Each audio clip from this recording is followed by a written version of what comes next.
Welcome to day 4 of the ASF Asian Surfing Championships 2023. The waves are still absolutely pumping. Nations from all over Asia are here to compete. Tune in for all of the action.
Welcome to day 3 of the ASF Asian Surfing Championships here at Thulusdhoo.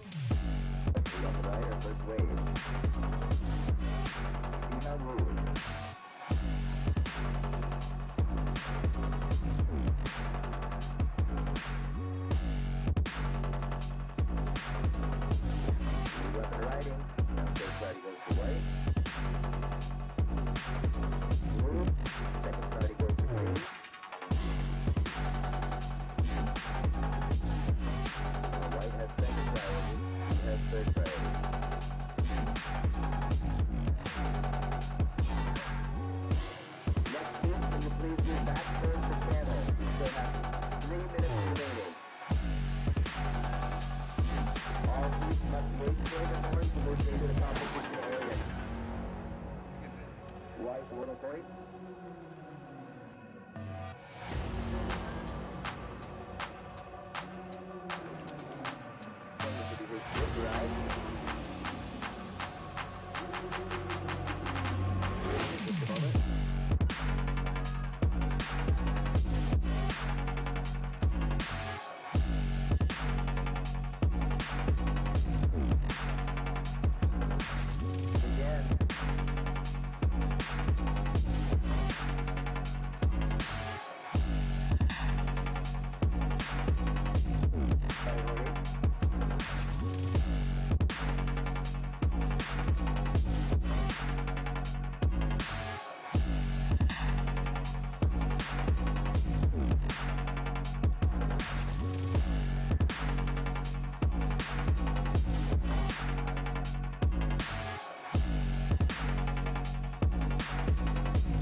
goes to red.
Welcome to day 5 of the ASF Asian Surfing Championships 2023. The waves are still amazing here, and we are getting into the rest of our round as well as the Aloha Cup. So make sure to watch now. Thailand.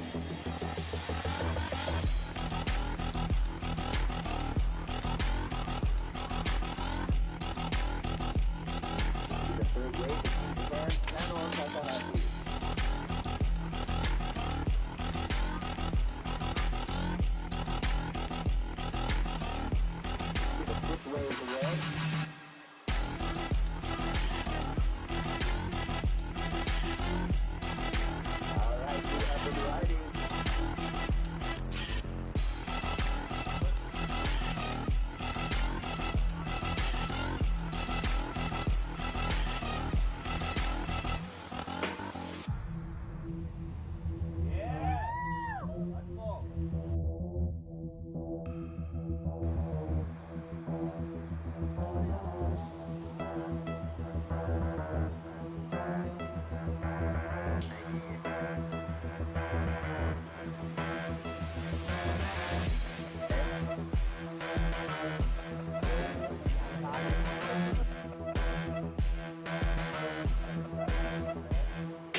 Welcome to Day 4 of the ASF Asian Surfing Championships 2023.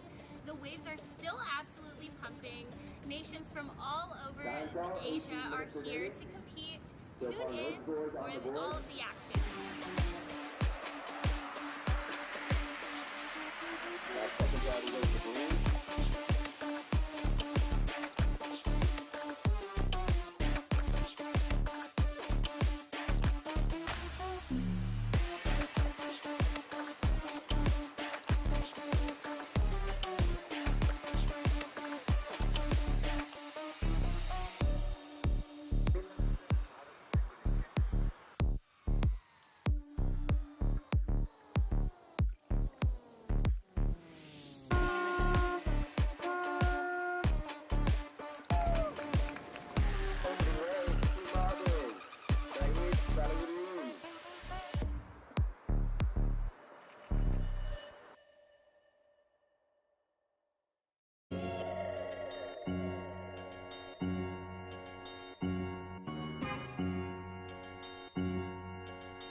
Welcome to Day 3 of the ASF Asian Surfing Championships here at Thulusdhoo.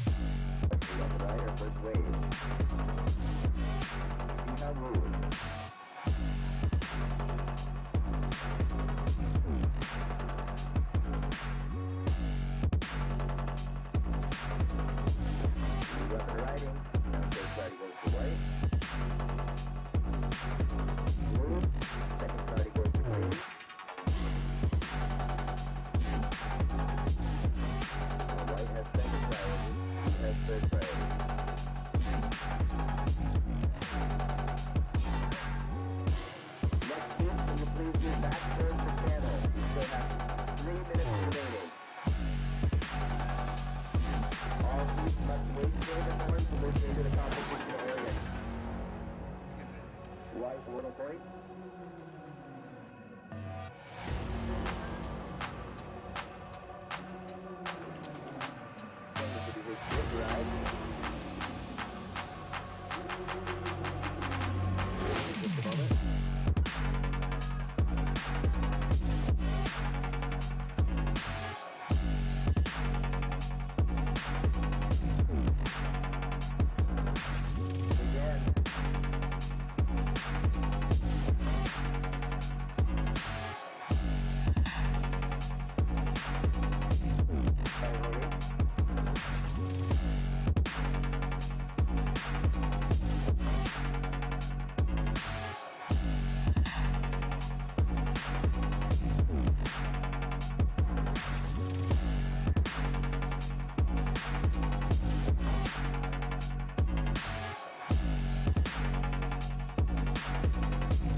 Right.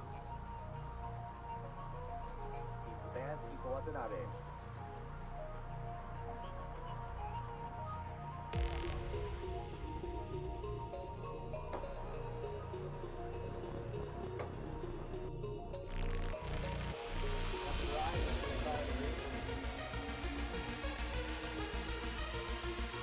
Third party goes to blue. Time stop.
Welcome to day 5 of the ASF Asian Surfing Championships 2023.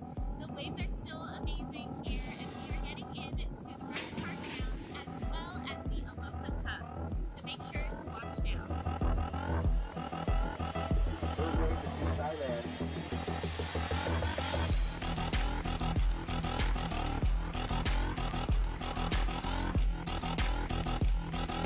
The third wave to Japan. Takahashi.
Welcome to Day 4 of the ASF Asian Surfing Championships 2023.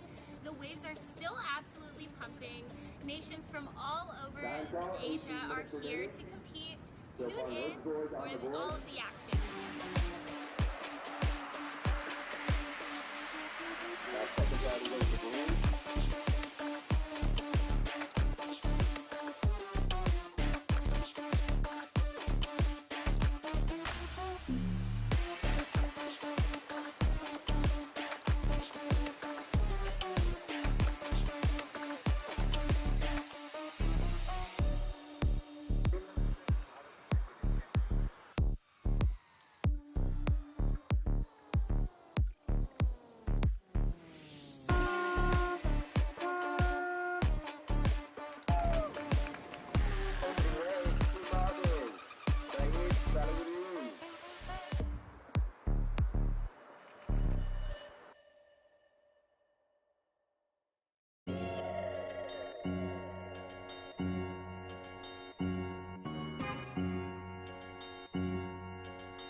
Welcome to Day 3 of the ASF Asian Surfing Championships here at Thulusdhoo.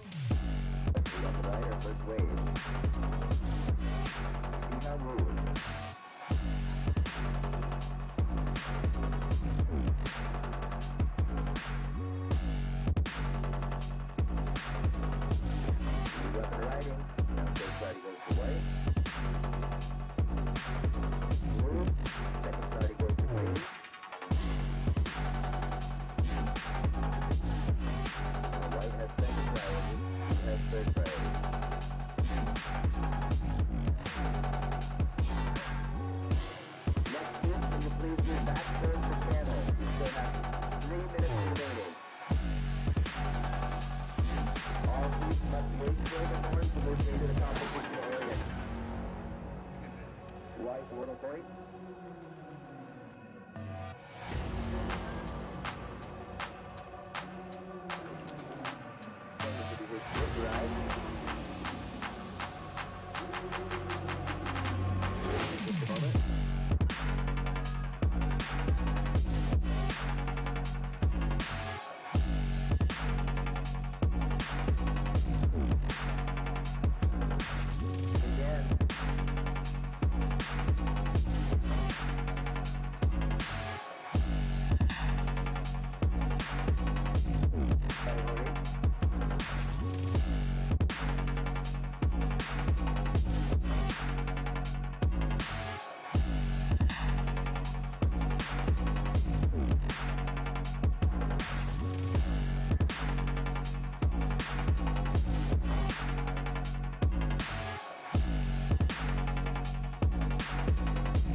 Championships 2023, and we saw some amazing action from all the surfers, including the women today.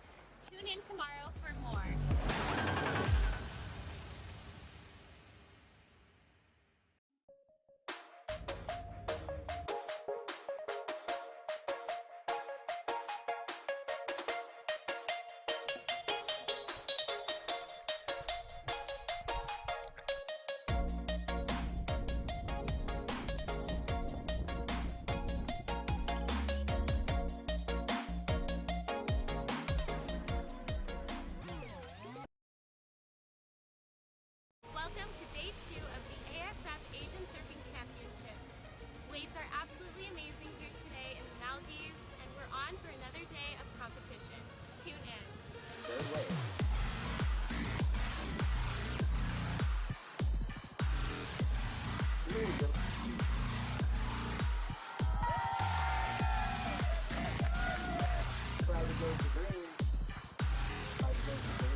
right.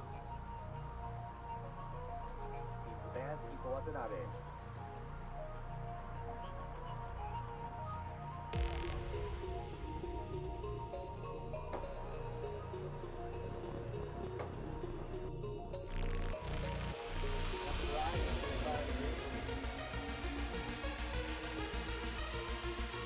Third try goes to blue. Time stop.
Welcome to day 5 of the ASF Asian Surfing Championships 2023.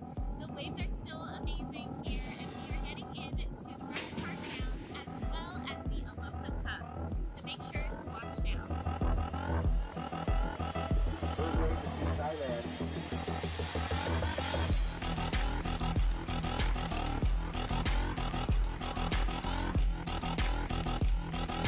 The third wave to Japan, Nano Takahashi.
Welcome to day 4 of the ASF Asian Surfing Championships 2023.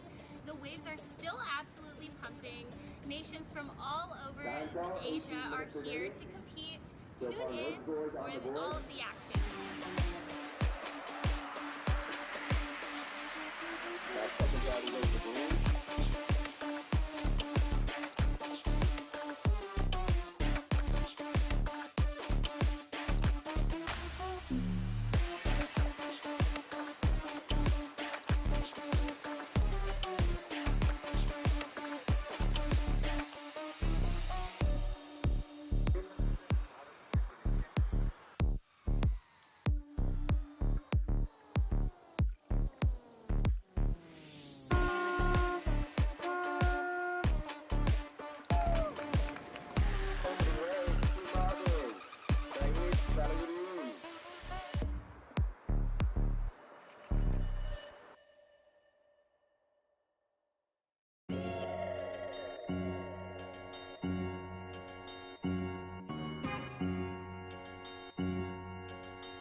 Day 3 of the ASF Asian Surfing Championships here at Thulusdhoo.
Championships 2023, and we saw some amazing action from all the surfers, including the women today.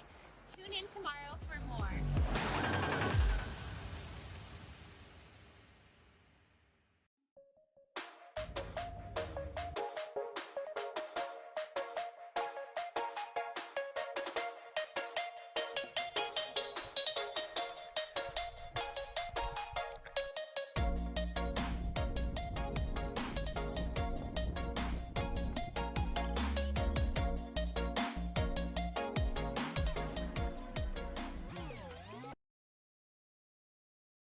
Welcome to day 2 of the ASF Asian Surfing Championships.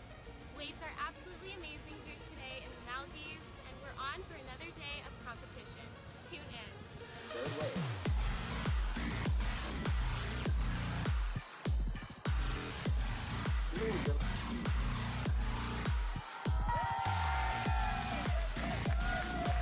Flag goes to green.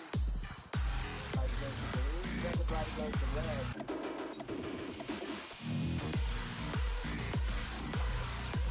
30 seconds.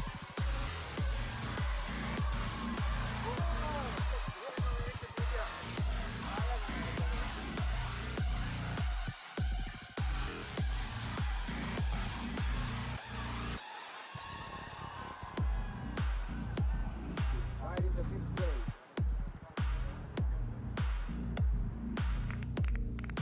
Opening up. Red. First ride. Japan, 5 Watanabe.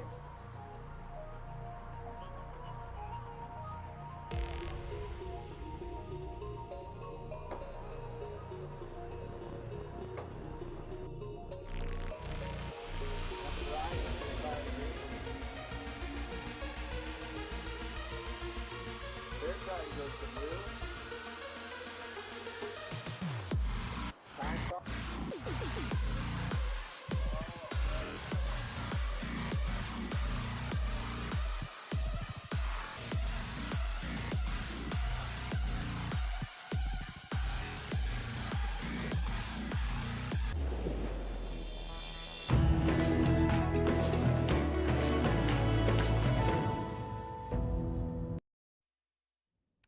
Righto, good morning everybody. Here we are. This is day 7 of competition at the Coke Surf Break. My name is Mark Clift. This is... Mal Caithness. and we're going to be taking you through the first 2 heats of this morning's action. There's a lot of it. We'll get to the format in a moment, but we'll just quickly throw to an ad. So check this out. We'll be right back in a minute. I think.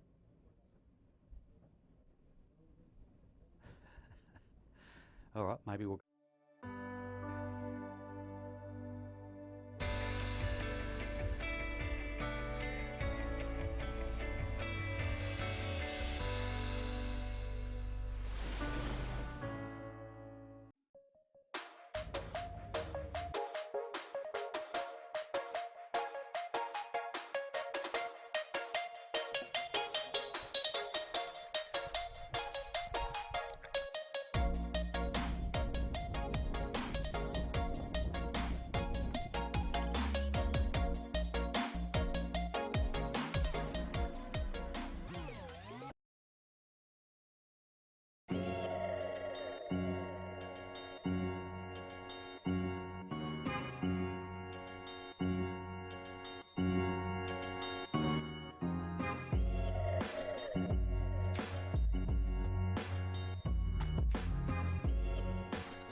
Righto, welcome again everybody to day 7. The official format has been handed to us. Our first 2 heats this morning, Mel, are going to just blow up because these are the men's round 4. So effectively the 6 men that have advanced out of 3 rounds. There's only 6 of them. Would you like to just enlighten us as to who some of these names are that's coming up first up? Oh, absolutely, I will. So, yeah, welcome everybody to the Island of Smiles. It's Super Sunday here today, Mark. It is absolutely pumping, and I'm going to have to put my glasses on. You got me on the hop with that one, so let me have a quick look. Alrighty, let's see. In the first heat, it looks like in red's going to be Kasai Adachi. He's travelling all the way from Japan. What a heat this is, Mark. In blue is going to be Danny Widianto, travelling from Indonesia, and in green is going to be Taro Takai from Japan. So we're going to be then going on to our main round of the men's event, Heat 4, with Heat 2, and the standout surfers have made their way to this part of the event, mate. In red is going to be Ricky Sato. In blue, the local Hussein Arif is going to be out there. So look, don't go anywhere. Check out the local talent. In green is going to be Iko Watanabe, and I'm going to call it Super Sunday. I'm going to use S as a little bit as descriptions today, so the judges are going to be looking at searing, scorching turns up there today, and hopefully some psycho barrels. All right, well, we're waiting for day 7 to get underway, but let's have a look at the highlights package of what went on yesterday, because that was pretty damn good as well. Check this out, everyone.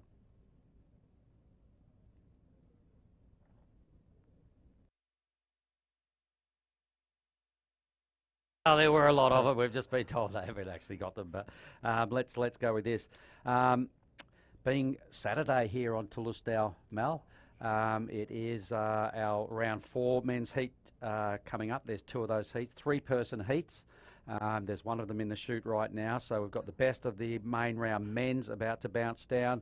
That will be followed by our under-18 boys repechage 2. There'll be 3 heats of those. Men's repechage round 4. There'll be 3 heats of those, and then we get some more repechages going on with the under-18 boys, round 3 repos, and finishing round 5 repechage this afternoon of the open men's. So we do have 12 heats formatted here for this morning for the people online. Takes us up to about 2:30, so we're all ready in the chute, Mal, to rip into these 6 guys that have advanced through 3 rounds. So look, I've got to say thanks for that little dig in the ribs there. I deserve that. It is Saturday. My apologies. We roll with the Super Sunday tomorrow. I like it. The time is just, it is weird here in the islands, Mark. It's just such an amazing place. So yeah, Saturday we'll probably finish the event tomorrow afternoon, the way the forecasts are looking. Nothing official in that respect. But yeah, some weather maybe coming in this afternoon, over the next few days. Pretty sure that it's going to be pouring rain on Tuesday, Wednesday. So how did this happen? Well, you know, nowhere's perfect all the time. Everywhere has its ups and downs, and yet we are expecting a little bit of weather coming through. The official final day of our waiting period is Monday, so we still have a couple more days in the bank to see where the organisers put the formats and what day they elect to finish on.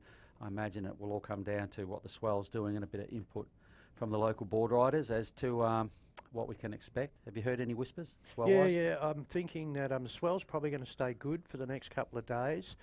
With the rain, I had a chat this morning with one of the local guys, and he tells me that with the rain, it'll go sort of onshore with the squall, and then it glasses off afterwards. So whether or not that's going to affect the conditions, wiser men than me will probably make those calls a little bit later on. But I don't know, I'm tipping tomorrow afternoon we could see the event finish. We'll wait and see how that all unfolds. But you were out there this morning, Mark. Talk us about the conditions. Oh, my goodness. I think I had my best surf this morning, everybody, for the crew online. It was just dead set glassy.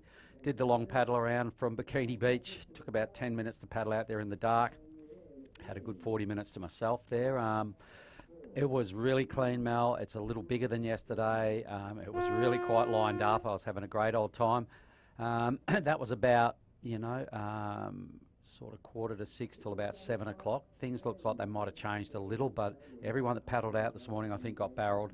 It was really lining up well, Mel, and it was really quite consistent. So that's our work site now. You can see everybody's kind of sitting reasonably deep to kick things off. Kaisi Adachi, the surfer in red, he's 15 years old, out of Japan, paddling for this wave. Has he got it? He does. Certainly. So here we go. I'll take this one. This is our surfer in red, Kaisi Adachi. Nice then forehand swooping turn. Goes hard at that forehand cut back into the white water. So pretty well much this is what the Japanese have been doing all week, haven't they, Mark? Quick Just starts. get that belt out of the blocks. Over to you for the replay. All right, so let's see. Obviously, the judges realise they've got their 6 best surfers about to feature this morning, so they will probably realise nothing too major out of this wave for Kaisi. Just feeling it out, a couple of mini moves. I expect it'll be a reasonably low number in the scheme of things. Kaisi lives in Shizuoka, riding a 5.7 Slater model. And one of his highlight moments, he's calling his favourite wave Haleiwa, Mel, so he's obviously been to Hawaii and had a good crack at it. One of his biggest achievements in Haleiwa, at the International Open, he won what they call Legend of the Day award. So he must have got some pretty sick surfing done at Haleiwa, because he rates it as his favourite wave, and to win an award like that, obviously he goes pretty good in the big stuff. Green now, so let's have a little look at this. This is Taro Takai, so the other Japanese surfer in this round. Takai is 14 years of age, so these two guys, yep, believe it or not, we've got a 14-year-old and a 15-year-old in the lineup. Mel, in the open men's, Team Japan brought only juniors. So let's have a look at this. Taco here just going much more aggressive on this first turn. So the judges are going to really like that. And personally, I really love the timing and the second hit there also. So judges are going to hold these scores. They want to get clear delineation and separation from these two first scores. So just expect to perhaps wait a little bit while they marinate on these two rides. But for me, Taro, they're with the much stronger ride mark. All right, well, we're going to see a whole lot better. We can see that looks like Danny Widianto in the blue rash vest there out of halfway Kuta Beach in Bali. He was born in Java, the young 19-year-old. He's kind of got a couple of years on these two, and he's been a big performer in, his opening 3 heats. He's really turned some heads, Mel. Done some razor-sharp turns, got probably arguably one of the best tubes of the event so far. So let's keep our eye on all these guys. So it will be advantage now. We'll bring up some scores. It will be first priority to Danny when he decides to pull the trigger.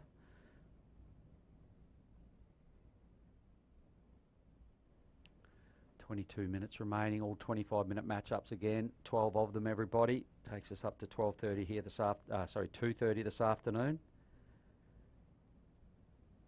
Surfer in blue, Danny, yet to open his account. I'm expecting some 2s and 3s maybe, or maybe a 4 there for the first 2 rides. Here they come. So a 4 for Taro and a 3-5 for Kaisi. Team Japan in the 1-2. No real damage done on the scoreboard. Would be expecting those waves to be kind of throwaways at the end of the day. Check out our scene, everybody. This is us. That. We're out there on the judging tower along the boardwalk, just tucked around behind that little island. The big white tent in the foreground there, that is where we had our opening ceremony. That was a ripper afternoon. Geez, that was way back this time last week, Mel, last Saturday. It certainly was, and yeah, what a week it's been, as we keep saying. But yeah, that massive cumular nimbus cloud there just hovering in the sky, sort of indicating that there is going to be a change in weather coming here at Thulusdhoo Island. And what a week we've had. This is a really good day today too, folks. The tide's going to come in a little bit better. It's only going to get better as the day goes on. You would be expecting so every day. It does like a little bit more water. It was pretty low this morning, hence I did the big long paddle out. Yep. I did have my first encounter with an urchin this morning on my way in. Really briefly, stepped on something, no weight on my foot, but there was still a couple of spines there and they plucked out pretty easy. But that low tide can be a bit dastardly trying to get off the little jump spot off the little island. Hence I just had, it was dark. I thought, well, I'll just do the long paddle around, mate. It's no fuss, no hurry to get out there. There was no one in the lineup, so it was looking pretty good this morning, everyone. There were some big old wide sets pushing through today too, Mel, so we haven't seen it yet, but I reckon for sure there's more energy in the ocean than there was yesterday. A little bit bigger sets, quite a few wide ones that were all barrelling down the end of the reef. So I reckon we can expect to see a bit of tube riding, especially out of these 3. We also have Hussein Arif coming up in the next heat, the godfather of the Maldivian surf team, right up the point now in white. No, not white, green. So this is Taro Takai, up and down. That'll sit alongside his 4-5.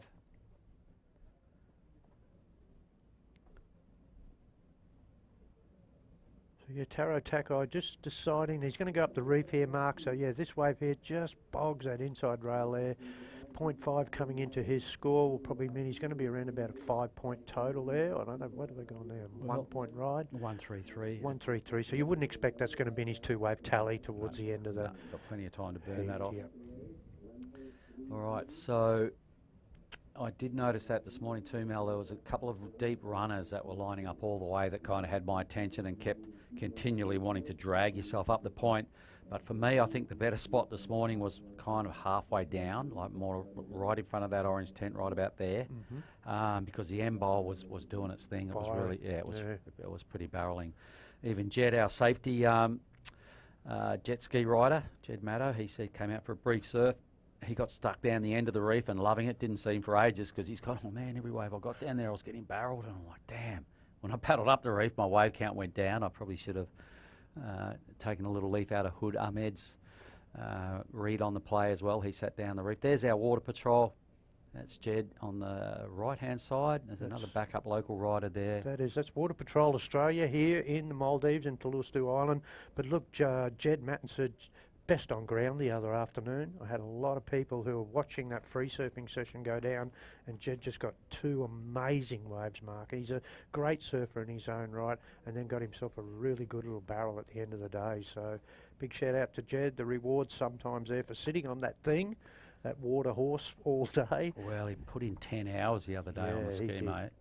With a short break in between for lunch. But sunburn on the top of his feet. He's feeling it all over the place. He came out of a stormy Margaret River into some, 10 days of just blazing sunshine. So he's looking about 3 shades darker than he did when he arrived.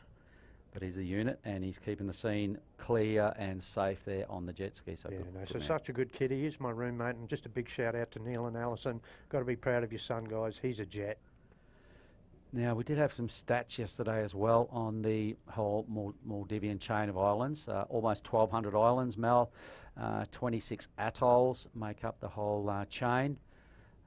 Some of the lowest lying, well, the Maldives are the lowest lying country in the world, averaging 4 to 7 feet above sea level. So they're just mini little patches of sand that spread out to make up the chain. Maldives, Malé, the island of Malé, which is the capital, about half an hour boat ride from here, one of the most highly density places in the world for how small it is, and just, every inch of space is used over there in Malé. All right, so Danny, here he goes, using his priority, the boy from Kuta. A couple of tidy hits here, a third slash, a nice recovery there. Could have gone sideways and looked like he almost bogged it, but kind of some faultless surfing there, and did a really good job to squeeze those 3 moves in. He's lightning fast, Mel. For sure. Here we go. Best wave of the heat thus far. I'm going to be a little interested to see how the judges go with the spread on this as a point of difference. Really good surfing. Just buries the nose there. And then this turn, this layback sort of snap at the very end. All right, the wave wasn't that super big. It doesn't matter. The criteria says it's on the best wave. So that's going to be a really good score. And as I say, I'm super keen to see where the panel goes with this insofar as the point of separation that they put in the score. Yep, 4.5 as the best number so far. So that came out of the green green rash vest, Taro Takai. Definitely better than that. Some pretty fast, committed surfing there from Danny. I think I'd go in the good range with this if I was up there, so we'll see where they go with that. Somewhere in the 6s and aboves? Yeah, I think so. All right, looks like there might be a bit of a set pushing through at the moment. So priority right now. Oh, look at this one, yep, here we go. So this thing's pushing a little wide. It falls right in the lap of Kaisi Adachi. So, here's a barrel. Come on, get in there. Weave, he's got to make this exit. Geez, that was a pity. So close. That was a pity. He was milking it for all it was worth, mate. He was doing the right thing, but he probably needed to get on the pump there. Now, this is going to be a hard wave to ride. Yep, he realises it. Well done. Yep, all that foamy, frothy stuff. You might as well let the next wave go after a set wave because super difficult to ride. Pretty well much so. It's all bumpy, it's all chattery. It's hard to get traction on that sort of section. But let's have a look. What does he do wrong here, Mark? Probably needs to be pumping a little bit harder just at that point. And that mouth of that barrel gaped open there down the end. For sure. Yep, probably needed to just get on the afterburners a little bit once he pulled in. So he was just enjoying the view and forgot about the exit. But I'm sure he'll be pretty happy that he did pull in because that was a kind of nice, tasty tube ride. Danny's score yet to come. There'll be a throwaway number there for Kaisi Adachi. We've got a number to come from all 3 surfers. So greens will be a nothing. Reds will be a nothing due to the incompleted tube ride. Danny's, we're hanging on this. I reckon it's a 6.5 range. Oh, there it is, 7.5. Judges loved it. Yeah, I was 7 in my brain. Good surfing. So, yeah, I'm liking that, Mark. So between you and I, they've sort of really gone a little bit over, and I'm liking that, to be honest with you. There was a lot of commitment in those turns, albeit on a small wave. So, yeah, I like that. All right, so let's have a look at some of Danny's stats. 19 years of age, born in Java. We know he lives in Bali. He's a big-time team member of the halfway board riders there at Cooter. It's a breeding ground of hot shots, mate. It's a tough area to get a wave in. There's a lot of good riders that surf there. It gets quite busy. So, you know, coming from a gnarly background like that, he knows how to get waves. Let's have a look at green. So this is Taro. That's a better hit. Got a good section ahead of him as well. So getting a good second scoring move in. Some white frothy stuff to deal with. He busts the fins a little bit. And I reckon that was a pretty well-surfed wave. Bang, I'm with you on that one. You know, the wow factor is well and truly alive on this wave. Let's have a look at it. We analyse this. There's a really good, strong first turn. Second turn here is a good setup turn. Now watch where he just ollies over this little bit of a rib. There it is there. And then bang, punches the nose through the lip on that one and rides out. So yeah, second best wave of the heat for me. Yep, I agree. I was going to say that. We'll see where they go with the score on this one. So Danny, the 750, straight into the lead off the strength of one ride. The judges really loving his rail game, the speed that was involved with that, the speed, power, flow, 4 manoeuvres, all pretty crisp. I'd imagine that that last wave of greens is probably going to come a point or so under, but it was pretty good work. It's going to consolidate. Well, he'll go to first. He needs only a 301, so that's definitely going to happen. So Kaisi Adachi will be the surfer that will be languishing in third. What we've got to remember here, Mel, is none of these guys drop out of the event, out of this heat. Yeah. All right, they've all got a get out of jail free. If they happen to get knocked here, third placings will drop into a repechage round, which will be served probably tomorrow. Yeah, well, we're doing an open main, I think, all right, so we've got some main men's repechage rounds coming up, and yeah, might be finishing the day with the round 5 repechage heats. I think they'll make a decision as the day goes on that one. So if you're out there in World, hang around. We've got a great day surfing, Mark. I've got to thank team manager Shannon Hughes for giving us first dibs at the roster here today, because, yeah, these first 2 heats are absolute blockbusters.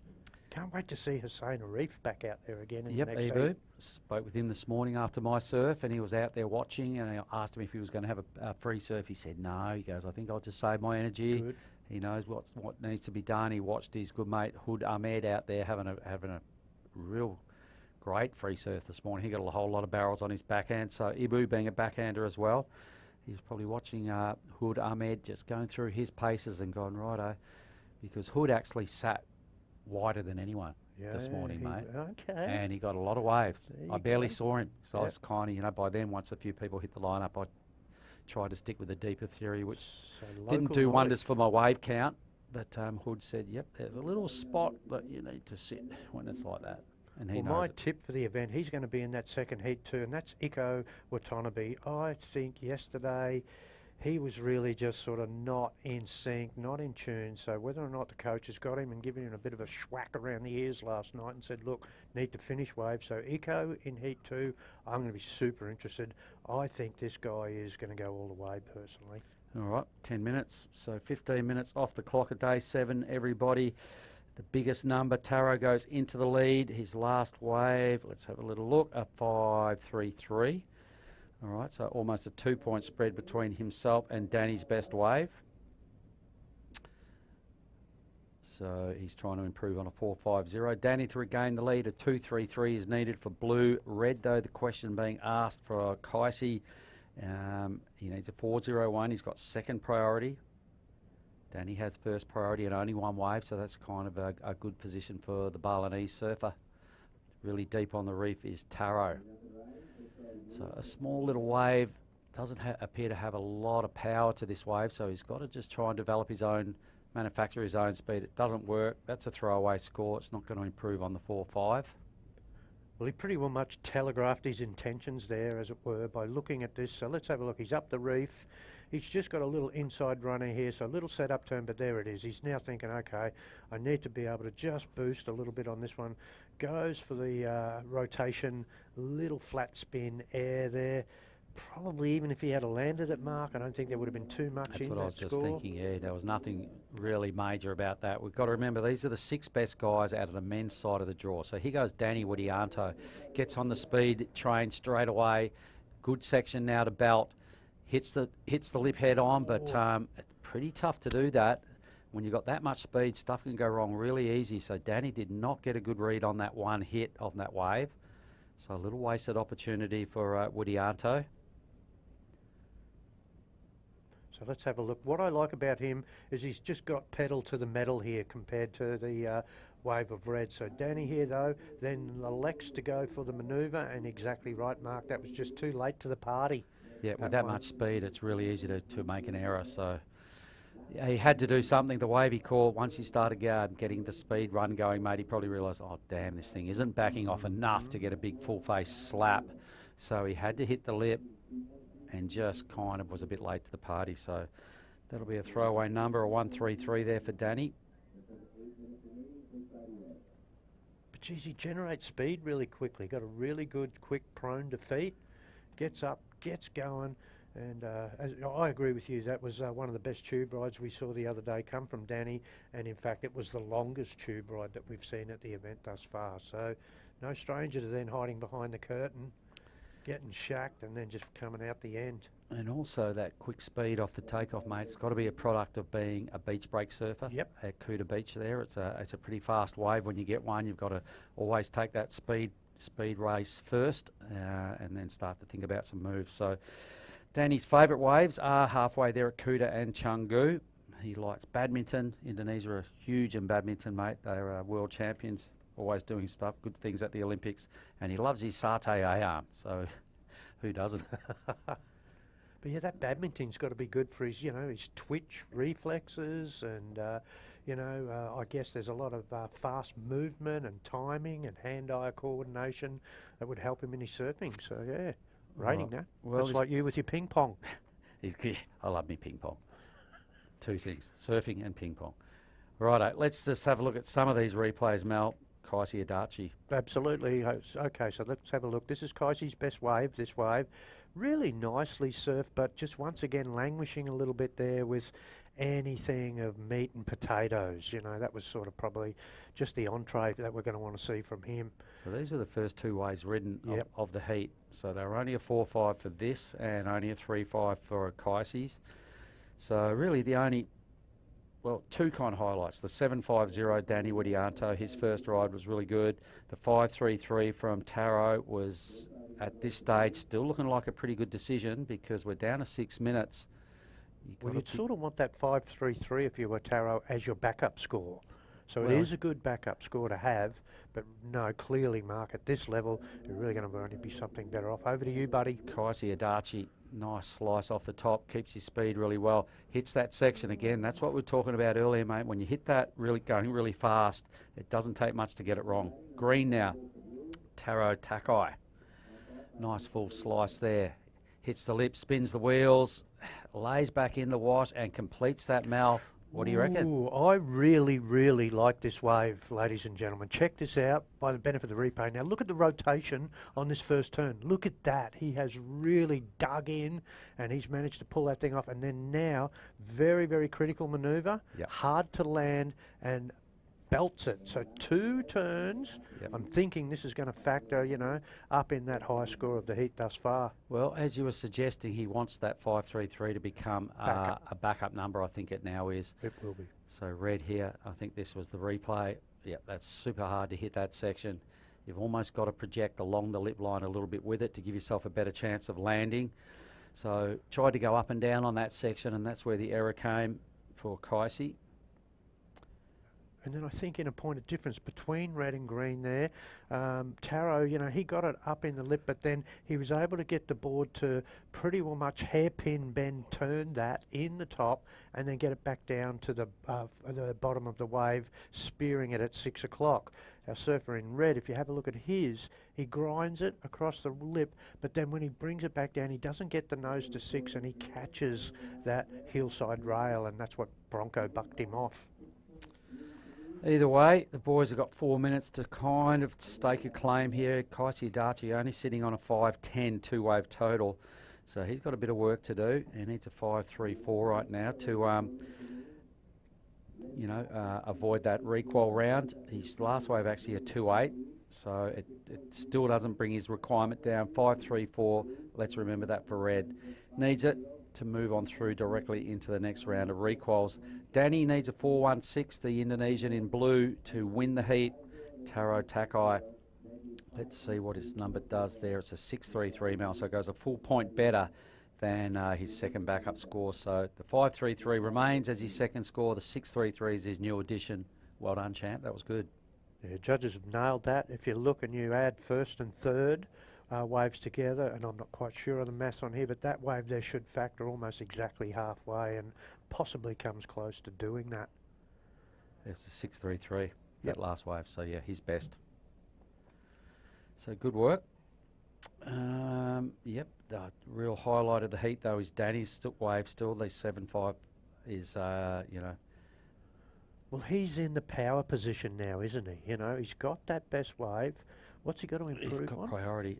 He's only got to improve on a 1.33, but he's got to track down to win. It's only a 4.16. Yep. All right. Or just upgrade the 1.33 to fend off Kaisi, who's chasing a low to mid-5 of his own to qualify. That's the beach scene. A lot of the camps are just parked up there all day. They grab a table and some chairs, and there's a couple of little tents set up there just to the right of screen.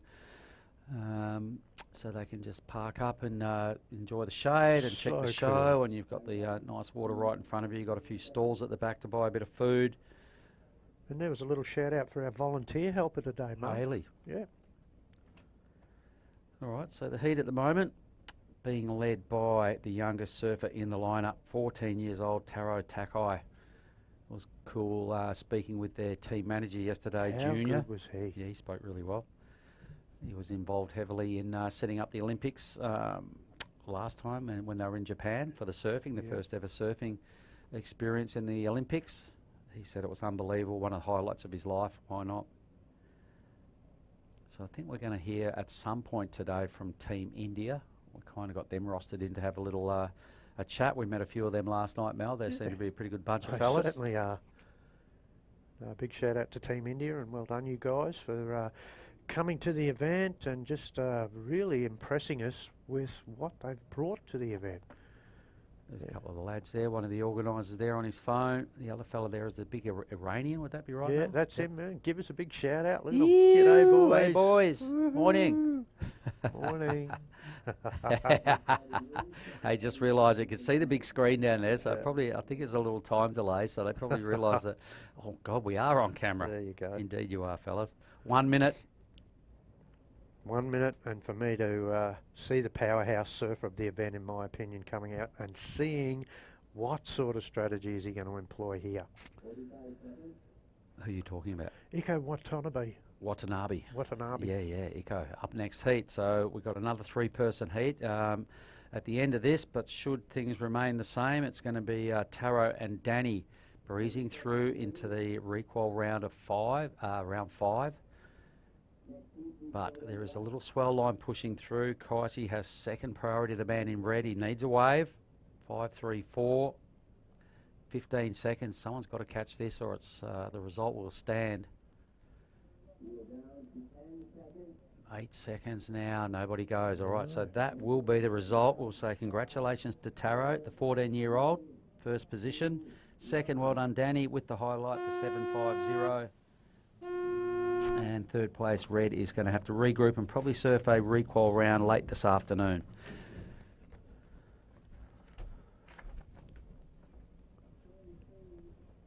All right, so we'll be back shortly with that next heat. We'll just have a quick recap of exactly how Taro took this heat out. So watch this again, everybody.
are again, and good morning to everybody that's watching. My name is Mark Clift.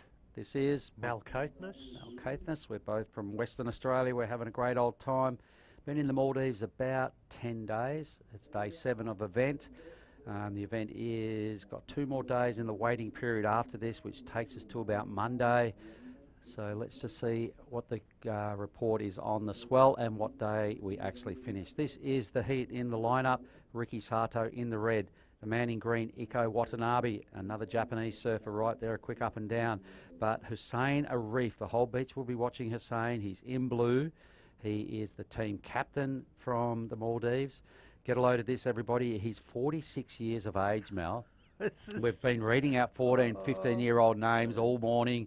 And here goes the 46-year-old, the GOAT. The captain of the Maldivian surf team is a ripper fella, and he doesn't care who he surfs against. He knows what he's doing. He's a 6-time national champ. Hussein Arif, 46, going on 21, Mark. He's so fit. He's just super cool, nice guy, and yeah, he is the boss hog around these parts. Yep, he's been doing it forever, winning national titles. He's also the current bronze medal holder from the last Asian Surfing Championships. That's a good stat. Good pickup. Yep, he was the only one. Well, he was the highest placed Maldivian surfer. Team Japan got gold and silver in 4 divisions at that first Asian Surfing Championship. So Hussein Arif was one of the guys that broke the door down. All right, let's have a look at green. So this is Iko Watanabe. Iko is 17 years of age, lives in Chiba. He lives in Leoka. Born in Chiba, riding a 5'9.5" sharp height. His main solo sponsor is Hurley. Well, we can't forget, Iko yesterday afternoon caught 6 waves in 12 minutes. So he's definitely bringing his wave count part of the game to him here. And our surfer up in red here, chance to answer back. This is Ricky Sato. Yep, so Team Japan, as you always mention, Mel, they're quick to get out of the gates in a heat. Get some wave catching going on, so a couple of nice little slices here. Repeats the dose, kind of just speed runs really. Yep. Finishing move pretty solid. So a completion is always a good way to start your heat. Well done, Ricky. So a 184 lobs in for this fella, a 183. I think that was his first wave, and then this is his second wave. He's got a second one, yeah. okay. Yep. And yeah, he just completes that wave there. Is he going to get credited with the ride out? That's going to actually be marginal, you know. He really didn't get in front of the whitewater there.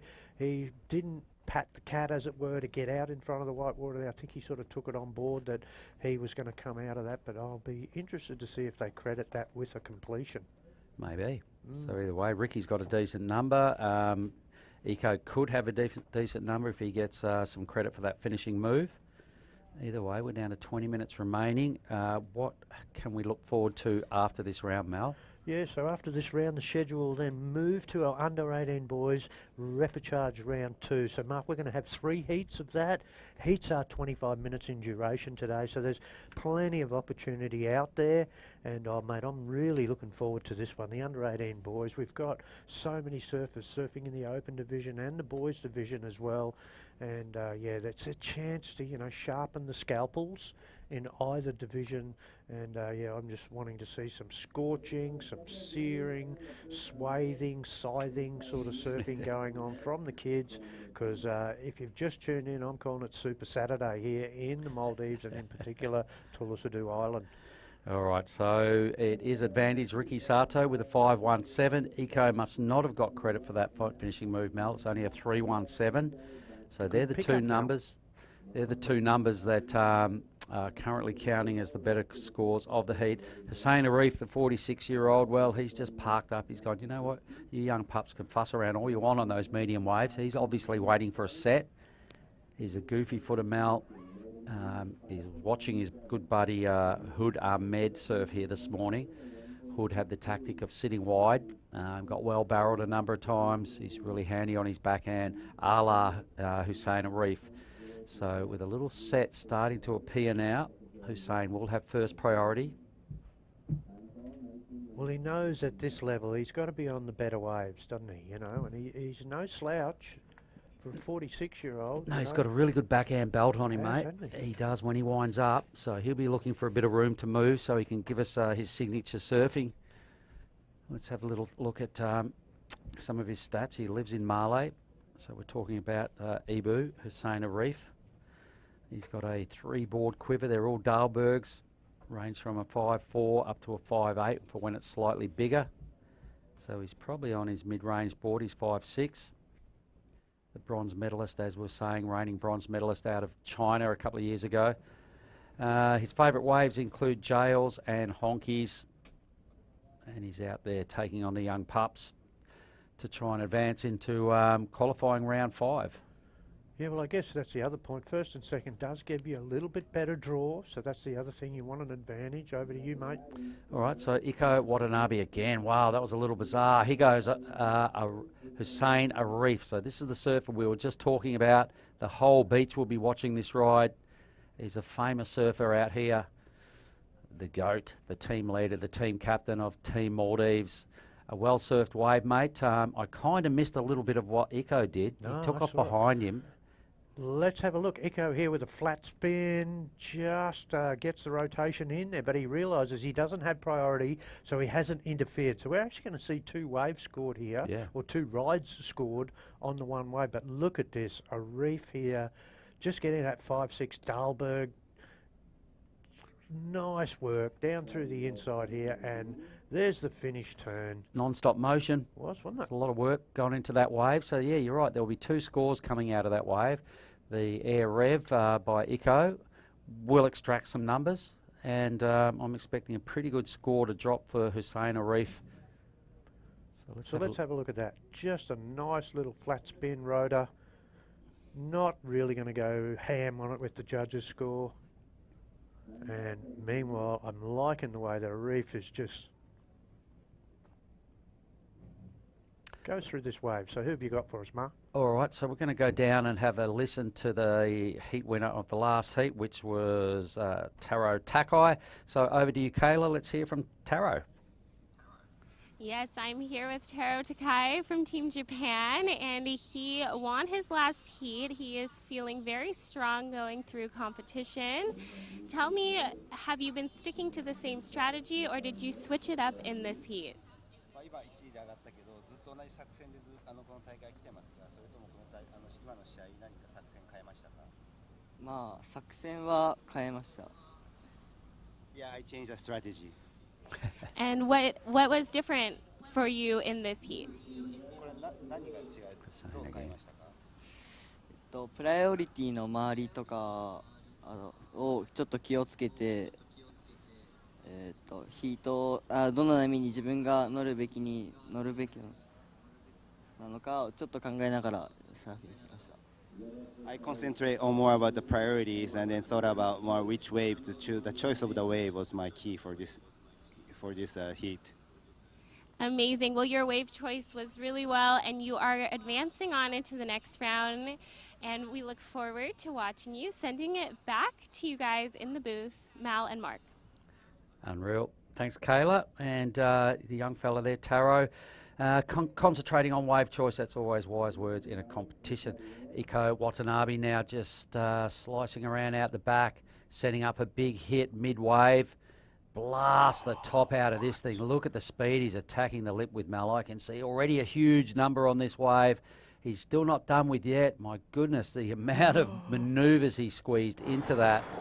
The speed, the flow. Have a look at this Hold the phone, ladies and gentlemen. Check this out. Really nice, smooth, powerful cut. He puts him in the power pocket now. Now, how he gets to work. Here he is. He's watch this. This is a fire hose turn there. He has blasted the back out of that thing. Then a nice little end snap in the pocket. This turn here wasn't shabby either. And a closeout turn here. Oh, my legs are hurting watching that. Well, turns 3, 4 and 5, he was just spinning the wheels out the back. There's particularly that third move. If you're watching from behind, you would have seen all 3 fins on that big stab out of the lip. Really, really good attack. I can see an excellent number coming for this wave, pal. Oh, absolutely. And like Mark, you raise a good point. You have to be going very fast to be able to do what he's done on this wave. So the judge, look at that. Look at the shards. They're just suspended in the sky there. That's a great sign that he has given that some GRR. Yep, and it's a little tap to finish off, but geez, the turns mid-wave, right from the start, right to the turns he did mid-wave, just collecting points, big points at that as well. So we've got a couple of scores to come for Hussein Arif. That will be the biggest score of the heat without a doubt. Iko Watanabe finally hitting his groove and really doing what we know he does best, and that's just destroy waves. The judges are going to dine out on that thing like it's a season paradise buffet. That's our hotel, everybody. Seasons Paradise. Nice segue, Mel.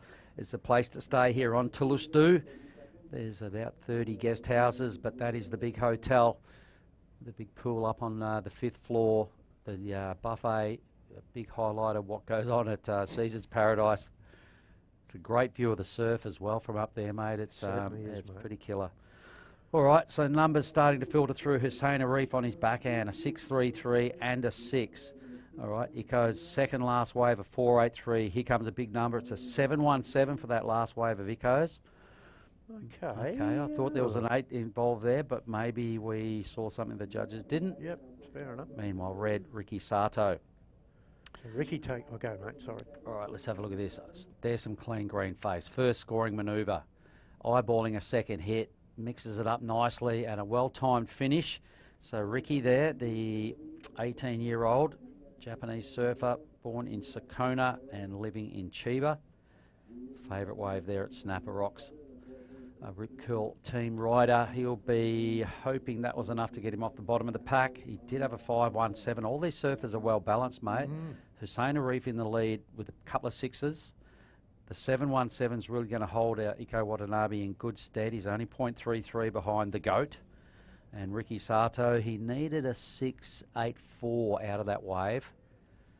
Going again. Iko Watanabe, brimming with confidence after a 7.17, throws the fins.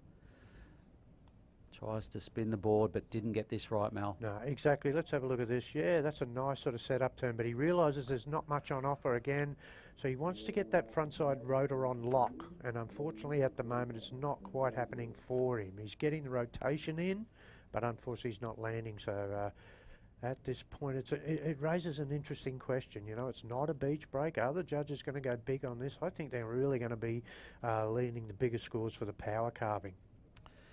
Either way, he timed that end section really well. He surfed a long way across the wave before he got a scoring manoeuvre in for Ricky.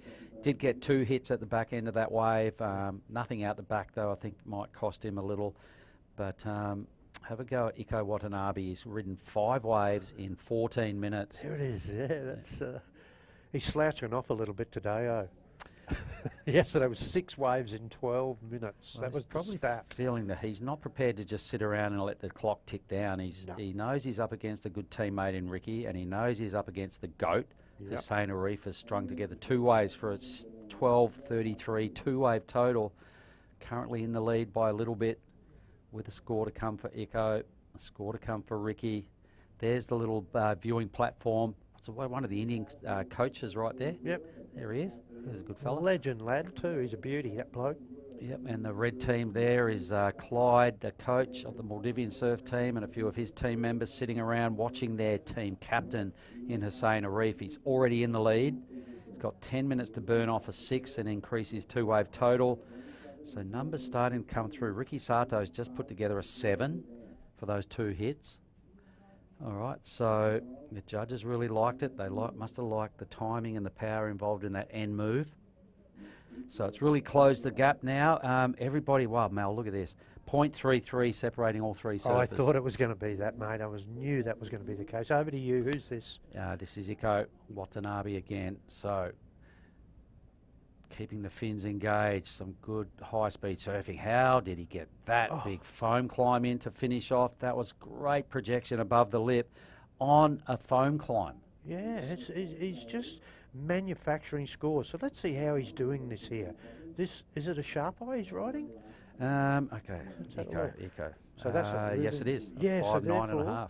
I'm liking the look of this. So yeah, all that work gets done, and then yeah, Mark, he just manages to sort of put a lot of weight on that tail pad, and he doesn't have a tail pad. I'll call it a tail pad, and then lifts the nose, climbs up that foamy sort of section with... the goat. Sorry, Mel, let's just stay with the live action because this fella here is a big-time player in the Maldivian surf team. Their team captain, again on his backhand, 3 tidy moves, trying to fend off the youngsters. And red. Okay, so now everybody coming into play. Ricky Sato via his 7 for his last wave is breathing down the neck of Hussein Arif. Some really tidy surfing going on here from Ricky. Boom, another slash. He's still not done with yet. Strong wave. Mel, what do you reckon? Oh, wave of the heat for me. I so like that. There was so much of that just like, he's got some really precision timing going on here. And that board, it just looks like it's on roller balls. He's not getting caught up. He's not dragging any sea anchor there. He's really sort of got a great read on this wave. I know I go out on the limb and I love doing that, so we'll go with that. But for me, I'm liking this as wave of the heat so far. But it's not going to be huge, and I still think that means that, you know, this heat is still open. Mate, anyone can win this heat. Everybody is well positioned. The totals we were talking about before, previous to that 3-wave exchange, was Blue with 12.33 and Iko in 3rd spot sitting on 12 points. Right dead set in the middle was Ricky Sato on 12.17. So this is Ricky's last wave. This is the wave you're calling wave of the heat, Mel. Yeah, so you be the judge at home, ladies and gentlemen. I like the angle that he leans into that there. Now look at this next turn. Chucks a bunch of spray there. Then that wave went a little sleepy on him, but he was able to get around and then turn it into this. Maybe a little late to the party there. Might dirty that score a little bit there on that closeout manoeuvre, Mark. Well, I still think the turn of the heat for me is Iko's big fin-free stab. This was a quick up and down for Hussein. We've still got a score to come for him. We've got 2 scores to come for Hussein, so there may be a replay of wave number 3 for Hussein because he did 3 moves. I don't think it was super eye-catching compared to what we've seen in recent times from the Japanese camp. But for me, it's still that second or third turn from Iko Watanabe with the big fin free thing for me was still the best turn of the heat. Does Ricky Sato's wave turn into the wave of the heat? It's got to be better than a 7.17 to do that, Mel. Yep. We're 4 waves behind to have a clear picture on the leaderboard. We're down to 6.5 minutes. I'm sure all the lads out there in the lineup are really keen to hear their numbers because I think the leaderboard could change here.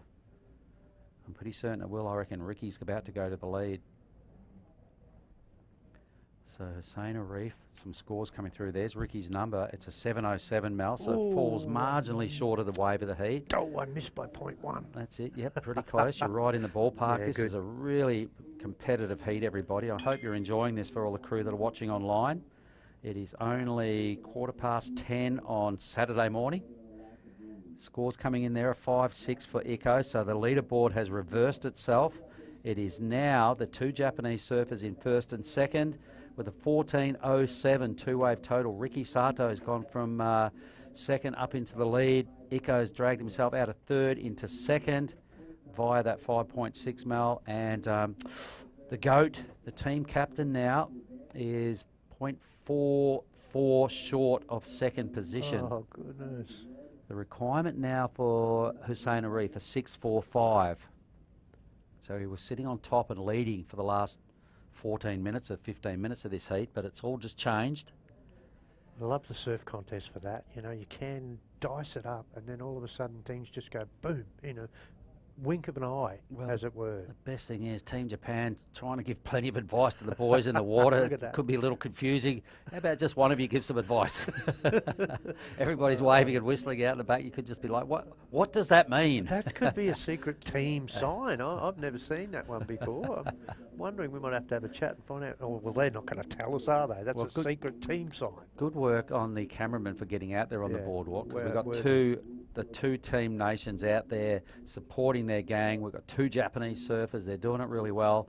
And Hussein Arif, the GOAT, the 46-year-old veteran, the current bronze medalist of the last games in 2019 in China. He's got a little bit of work to do, Mel. We know he can do it. Let's have a look at what priority ranking he's got.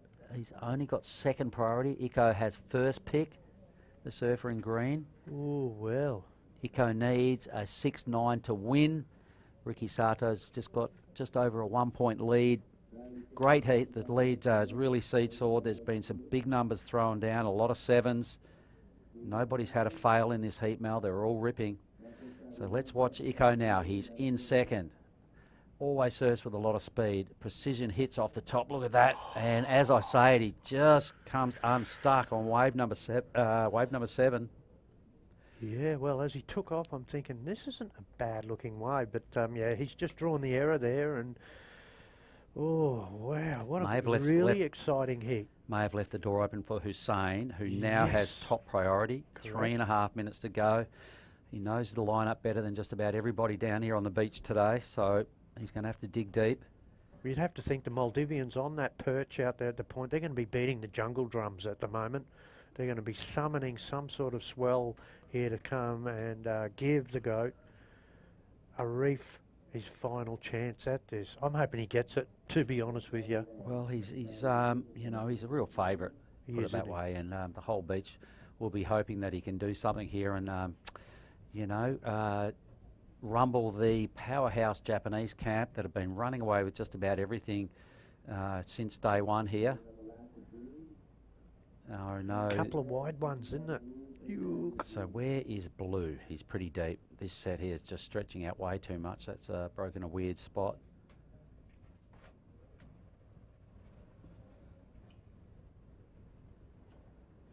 All right, so shuffling around now. Still looks like there's more wave action out the back. Maybe, Mark. Come on, Blue, where are you? This line, once again, it's got a lot of meat on it. So out wide is Iko Watanabe. He reckons he's got the speed to turn it into something, a big, huge finishing move. His body language really suggesting that he loved that. Wow, I'm now just seeing the turn of the heat here, Mark. You reckon that was enough? Oh, well, it's sort of one manoeuvre. What's he chasing? It was a big move. He's chasing a 6-9. Oh, I reckon he's going to be knocking on the door. I just want to have a look at this first turn again before I sort of say yes or no. I'm thinking this is a really, really good, big, strong turn. There is so much air underneath the bod. I reckon it's going to take a while before we hear a result here. The judges will be having a chat about this. So that was not a whole lot in the first turn. That was sick. That was psycho. I reckon he's got the two best turns of the heat. Yep. Yeah, no, that's good. Knocking on the door with this. 6-9.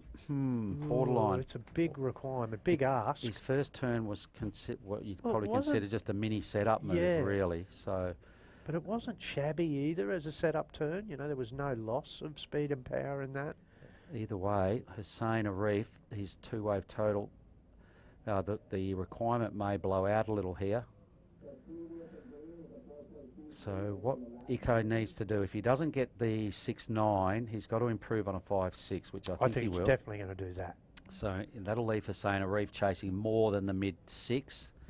He's got 45 seconds now, Hussein. We've got to remember, though, no one misses out and dips out of the event here.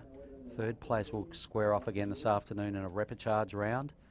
I'd like to see Blue have a crack at it, though. I love what he does. And here goes Iko Watanabe again. He's looking for a barrel, I think, Mel. He's found a little head dip. Bit of shampoo there for Iko. Yep. Tries to go the car wash at the big day out there. Or red, likewise. Okay. Waiting on a score still. The judges are really looking at this, Mark. So that means that he's pretty close. Yep. Wow. Checking replays. Go at Iko, 9 waves. What a grommet. 17 years of age, out of Chiba on his 5-9. Sharp Eye's done a pretty good job. May even go to the lead here. The heat has finished. So we might have to wait until Shannon and Arif come in before we get the result of that, because the judges are still sitting on that score, mate. They're 4 scores behind. Well, Mel, those first 2 heats, I reckon that last heat really lived up to the hype of what we were expecting here this morning. A real seesawing exchange, some big numbers, a lot of sevens. Everybody's sort of 12.5 points or above. Great heat. And we finished on a high too. Let's not forget that. This is really in the lap of the judges there, so that provides everything. A 7.57 for Iko goes into the lead. So Japan do the 1-2. We're going to throw to a recap of that heat, and we'll be right back with Shannon and Arif to take us through the next rounds. Awesome work, Mark.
So we'll have a score for white and for blue in just a moment.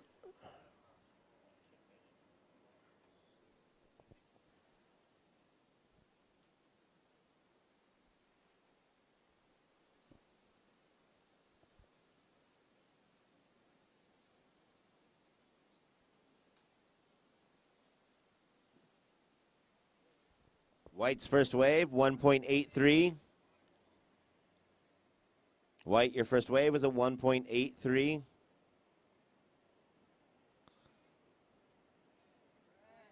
Red up and riding. First wave for Team Korea, Kanoa.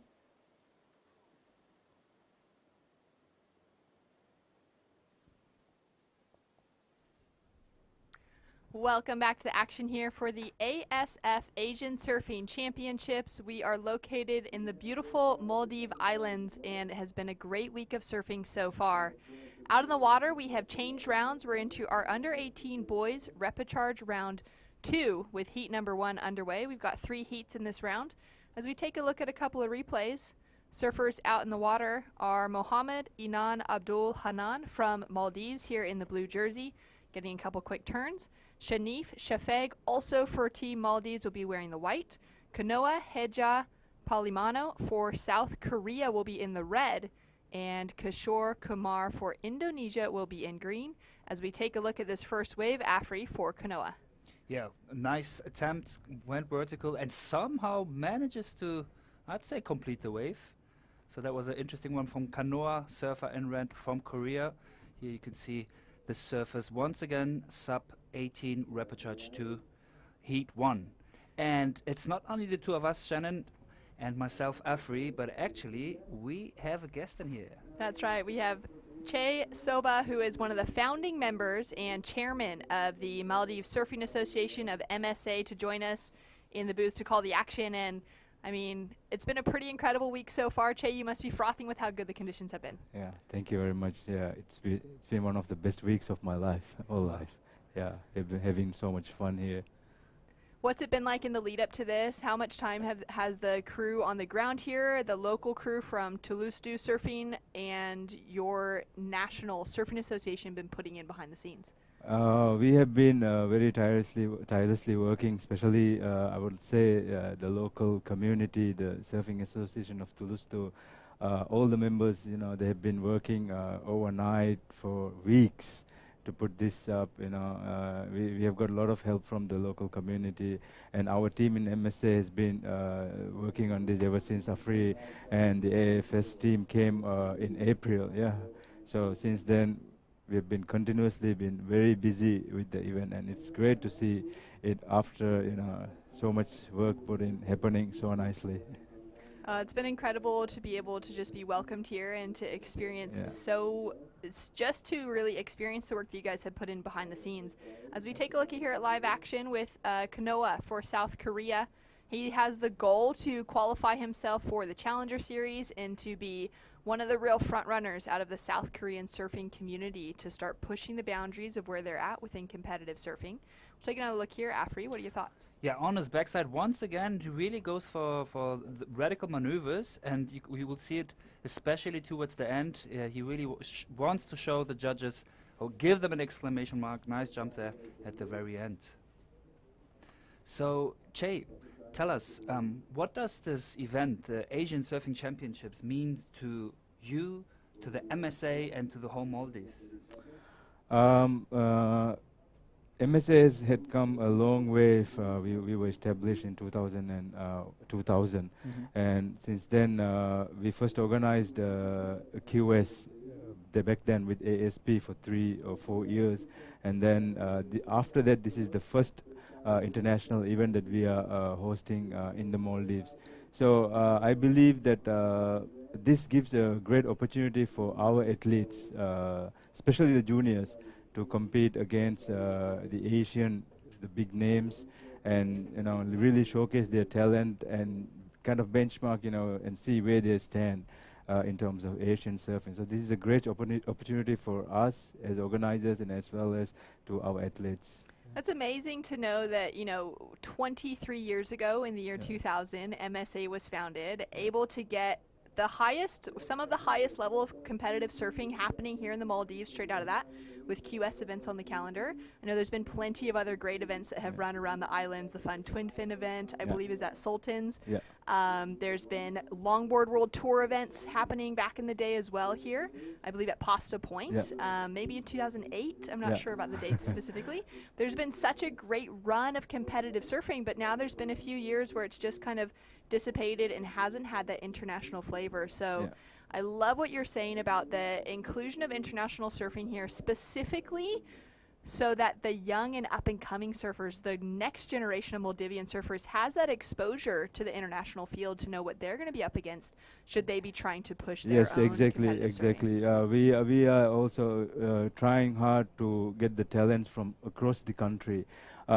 Years back, we were only focused in Malé, so all the surfers who are surfing in Mali, they get a good opportunity to to compete and show their talent. But now with the new the Divehi Surf League, the national league, which has been running for this is the second year, so it gives a good opportunity for the surfers from far islands up north and even far islands in south. We are taking the competitions to their to closer to their home, so they're able to compete. A lot of kids who love to surf, is coming up and competing in these events. So it's good to see after so long we are again trying to be on our feet and keep this rolling. That's awesome. Yeah. And Jay, I mean, Maldives not being the biggest country in Asia, but still, it's incredible to see how many sports events are actually taking place here. But what is it that makes surfing special compared to maybe some of the other things that can eventually happen anywhere in the world? As you know, we are surrounded by the ocean, and we are 99% water surrounding us. So that itself explains how important surfing and water sports are in Maldives. I would say that the number of international events that has been happening, it's all because of there's been a lot of government support, especially for especially for surfing. We have seen in a couple of years that there have been a lot of input from the government to for us to hold events and also to train our guys. Taking a look at a beautiful looking wave rolling through here. Conditions are so incredible this morning. Glassy. Kishore now goes down on his second turn, unfortunately, but had a nice green face in front of him, Afri. High line going down, looked almost like a barrel option there at the very beginning. Goes for the deep bottom turn, vertical, but couldn't really land it.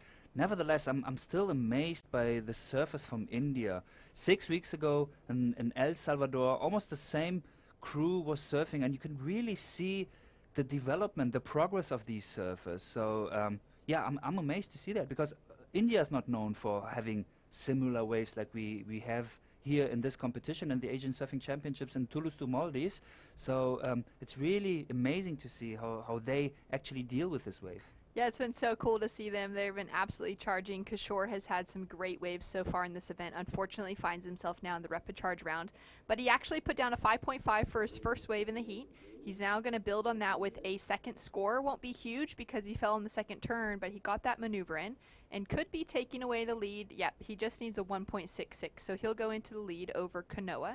Kanoa with a 4.33 and a 2.83 on the board. And then down in third and fourth place position are our local surfers from the Maldives, Mohammed and Shanif. Now, Che, you mentioned as you were sharing with us just now the fact that there is a local Maldivian surf league, the DSL, that has been running for the last couple of years. How many stops are on that tour? Has it been changing and developing as it's just, a couple years into its inception? And what are those stops? Are they close to this area, or does they spread out to the expanse of the Maldive Islands? Yeah, the basic idea of deciding the locations for Divehi Surf League was we wanted to give opportunities for the surfers around the nation. So what we decided was we were going to have one in capital city, which is kind of the center of Maldives, and then we took 2 to down south and 2 to up north. So doing this, we have seen that whenever we go with the competition to the islands, always we see new faces coming in the competition. So which really excites us, and we know that we kind of feel that we are doing the right thing. So when we see those new faces, especially in up north, we have last year we had the most number of surfers, and that was the most number of surfers came from in the junior division. So that was really amazing to see a lot of junior talent from in the up north islands. And just to add in to what Afri was saying, surfing being so special, this is the only sports that brings tourism revenue into the country. So no other sport is even close to surfing when it comes to tourism, because we see that there's a lot of tourists coming here to surf, and as you see, this island, Cook's Island, is full of surfers. And this is not the only island which is like this. We have close by, we have JL Himafushi, and we have resort hotels that are specialized for surfing, like Pasta Point, like the one which is right in front of us, chickens, and even lohis, and even more down down the south of Male Atoll. Like we have Kanduma Island, we have so many islands and resorts are selling the brand as surf and resorts. So this is incredible. Yeah, there's no doubt that the Maldives are blessed with waves. Yeah, it's been amazing to be able to spend time here and to see how many people are traveling through, how many boats are just running up and down the coastline all day with surfers.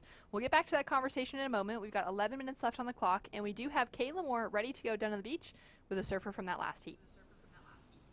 Thank you, Shannon. I'm actually here with both winners from the last heat, Iko Watanabe and Riki Sato from Team Japan, who are advancing on into main round 5.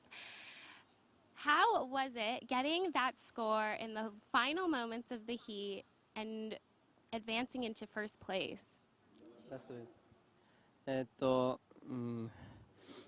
いつも言ってるんですけど、やっぱりいい波乗れば、誰でも決められると思うんですよ。なんか準備してきたから。Yeah, I always say that as long as I get a good wave, I have a confidence to finish it. So because I practice a lot before I come here. Well, your practice is definitely showing. And for you, Ricky, how is it to be advancing on with your other team member into the main round 5? まあ、あと1回でファイナルで日本人3人いるので、まあ、みんな全力出し切ってファイナルで戦うと思うので、まあ、僕も含めて頑張ります。So one more heat, and then we be able to go to the final. So and then there's the 3 Japanese in this next heat. So including me, everybody has to have a best performance, and then try to go to the finals. Well, that's all a part of having a very strong team here at the ASF Surfing Championships. Sending it back to you guys in the booth. Thank you. Thanks so much, Kayla. Great to hear from Team Japan. Looking so strong, which is expected based off of their results the last time that the Asian Surfing Championships happened, where they had 2 finalists or 2 winners within each division for men's, women's, boys, and girls. As we take a look at some replays here, Mohammed from the Maldives, what are your thoughts on this big re-entry? He goes down. Well, nice attempt, nice try, but unfortunately couldn't finish it. Jay, what can you tell us about these 2 Maldivian surfers? Here's the other one from Jails, if I'm not mistaken, Himafushi. Yeah, the surfer in blue is Inan. He's from island very close to Male, but he usually surfs here in Cox. He spends a lot of time in Cox. But this kid in white, Shanif Shafiq, he's a very good surfer, especially in his home break in Muli. Okay. He has taken consecutively twice the league junior championship tournament in Muli. So he's the only kid who has got it in twice. So currently he's ranked also pretty high in the league, and I think he's pretty high in the men's division as well. So. That's amazing. Now, where are you at in that season? Have you already run a few of the events this year? Has it already wrapped up completely? Yes, we have finished 2 stops, and now we are about to go to our 3rd stop. So we were planning to go to Kinolas, but because Kinolas is up north, but because of Asian Surfing Championship coming in, we have changed the location to Thulusdhoo now. So, but that's only for this year. For next year, probably we'll be again returning the tour to Kinolas. That's amazing. Talk to us about what we're looking at now. This is chickens, one of my favorite waves, and Afries too. Yeah. But unfortunately, the wave has changed a lot. After the developments around the island, especially with the putting up the seawall. I surfed. It was with Afri, I think. I surfed a few weeks back. Yeah, we both surfed there. I surfed there nearly after 10 years. Before that, I was like, I couldn't believe my eyes, the splitting of the wave, because those days when I used to come, that was just an uninhabited island, so it was just the beach and the reef there, so the wave was totally different. It was one long wave with a one peak, very beautiful, but now it splits into three. Well, make no mistakes outside that. Chicken is still a world-class spot. It's it's so much fun. So I can't even imagine how it was in the past. Even someone coming now will find it very beautiful, But it was. I'm just saying, it was even better. That breaks my heart hearing this. Unfortunately, this is something that happens everywhere in the world. Thank God that recently, I would say, there's a little bit of awareness to save these waves, not only from surfers. Obviously, surfers are trying this since decades, but more and more governments all over the world see the potential for tourism, for their own domestic economy. So that is one reason why they are starting to save more waves. And you can see Kanoa from Korea on another wave. All right, quick combination, surfing on his backhand. Smaller sized wave, but wanting to really increase his leading position. If he can improve on a 4.33, he'll put more pressure on the board.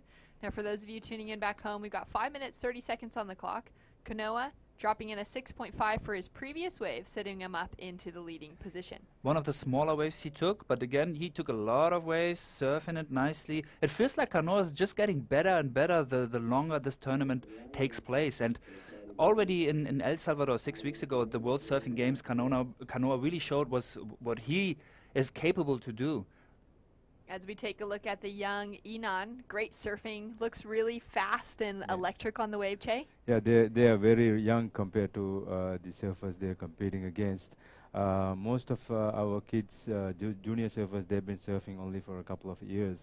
So I'm very happy with their performance, especially the juniors like Inan and the other kids, Yasin, Kayan and Kaizaki. So all of those kids, Sayed, they're surfing pretty well compared to, they've been surfing for nearly 2-3 years. And before we go back and talk about the preservation of waves, can you tell us how do these kids, the sub-18 surfers here in the Maldives, train? Is that like everybody in their own break, or do you have like something like a central training approach? It's a bit challenging because all the kids they are in different parts of Maldives. Some of our national team junior athletes, they live very far from Male. So we haven't been really able to organize training for them. But like but a development pathway. But all the kids who are close by to Male, we conduct training sessions for them. Frequently, so especially when they were getting ready for this, we had good training with Clyde, with our Clyde coach. Right. Do you think an tournament of this scale could be a push to maybe even have more structure and more support for the next generation of Maldivian surfers? Definitely. Especially, we are hoping we will see a big crowd of new surfers coming out from Thulusdhoo. As I was, you might have seen me giving tours to school kids, So basically, I was telling them about surfing, about how important they need to, protect the surf, protect the wave, the corks, and even the chickens, and how important it is for them to sustain it to the coming generation. So it was nice to meet all the kids, and we encourage them to surf. Meanwhile, we are also in the process of organizing a development program just after our league event ends. That's probably in the first week of August. So we will have a program where we will introduce surfing to kids. So already I'm hoping it will reach nearly about 50 kids coming out. Oh, that's great. Great that you're so active. Yeah, that's incredible to think of the growth. I mean, even having a look at that beautiful drone footage, how many atolls or islands are there here in the Maldives? You're saying that it's about 99% water as far as, the space that really fills up here with very little land.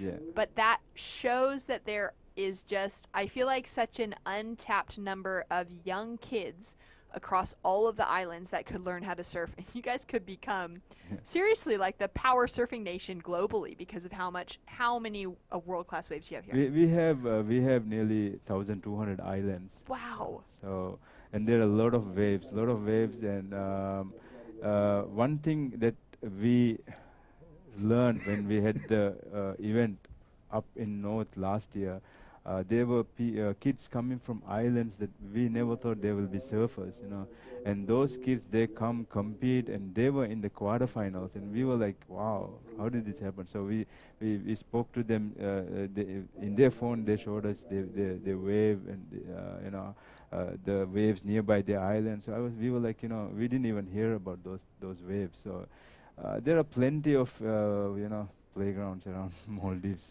for surfing. I think, and untouched. We still Yeah, need I'm to- sure there are still plenty of waves, unridden maybe even, or at least kept as a Exactly, yeah. secret. Meanwhile, you see Surfer in Blue surfing his next wave. Enon, great. I love his style, the way he just has those check turns, kind of sets up with the stall. Gets a little stuck here on that frothy section, but had that wave pitched over for a barrel, he would have been in a perfect position about halfway through to be able to find a cover-up. Nice little finish as well. Now 40 seconds remaining in this heat. It has just flown by so quickly. Let's take another look at this one, and then I'll give you an update. Steep section on the outside. Interestingly, normally the inside would be the faster part, but here it seems a little bit slower, allowing the Surfer in Blue to do a roundhouse cutback.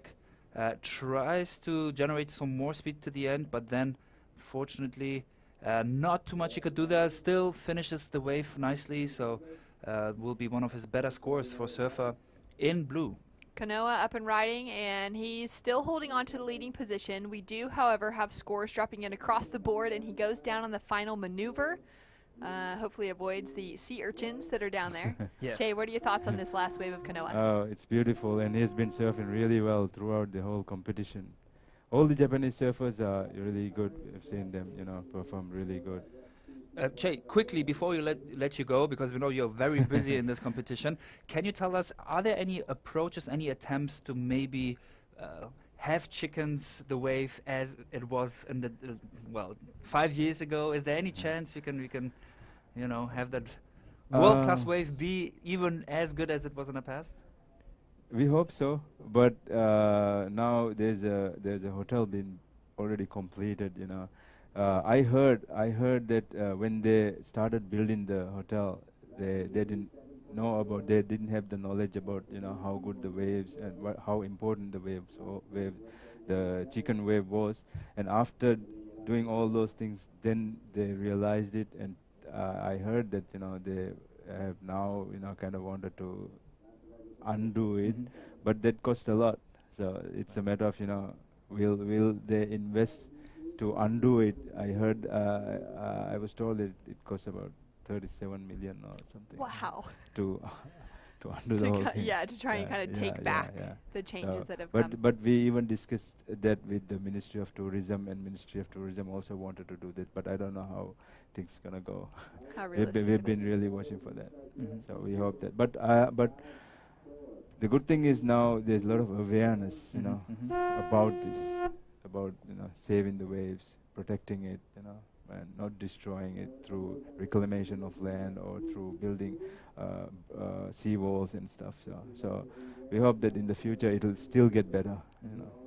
Well, thank you so much for sharing with us, Thank you. Jay. It was great to Yeah. have that bit of conversation and learn even so much more about the local surf community here and the development of Groms, as well as the world-class waves around. Yeah. We've got Thank more you. action to come, and we're definitely going to get you back in here as many more times as we Sure, can to just share if with I'm us free, yeah, definitely. more that's happening around the contest site. Well, let's go to a quick recap, and we'll be back with more right after this.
Welcome back to the action here at the ASF Asian Surfing Championships. We are into heat number 2 for our under 18 boys repechage round 2. We've got a full day of action today. We'll be clocking off between 2:30 and 3 o'clock this afternoon. And we've just seen a great heat in the one before. I'll give you those results in just a moment, but let's take a look at our 3 surfers coming up next. Shannon and Afri here in the booth. Shannon, we'll have 3 surfers from South Asia and 1 from Southeast Asia. From Sri Lanka in red, Kailash Lyndon Mason. In blue, we'll have Yusuf Kayan Hamdan Zaki from Maldives. In green, the surfer you can see right now in the replay, it's Yassin Ahmed Nasheed from Maldives, having nice little starter there with his roundhouse cutback, going back to the foam, and tries to do a little bit more on this wave that just builds up in the end with a top turn, nice spray for the surfer in green from the Maldives and finishes the wave. And last but not least, Masterton Johnson from Thailand in white. So 4 surfers, bottom 2 will unfortunately lose out and be eliminated as it is repechage. We saw great effort there from our surfer in red, Kailash, with a layback on the left. Haven't seen many lefts throughout this event, but there's been a few. And let's take a look at this first wave for Yusuf. Long roundhouse cutback, holds his rail to go back to the white water. Nice little push of his pad on the second maneuver and then kicks out before the wave closes for surfer in blue, Yusuf Kayan Hamadan Zaki from Maldives. Well, to give our audience an update on that last heat, heat number 1, we had Kanoa Palimano for South Korea that took away the win. He was able to increase on his 6.5 with a 6.03 for his heat, for his second to last wave within that heat. And Kishore Kumar for Team India walks away with that second place position, but he actually found himself the highest wave of the heat with a 7.0 and just lost out on taking the win by 0.03 on the heat totals. And so it will be those 2 for Korea and for India advancing through. Unfortunately, our 2 Maldivians, Inan and Shanif, eliminated from the event, but it has been great to see that next generation coming through, as Che was sharing with us. Absolutely. Yeah, and you can see how good they are surfing already. I remember that last wave of the Indian surfer, Che was actually telling us about chickens at that point, so I didn't want to interrupt because that was way too interesting, but that was, well, what a wave. So good on him. And, well, second place is good enough for him to proceed to the next round, so I'm sure he won't care too much that those 0.03 points were missing for the first place. And up and riding, surfing red. Down to 20 minutes on the clock. 2 quick whips for Kailash on his backhand for Sri Lanka. Nice stap, unfortunately goes down on the second or the last turn. Yeah, that fall seemed sort of unnecessary, but we will have a closer look and the replay what happened there. A lot of waves are ridden in this heat already. Surfer in green, Yassin on another wave. Just a quick turn to start things off here. A couple pumps as he's trying to gain some speed rolling through. Young competitor out of the Maldives and a great backhand attack.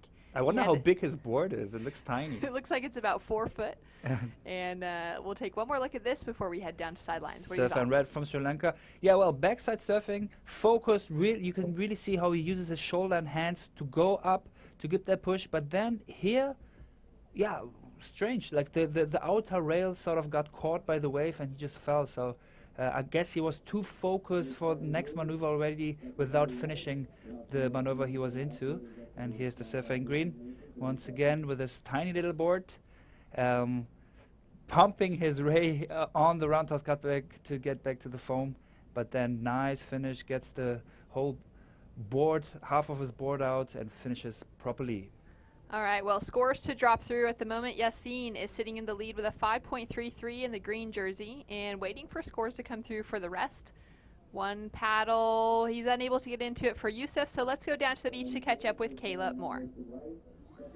I'm here with the heat winner from Team South Korea, Kanoa. Kanoa, how was it to put together those waves out there and win the heat?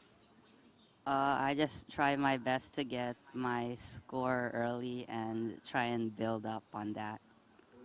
That's a great strategy to build up on your scores throughout the remainder of the heat. And what are you riding today? I'm riding a 5'8" Ghost Pro. Nice. And do you feel like this board is helping you to achieve what you can out in the water? Yeah, it's really nice because the tail's narrow, so it holds well on the wave, even when it's big. Yes, so the swell is definitely going to be picking up as we continue through the event. We look forward to watching you and sending it back to you guys in the booth. Thanks so much, Kayla. Great to hear wave selection and strategy being really important. When it's so good and the waves are just so beautiful, it can be challenging in a heat to not want to just take off on every single thing that comes through. Right, exactly. And well, that's pretty much what Kanoa did at the beginning of the heat. He really went for the bigger waves. And his strategy, he said he wanted to go for a lot of waves in the beginning, paid out. He got the first position. His later waves weren't nearly as good as the first ones, but he was safe. He had already everything what he needed to do at the beginning, and then he could just use his priority to get all the other surfers away from the sets rolling in, and that was a good game plan. Yeah. Down to 16 minutes, 20 seconds on the clock. We got a big day of competition here. We are currently in our under 18 boys repechage round 2. We open up the day with our men's main round 4. After this division finishes, which has 3 heats in it, we're going to be going to our men's repechage round 4, followed by our under 18 boys repechage round 3, and our men's repechage round 5 to finish out the day. So all men in the water today. The women get the day off, but they had a heavy day of competition yesterday. Yep. Well, the swell is just picking up, so it seems like it's just getting bigger and bigger, and we really want to make use of this. The conditions are awesome. The wind is good.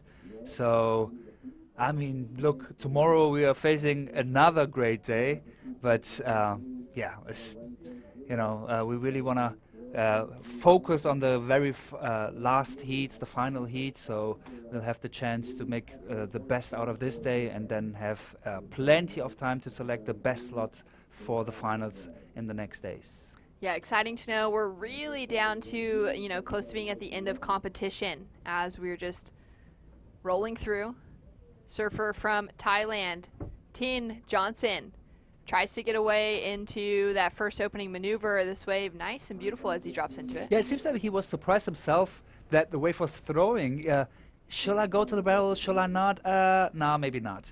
So, yeah, probably he should have thought about this one before he went for one of the wider waves, because you can actually tell very well in this spot which waves are the ones that are giving you that opportunity for a barrel and which ones aren't.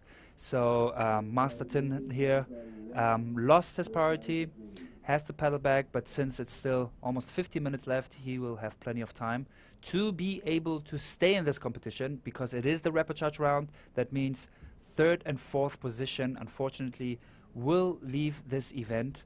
But again, I told you, it is pumping. We heard it from Che. Chickens is around the corner. So even if you're out of this competition, that doesn't mean that this surfer's dream of surfing perfect waves, almost empty, because that's the case right now here around the comp sites, will not end for any surfer, even though not being in the Asian Surfing Championships anymore. That's right. Chickens is about a 2-minute boat ride just across the channel, so it's really close. Can't really paddle across because there's so many boats coming through that channel that it's not safe, but there's some great opportunities to just hop on and head over to get a few waves out of that contest zone and practice maybe that backhand or that forehand, whether the surfers are regular or goofy. And a lot of the surfers have been taking advantage of that, as well as the staff members around the site this week. Let's take a look at some live action, though. Yusuf, young competitor out of the Maldives, now up and riding, sitting with a 2.5 for his opening. Nice couple turns here, so he's going to be improving on his opening score without a doubt, and he'll be putting together one of the better scores of the heat so far. Nice connection with the lip on the inside to finish. And I'm not sure how many turns he got done on that wave, but he was able to get quite a few, and he's looking powerful in the lineup today. Yeah, good reading of the wave. That was one of the slower ones. Made the first long round toss cutback for a smaller one as a second maneuver. He was in priority, so it was a good call to go for this wave. And third maneuver here goes for the fourth one. Sort of always doing the same maneuver, though this one was a nice re-entry, different to the other maneuvers, and second one as a finish to a re-entry. Good call of him to go for that wave. And now a priority is with red surfer from Sri Lanka, Kailash Lyndon Mason, and the Maldivian surfer Yassin Ahmed Nasheed with second priority. The other two surfers are still not in the lineup, so no priority for them. Now Yassin, just 12 years old, has had some great results within his competitive career so far. He's walked away with the bronze medal in the under 14s division and the gold medal or the champion title in the under 16s division in the local surf league last year. So really impressive surfing from this young competitor up against surfers that are, a few years older than him as well. His technique is just perfect as we take another look at this smaller wave on the inside. Yeah, I like his hit when he has speed on the, as you can see in the first maneuver, but interestingly, his roundhouse cutback is a little bit slow. You can see that he always has to pump in between, which is interesting because his first maneuver is so much more technical. So he might want to spend a little bit more time to polish up his roundhouse cutback too on his backside. Scores through for his first wave was a 5.33. Back that up with a 3.77. We'll see now where this last one rolls through. Kailash from Sri Lanka is currently sitting in second place position. His best score was a 5.83, which comes through as the highest of the heat so far. So he's in a pretty commanding position, although he's not in the lead. He needs a small requirement to be able to take first away from Yassin, and he is sitting on that single highest score. Yusuf now with a 4.17 that dropped through for his last wave. That big roundhouse cutback to start things off, and quite a few more turns connected through together. So he's going to be sitting in that third place position at the moment, chasing a 3.07 to take himself into an advancing slot, as just the top two will be heading into the next round. And Tin Johnson for Team Thailand with a couple scores adding up to a 4.16 on the board.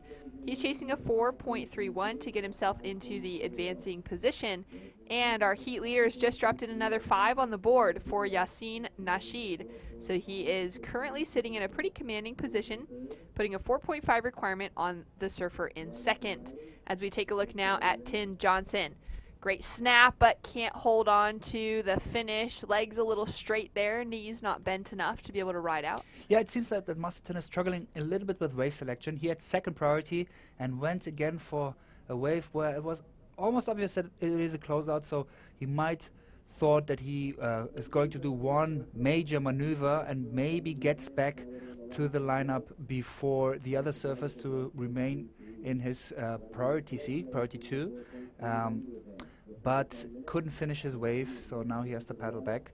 Still 10 minutes left in this heat, so he does have the chance to go to second or first position, but obviously now it's getting a little bit more difficult for him. So scores to roll through for Master, just the 1.33. He is 13 years old, from Thailand, lives in Phang Nga, and he's riding a Channel Islands Too Happy, he says, with the red rails on the sides of the board. Love when the surfers have that extra flair in their design, able to, pick a board that they're really happy with the look of it on, and any surfboard with red on it tends to make it go a little faster, I think. Yeah, interesting. Too Happy, for sure, the name suits to this spot in here. And Master Tin, we found out, Shannon, you and I, you learn every day here, that Master is a title for male Thai people younger than, I believe, age 15? Correct. Right, so once you're older than 15, then you're not referred as Master anymore. And female, you told me yesterday, do they call them Miss? Or what is Miss, the yeah, okay, that's so the for official any of the girls under the age of 15 and under, their title is Miss. So they have that title carries through with them for any of the kids coming out of Thailand. So it's fun to see that title included in on our rosters here for Master Tin. And it's also their IDs. Yeah. And then what I found interesting to see is that the surfers from Sri Lanka actually do quite well in this event too. I mean, not doubting the abilities of them. Everybody's aware that there are plenty of good surfers in Sri Lanka. But the surf in Sri Lanka is quite different to their neighbors in the south, the Maldives. In Sri Lanka, you have long period swell, same swell as they get in the Maldives, but the breaks are just very different.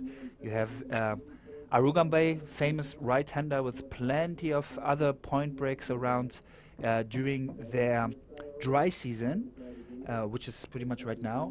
And then during the wet season, the surf shifts more towards the south.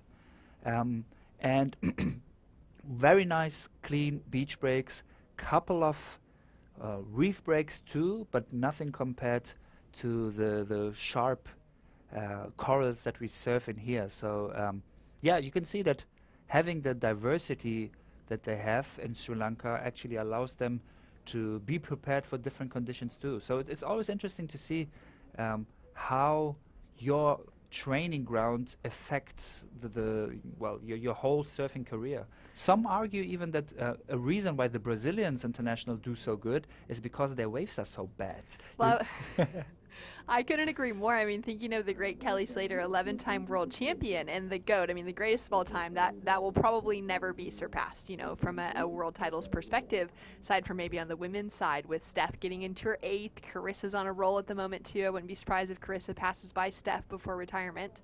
But Kelly Slater comes from Cocoa Beach, Florida. I mean, that is not high-quality surf by any means, and maybe it kind of gives that little extra excitement when surfers do get the opportunity to be surfing waves that are world class. They just have that much more hunger to be out there because they love surfing so much, but they really want to be surfing on the best waves. As we take a look at our surfer Yassine, 12 years old, and showing why he's really one of the front runners for the next generation of Maldivian surfers. Yeah, once again, you can see when it's critical, he delivers. Nice floater there to a re-entry. So he should really go for the more vertical attempts, since not only does he get more points there, but actually his technique is so much better in there than with the roundhouse cutbacks. Kailash, 17 years old, so oldest surfer in the water right now. Great backhand attack. You can see that really nice speedy drive out of those turns. Goes for a bit of variety on the end section with some progressive nature to it. Yeah, long body, so he can really use all his arms and legs to bend down, compress and decompresses like he is doing it. So a lot of maneuvers here. I was actually surfing chickens with him the other day, and boy, he was so hungry, you know, going for all the way, surfing and all the way down and again and again and again. Doesn't seem to get tired at all, and though surfing all these heats, not only for the sub-18s, but for the men division too. But Shannon, to get back to what you just said, you know, Clyde, the trainer from the Maldivian team, South African trainer, he actually told me that he believes surfing bad waves makes you actually a better surfer because you have to be so much sharper, so much more to the point. So, I mean, if you surf a perfect wave, especially if there's some push behind, it doesn't really matter if, you know, your bottom term is correct or, you know, even your takeoff, it already pushes you automatically. It doesn't work with small waves and waves that are even onshore, because there, if you don't do what needed to be done, the wave just won't take you. So this is why once you know how to surf small and, sorry to speak, shitty waves, you can surf pretty much everything. Yeah, I mean, having to surf smaller, slower, softer waves means that you're having to learn how to generate your own speed. You're having to learn how to generate your own power. And the whole criteria for progressive surfing is that around speed, power, and flow. And if you can learn how to generate that sort of in waves that are more challenging too, rather than relying on the wave to give you that speed, to give you that power, where you can then connect things together to find flow, then you're generally going to be a well-rounded surfer and be able to find some success in breaks that are a little bit maybe more challenging on a lot of other levels, but actually generate their own speed. They have already got that power to it, and your surfing is able to just match that as well. Right. There's always this question around why there aren't more surfers from countries like Indonesia or Maldives in the city or the highest level. I really believe that there are many reasons, money being one thing. Obviously, if you want to surf all the QSs, you do have to need a lot of money.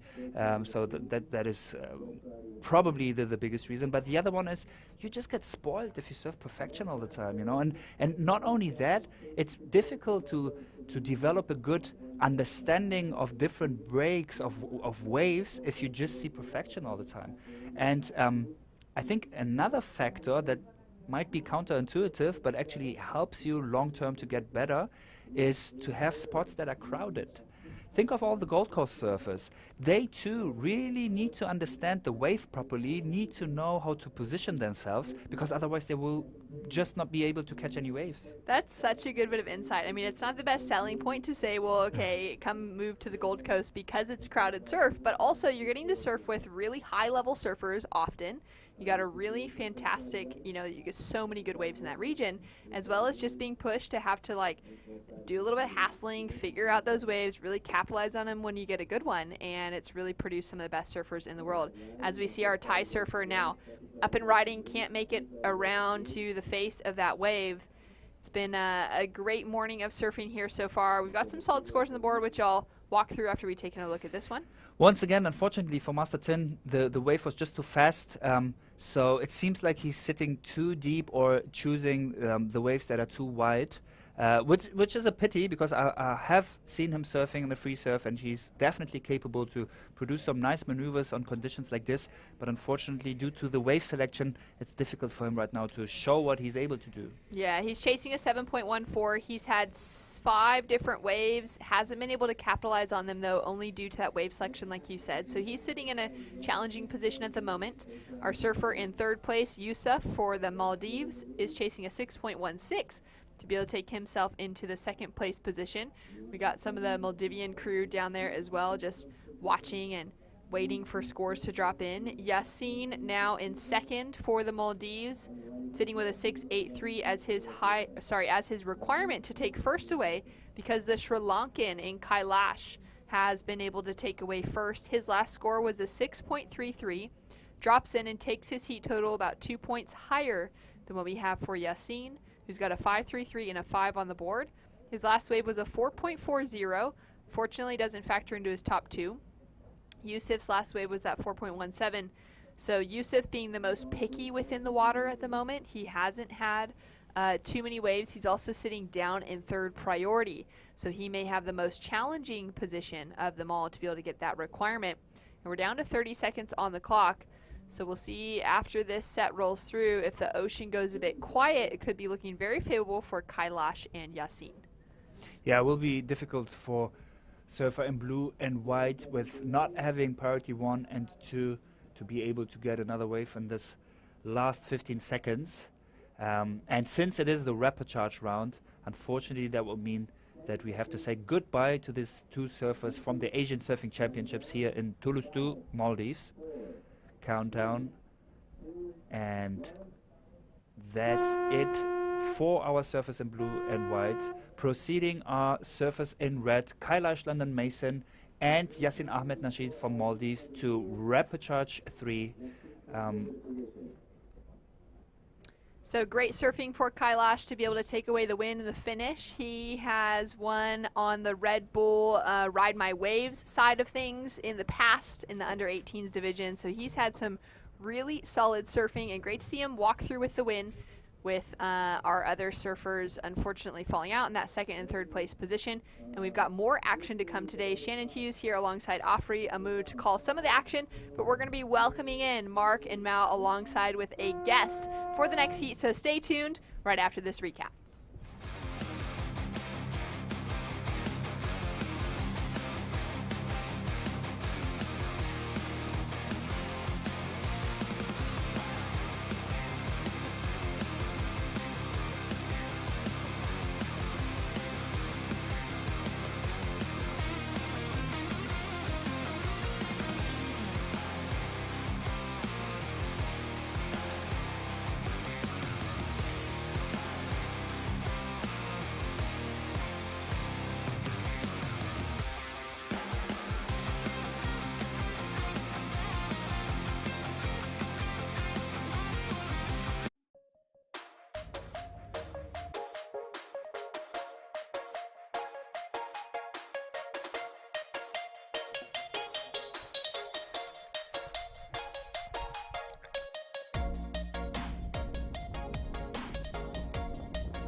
upcoming heat. In red is Zihao Wu, and in blue is Siwaraj Babu, and in green Ramesh Budihal, and in white Adamuin Ibrahim. Kindly please report to the beach marshal and collect your race cards and be ready.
Righto, folks, here we are, the third heat now of the repechage round for our under-18 boys. We have a surfer in red just teeing off here. It is Kaisi Adachi from Japan. He's up against Natri Jariwatanov. I've got that wrong, but anyway, he's out of Thailand. Sayed Salahuddin, the Maldivian surfer in green, and Julian Mark Spakaratala from Singapore. We've got his sister in here. We're going to have a chat with her, but it's Mark Clift, Mel Caithness, and would you like to enlighten us on your name, Camille? Camille Spakaratala. Okay, out of Singapore, yeah? Yes. Surfing under the Singapore banner. So it's nice to have you in here. Thank you for having me. Your brother's in the heat. Yeah. We'll get to him in a moment. We'll just have a look at this. Oh, look at this wave wow. for Kaisi Adachi. A nice barrel. He's going for the double barrel, Mel. Oh my. What did you reckon about that, Camille? I honestly thought he was going to get out on that second one. That was crazy. Okay, wow. so look at this, Mel. All right, here we go. Look at this. He parks this under the hood, and then he eyes off the second section. So the double barrel shotgun ride is going on here. He was so close, Mark, to making that thing. Even Camille said the same. She thought he was going to come flying out of that thing. He's still going to get credit for the first barrel because that was a completion. All right, so now we know your mum Sherry's on the beach. Would you like to give her a shout out? Hi, Mom. Thank you so much for supporting Julian and I, and we're just so grateful to have a mom like you and to always just come and support us throughout all the competitions. So thank you for being here. Unreal. You're winning a lot of points with that little speech. That was cool. All right, so tell us, Team Singapore, you and your brother came here with Mum, and that's the entire team? That is the entire team, but there is the federation in Singapore. There's like Ajil, Kai, Naz, and etc. And there is like a nice surf community in Singapore as well. But we hope to expand the team, I guess. How big a surf community? I mean, like I would say there's like around 30 surfers I've seen at the beach when there are really small waves in Singapore. And so it's just like a full lineup with different people from all over Singapore. Mel, would you like to ask Camille anything about Singapore or whatever? I'd just absolutely love to welcome Camille here to the Maldives for the event this year. Give me some of the highlights for you, Camille. We sort of touched base on day one, had a bit of a chat together as a family. So what have been some of the highlights for you of the event thus far? Definitely the opening ceremony. That was the first time we ever did the sand pouring and the flag bearing, and it was really cool, and seeing all the nations, like 18 countries that competing. That's amazing. And just even surfing with 3 other girls out at Cokes, the wave is perfect. Honestly, no matter how the heat goes, I'm just always having fun. Well done. There's Mum there. Look on the screen. Hey, Mumsy. Shout out, Mum. We can see you. Big wave there. Good start. Hello. Cool. It's good to be able to bring all the nations into the booth, Mel, and we're going to have Team India in next as well because cool. they got 2 surfers in. But tell us, your brother, he's out there in white. Yeah. How nervous is he before his heat? Honestly, he's pretty chill. You know, we just like play some music before, and then he just goes into it with a good mindset. And yeah, I think he's really talented on his backside. So yeah, I think he'll do good. Tell us a bit more about him. He's 16. Yes, Yep. he is. What sort of board's he riding? I think he's running a Channel Islands like 511. Okay. Little step up today. Yeah, Oh, there we go. Okay. And there, Here he he goes. is. Let's go, Jules. You talk us through it. Come on. Okay, he's setting up for that first turn. Oh, just didn't make it at the end. Nervous, maybe? Maybe. Well, I'm just going to interrupt there. I've just got some scores come in, so we'll keep this fresh for benefit of the viewers all at home. Last wave for Kaisi Adachi was a 4.83 mark, so spot on. He got 4.83 there for that good first little tube. His first wave was a 3.83, so he's typical Japanese fashion, come out of the blocks quickly. He's got himself a good base to build a score from. So yeah. Got some live action here from Blue now. Nutri, a 15-year-old Thai surfer. He's riding a Ghost Pizel right there, so he's whipping it around. That's his first wave. His favourite wave is Crummus, and you're telling me that your favourite wave, Camille, is Uluwatu. That's true. All right. Yeah. And you're saying, you know, small community in Singapore, beach break sort of surf. How different is this stuff for you? I mean, my brother and I surf often at Uluwatu, so I guess we are more accustomed to surfing to reef breaks, but I've never surfed a right like this good in my entire life. So yeah, it was a really good experience to be out there. And are Team Singapore enjoying their time in the Maldives? Definitely. It's hard not to, isn't it? Yeah, it's perfect. It's paradise here. So. All right. And might I ask, who's the older out of you two? Oh, I'm the older one, okay. actually. How But old are you? Oh, I'm 18. 18. And all right. Yeah. Okay. And have you got any more heats coming up later on today, or? No, I'm out of the comp. You're on the sidelines. Yeah, but I'll be supporting my brother. All right. Okay, that's good news. Yes. Yeah. Yep. Camille, sort of island life here on Thulusdhoo Islands, pretty special, isn't it? I Half a love it. kilometre wide, 1.5 kilometres long. What about the local food? What's been your favourite local? Have you tried anything there that yes. might sort of let people know at home what's good to do when you come in here and you're dining out in Thulusdhoo? Okay, so every day for breakfast we get this flatbread and then some tuna, and we put it in, just roll it up, and it's just so delicious. It's the best way to start the morning. I love it. But Okay, well, we'll just stay with this wave because this is Julian, it's your brother, so let's see if he can finish this one. yeah, let's go, Jules. That was better. A 2-snap nice. combo. Yes. On a smaller wave, a 3-snap combo. Camille. Let's go, Jules. He's going One all more. right. Boom. Yeah, let's go, Jules. All right, well, while we're waiting for that score, let's throw down to Kayla. She's got the winner of the last heat. Over to you, Kayla Moore. Who won the last heat. You look like you were having an amazing time out there. Can you tell us how you felt and how your mindset was in the heat? Yeah, I mean, the waves were small, but it was fun. I mean, I was surfing against friends, so I was just having a fun heat. It's really beautiful, the sportsmanship that has been happening here at the event. Who have you been hanging out with most, or which teams have you been hanging out with most here? Mostly like the Indian team and like some of the Korean teams, and yeah, it's been fun. Amazing. And you will be advancing on to the next round. What is your strategy going to be like through the next couple days of the event? I guess just try and surf heats, see how it goes. Try some airs, why not? Well, you definitely have your wax ready for some aerial maneuvers. I'll send it back to you guys in the booth.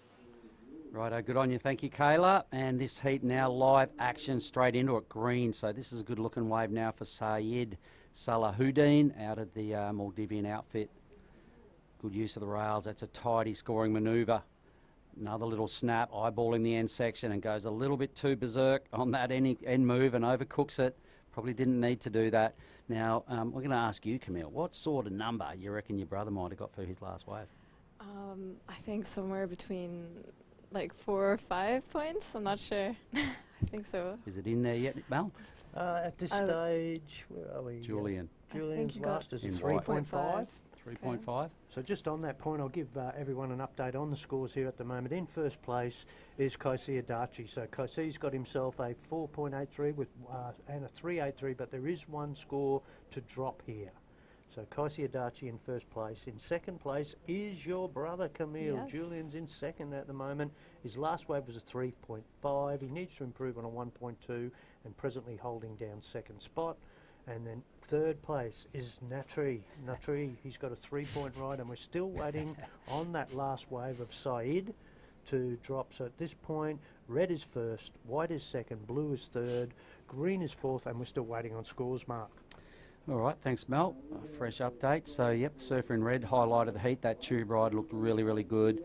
There's a lot of polished surfers here at this event. So, Julian, although he got 4 or 5 moves going on that wave, Camille, you can see the judges keeping the number kind of low. Probably just didn't really have a great-looking wave, and his turns maybe just a little bit light on. Anyway, let's have a look at blue now. So, this is Natri out of Thailand.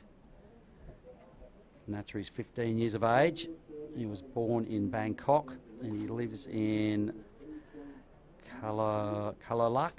His favourite wave is Karamas. Mel, did you like what he did here? Yeah, so let's have a look at this. He takes off on this wave here and then puts that up into the roof and then just digs that inside rail a little bit, so it gets a little slow. Couple of bunny hops here, Mark, so the judges aren't going to go ham on any bunny hop surfing. You're sort of probably better at that point to maybe just get that outside rail and then get that sort of traverse turning going, then the bunny hop. So we'll see. Bit of dropping and climbing, a bit of up and down on the wave. Okay, so sort of similar to your brother. You can see the difference, Camille. When we sit here, we watch waves all day long and see the scores. It's a really good learning curve for how brutal the judges can be. You know, they don't reward, you know, they don't count manoeuvres. It's the manoeuvres that count that give you the big scores, like the big hacks or the tubes or, you know, top to bottom surfing never goes out of fashion. So that's a good thing to maybe take on board for yourself. Definitely. Great looking set coming into the lineup. How about you commentate on this one? Kaisi Adachi now. Look at this. Oh my gosh, how did he land that? Wow, super committed. No, good call. That is really hard to do. Mel? Yeah, let's have a look. This first hit really is quality. Now, look at this second hit. Wow. Maybe just meets that a little bit late to the party, but at halfway stage to be able to pull that manoeuvre off, I'm thinking we saw a 7.5 awarded earlier for a wave like this. This is knocking on the door as well. Yeah. So you'll see the clear difference in a minute, Camille, you know, by somebody that's done 2 pretty strong moves in that end section. You couldn't even believe that he made it, as opposed to your brother who did 5 moves on his backhand, and I'm probably thinking the score might almost be about double. Yeah, it's going to be you know, Paddle, substantially better than your brother's due to the fact that that's what the judges want to see, and that's the message they send to you guys as competitors. Is when you hear those numbers, you go, whoa, 5 turns, 2 turns, 2 big turns, big number. So it is a good way to learn and give yourself some self-coaching at events. Yourself, having been eliminated from the event, there's still a lot to learn. If you go away from events, you go, right, I'm out of the draw, bum and damn, that was a waste of time, or whatever.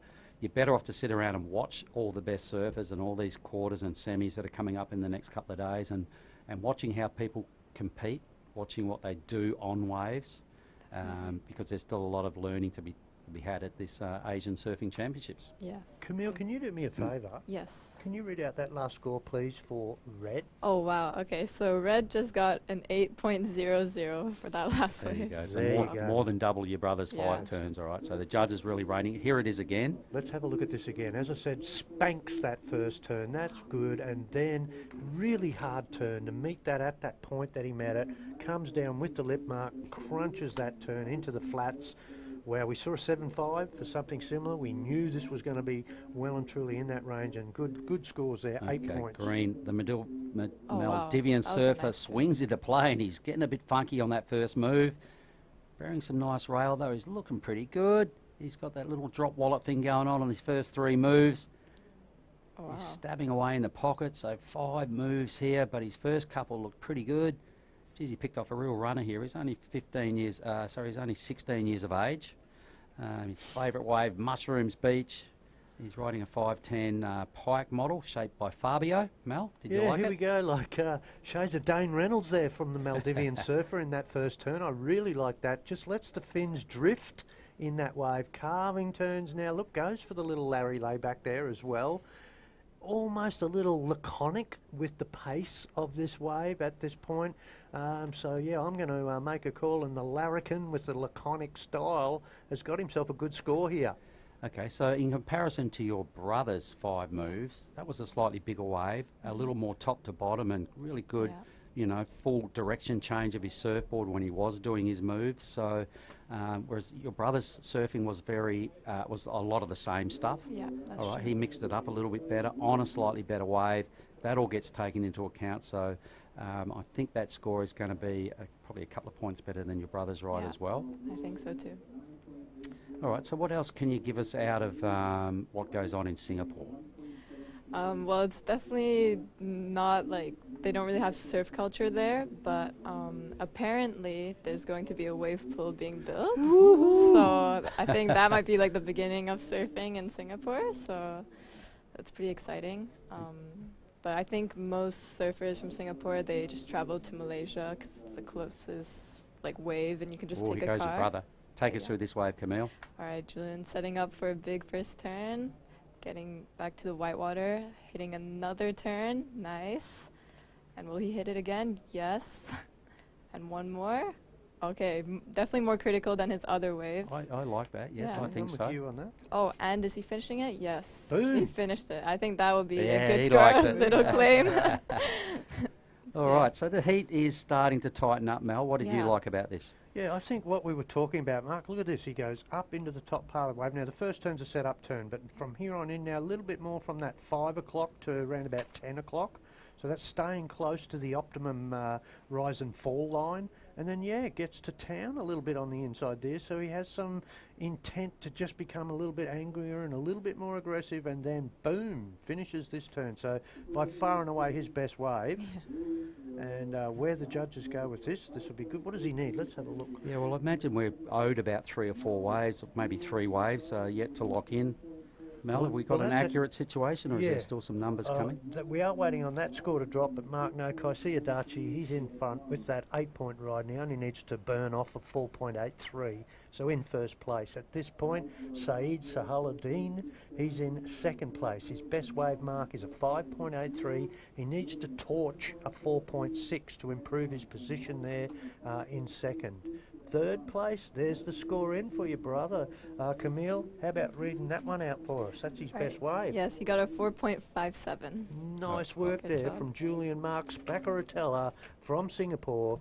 He's currently there now in third place. He's chasing a 5.86 to re-qualify.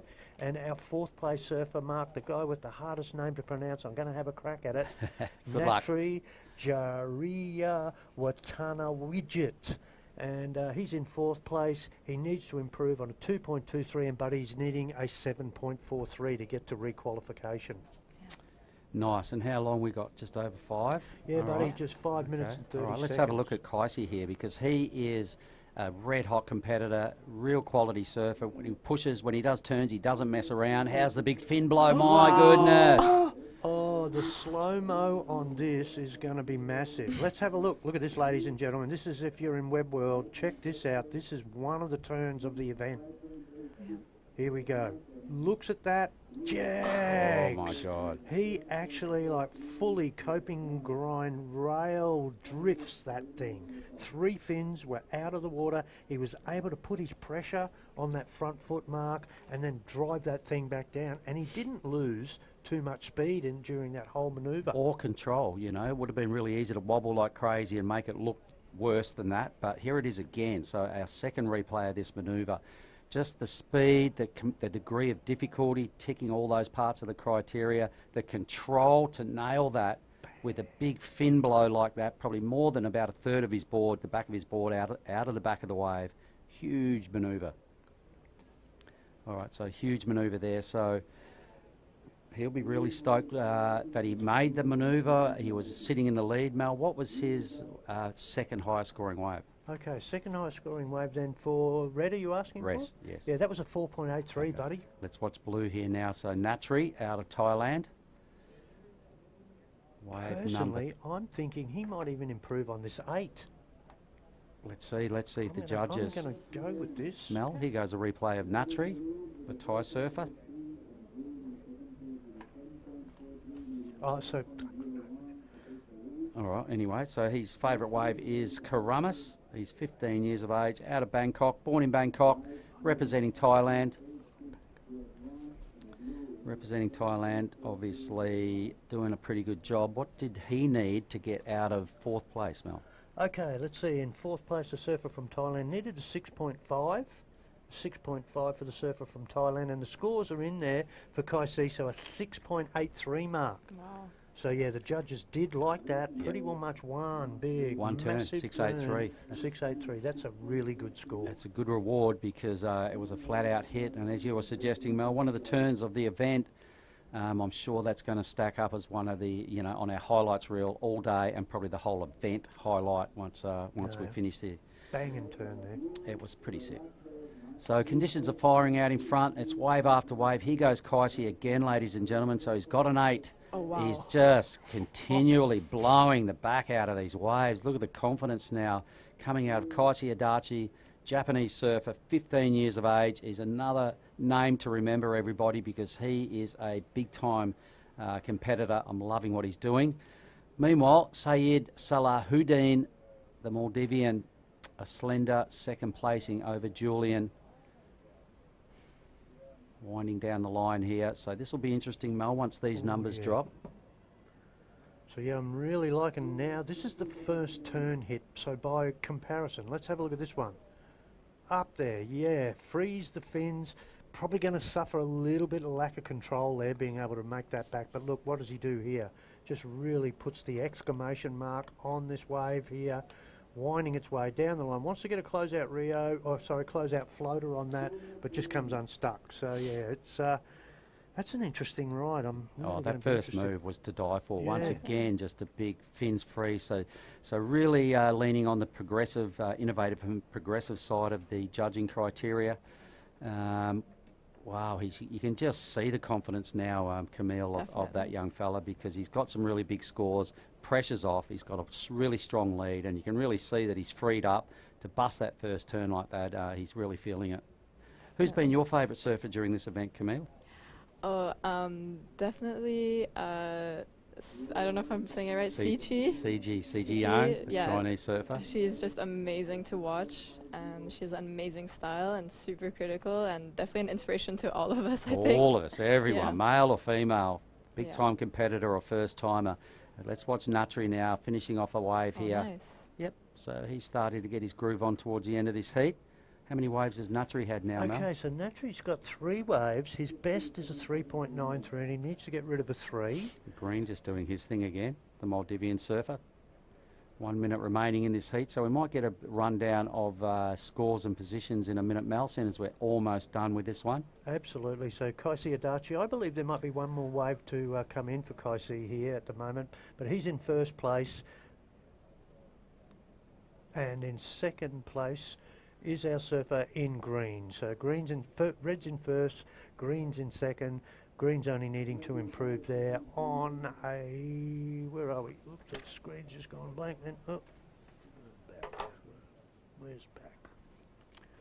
My apologies. Okay, so here we go. There we go, we're on. Okay, there. Saeed's only going to improve on a 4.6, but he is waiting for that score to drop. Third place is your brother, Camille. Julian Marks Bacratella chasing a 5.86 to re-qualify. There's the end of the heat, and it looks like it might be all she wrote. We do have scores to drop, so we'll wait and see what happens there. Now, it's been really good fun chatting with you, Camille. You can see it's easy in here. There's no pressure. We just talk surfing. Would you like to look down the camera and say hello to anybody who might be watching in Singapore or any of your friends? Yeah, hi to all my friends in Singapore, and hi to my dad who's probably watching my brother surf the heat, and to Surfing Singapore. And yeah, just thanks to everyone who's been always supporting at the Singapore team. I'm going to shake your hand. You've been a ripper, and I'm certainly glad we brought you in because you were good fun. We're going to go to a recap of this heat, and we'll be back shortly with the next round of Repechage heats.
All right, everybody, we are back here. This is the first heat now of our main event, Repechage 4. So we're talking the men's. We've got two. Well, let's have a look at all four of these surfers. It's Zihao Wu representing China in the red, Zivaraj Babu from India in blue, Adam Muheen Ibrahim in white representing the Maldives, and another Indian surfer there. Just dropped out a picture. I'll pick up his name. Maybe you could tell us. What was it? There you go. Okay, so our special guest in here is out of the Indian team as well. It is Nawaz Jabbar.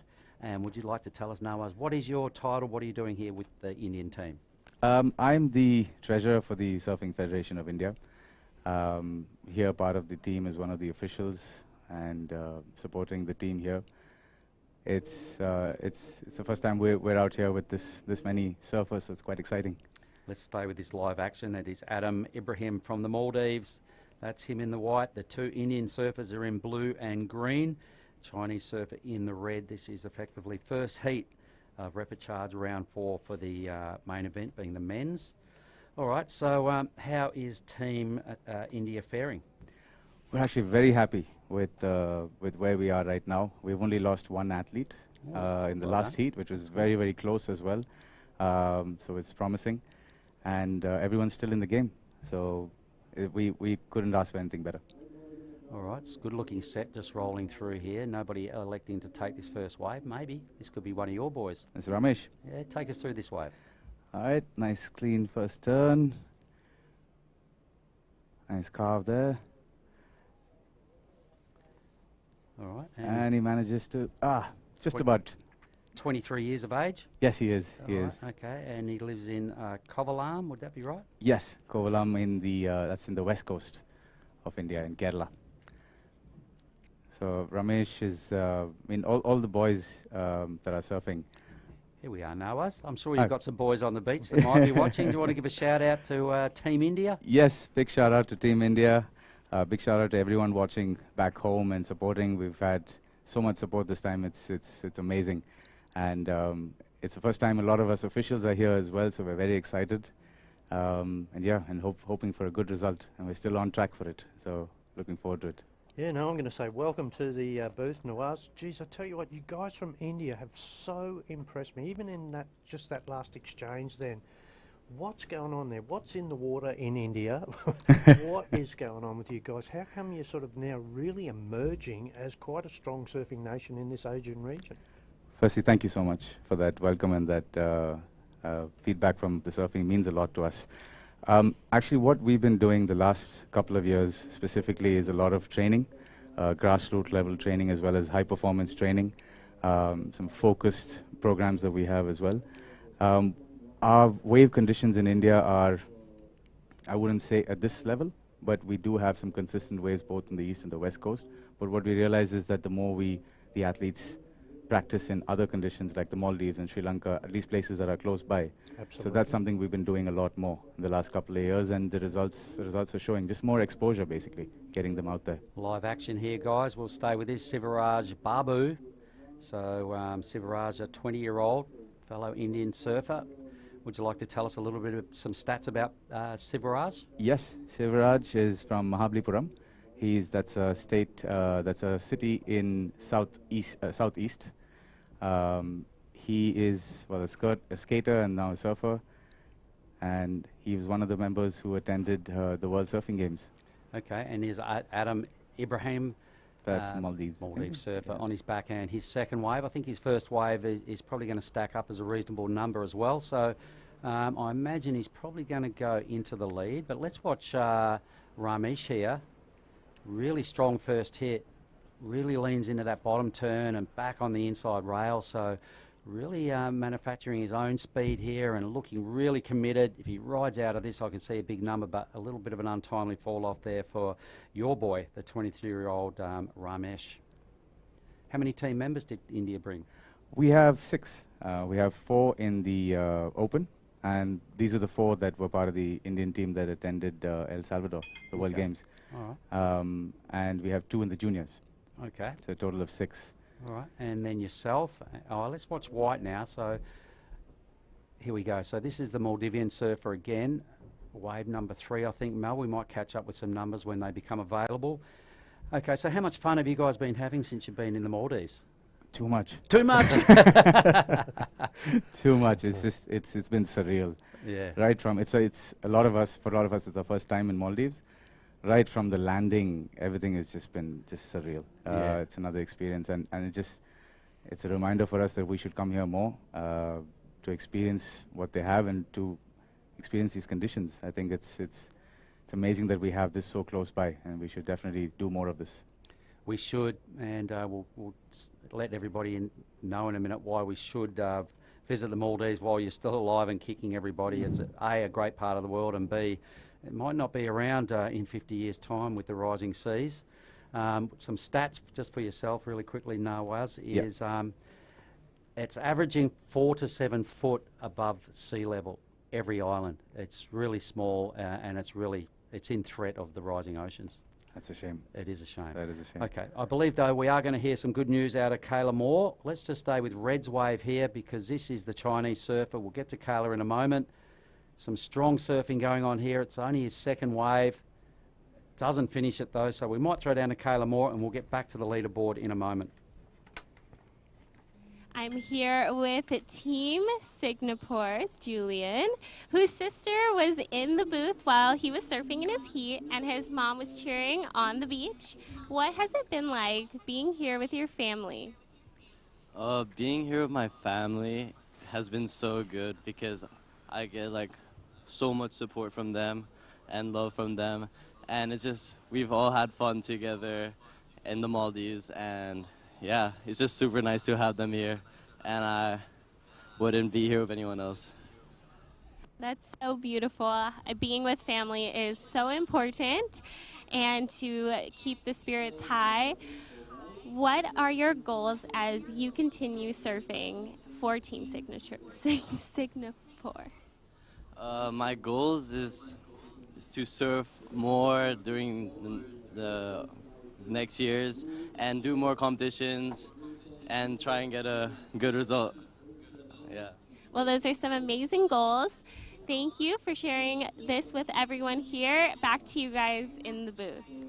All right, thanks, Kayla. Mel, how's the leaderboard? Yeah, exactly, mate. So, yeah, the last score in was from our Indian compatriot and our competitor in green. That's Ramesh. He's got himself a 5.17, and Mark, he needs to burn off a 2.67 to improve his position at the top of the leaderboard.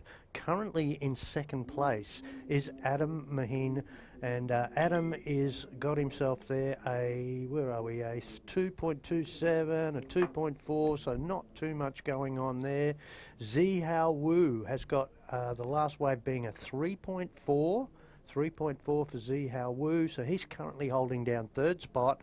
And prior to that wave just then, fourth spot has been held by our surfer in blue, that's Silvage. He's only got one wave of 3, so Mark, the whole heat is swinging at this point. First to fourth, there's really not much in it, and requalification is up for grabs, dead set in this heat.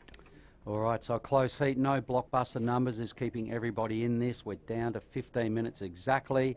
Nawaz Jabbar is in the booth with us. Treasurer from the Federation of Indian Surfing. He's the one that pays the bills, and the boys have been having a great old time here. So what goes on in India? How did you come up and pick your team? Do you have a federation and a whole program up there? So we try to go by the national rankings. We have a series of national events. Is this your boy? Yes, it is. It's Sivraj. Sorry, Okay. I got distracted. You're right. Tell us about his wave. Looks a little small, not too much power in it. He's trying to make whatever he can out of it. Squeeze in a few small turns. Don't know if a finish is available there, but it's fizzling out a bit. Looking pretty fast and zippy on his feet. He is, yeah. He's a good surfer. He's improved a lot over the last year. He's made good use of the training program that we have, and I can see it remarkable in just watching him surf now. It's amazing. Leaps and bounds. That must feel good, eh? Look, he's opening his shoulders here. Look at this, the flow that he's creating. So I'm a bit the same. This is like heartening stuff from your perspective, and yeah, that's a useful wave there. Where is he? So how long would you guys have been involved with Sivraj just then, as we saw? So Sivraj has been surfing from his, I think, maybe 10, 12 years old, but he's really grown a lot as a surfer in the last 2 or 3 years. So, like I said, we have these national competitions. We have a circuit that about 4 events that we have in a year. And if the international competitions are close to, or during the national competitions, we use the rankings from the national competitions. The World Games was in the off-season for us, so we use We might just stay with Zi Hao Wu here, the Chinese surfer. Good-looking wave, overstretches that first move and can't capitalise on what looked like a really good wave. Meanwhile, White's off and racing, speed line here for the Maldivian on his backhand, yet to put his scoring manoeuvre together. So one kind of mini move, but doesn't even complete it, so a no manoeuvre wave there for White. So a little throwaway numbers will be coming through, but go ahead. Tell us about your training program with these boys. So yeah, if the international events come up when our series is over or there's too much of a gap, there might be a development in some of the surfers. We give it a fair chance. We have Ramesh up again. All right, he's already in the lead. What's he trying to improve on, Mal? Our surfer in green. 2.67, I think. Yeah, 267. Okay. Exactly. Now, I also believe there's a big 3,000 event in India this year. Yes. Is that right? Next month, August. Next month. Okay. Firstly, we'd like to invite everyone here. We'd love to have you in India and host you. It's a very exciting moment for us. It's the first ever WSL event in India, and it's a QS 3000. It's happening from the 14th to the 20th in Mahabalipuram, where Shivraj is from, actually. All right. Is that some of your team members right there? Yeah, that's Siddharth and Divya, my wife. Woohoo! Hello, team. Hey, guys. Good on you. I hope I'm sounding okay. Yeah, he's doing a great job. You're doing a great job. And your boy's doing a good job too, because we got one of them in the lead. We got the other ones moved into second. So right now it's Team India doing the 1-2. Ooh, nervous times. And there's not much separating them. Look, they're both in the 7-point range. There's only half a point spread, or less than half a point. About half a point. So if the heat could end right now, you'd be a happy camper. Very, very relieved and happy. Yeah. But yeah, this WSL event is great for us. We it's over a 7-day window, and it's actually just after the end of our national series. So we're getting a lot of the local surfers an opportunity as well, based on the ranking, to take part. What is the location you're running that event? In Mahabalipuram. Is that a good break? Oh, it's a lovely break. It's a sandbar, but we've got a temple, a historic temple, which juts out, and this creates a nice, consistent wave. It's not too big, but it leaves enough for about 5-6 maneuvers easy. Oh, cool. Yeah. Okay, that's nice. Yeah. So on the west coast, or is this it is on the east coast? On the east coast, So so it's it's in the about leeward side, so it's got to be swell dependent, yeah? Yes, Okay. yes, it is. It's about 60 kilometers south of Chennai, which Nice. is the main city, the Yep. closest city. I actually live just about 10 kilometers from there. Mm-hmm. So And is that your local surf break? it is one of our local surf breaks. We have Alright. one in Kovalang, Yes. which is where we'll be ending. All right, let's just stay with Zi Hao again here. He's picking good waves. I'm liking this. He needs to capitalise here. That was a huge manoeuvre, Mal. Certainly Nice. was. What There do you we reckon, go. Nawaz? Did you like that? That was lovely. You might challenge your boys here for I a know. top 2 spot, so... Trying to be unbiased when I comment on it. Well, then why did you just throw your thong at the screen? Nah, that was a good wave. It was Credit lovely. where credit's due. That was a heavy hit. It's not easy to do. So, geez, you guys must be excited to have a QS event in India. Yes, absolutely. Over the moon. It's just the level of surfing that's going to come. It's great to see. It'll be great to see our surfers up against some of the best in Asia. Inspire them to do better. Well, that was an inspiring move from Zi Hao. Certainly was. The first turn a little sleepy for me, but the second turn was big, and he could go from 4th to 1st with this score. He Oh, has. there you The go. numbers in. So Shivaraj now is surfing for his life in this event. He's dropped into 3rd. So stuff has changed. 617 mark for the surfer in red, so you're exactly right. 4th to 1st on that wave. So red first, green is in 2nd, blue is in 3rd. Blue's chasing a 4.38 or better single wave score to go back to 2nd and re-qualify. And our surfer in white, mate, he's needing a Maldivian. 6.03. All right, so there's a lot of replays flying around pretty thick and fast, but officially red is in the lead. Shivaraj Babu actually is in 3rd. His teammate Ramesh is in 2nd in green, And languishing in fourth at this stage is the Maldivian surfer. Here he is on his backhand. So he's going to have to get his groove on. Nice little slap in the pocket. His wave choice is not quite as good as some of the other boys in this heat, which might be letting him down. But what did you reckon of this wave, Mel? Yeah, no, it's not going to get the requirement mark. Whether or not he's going to even improve on this one, just things a little bit slow, a little bit sleepy.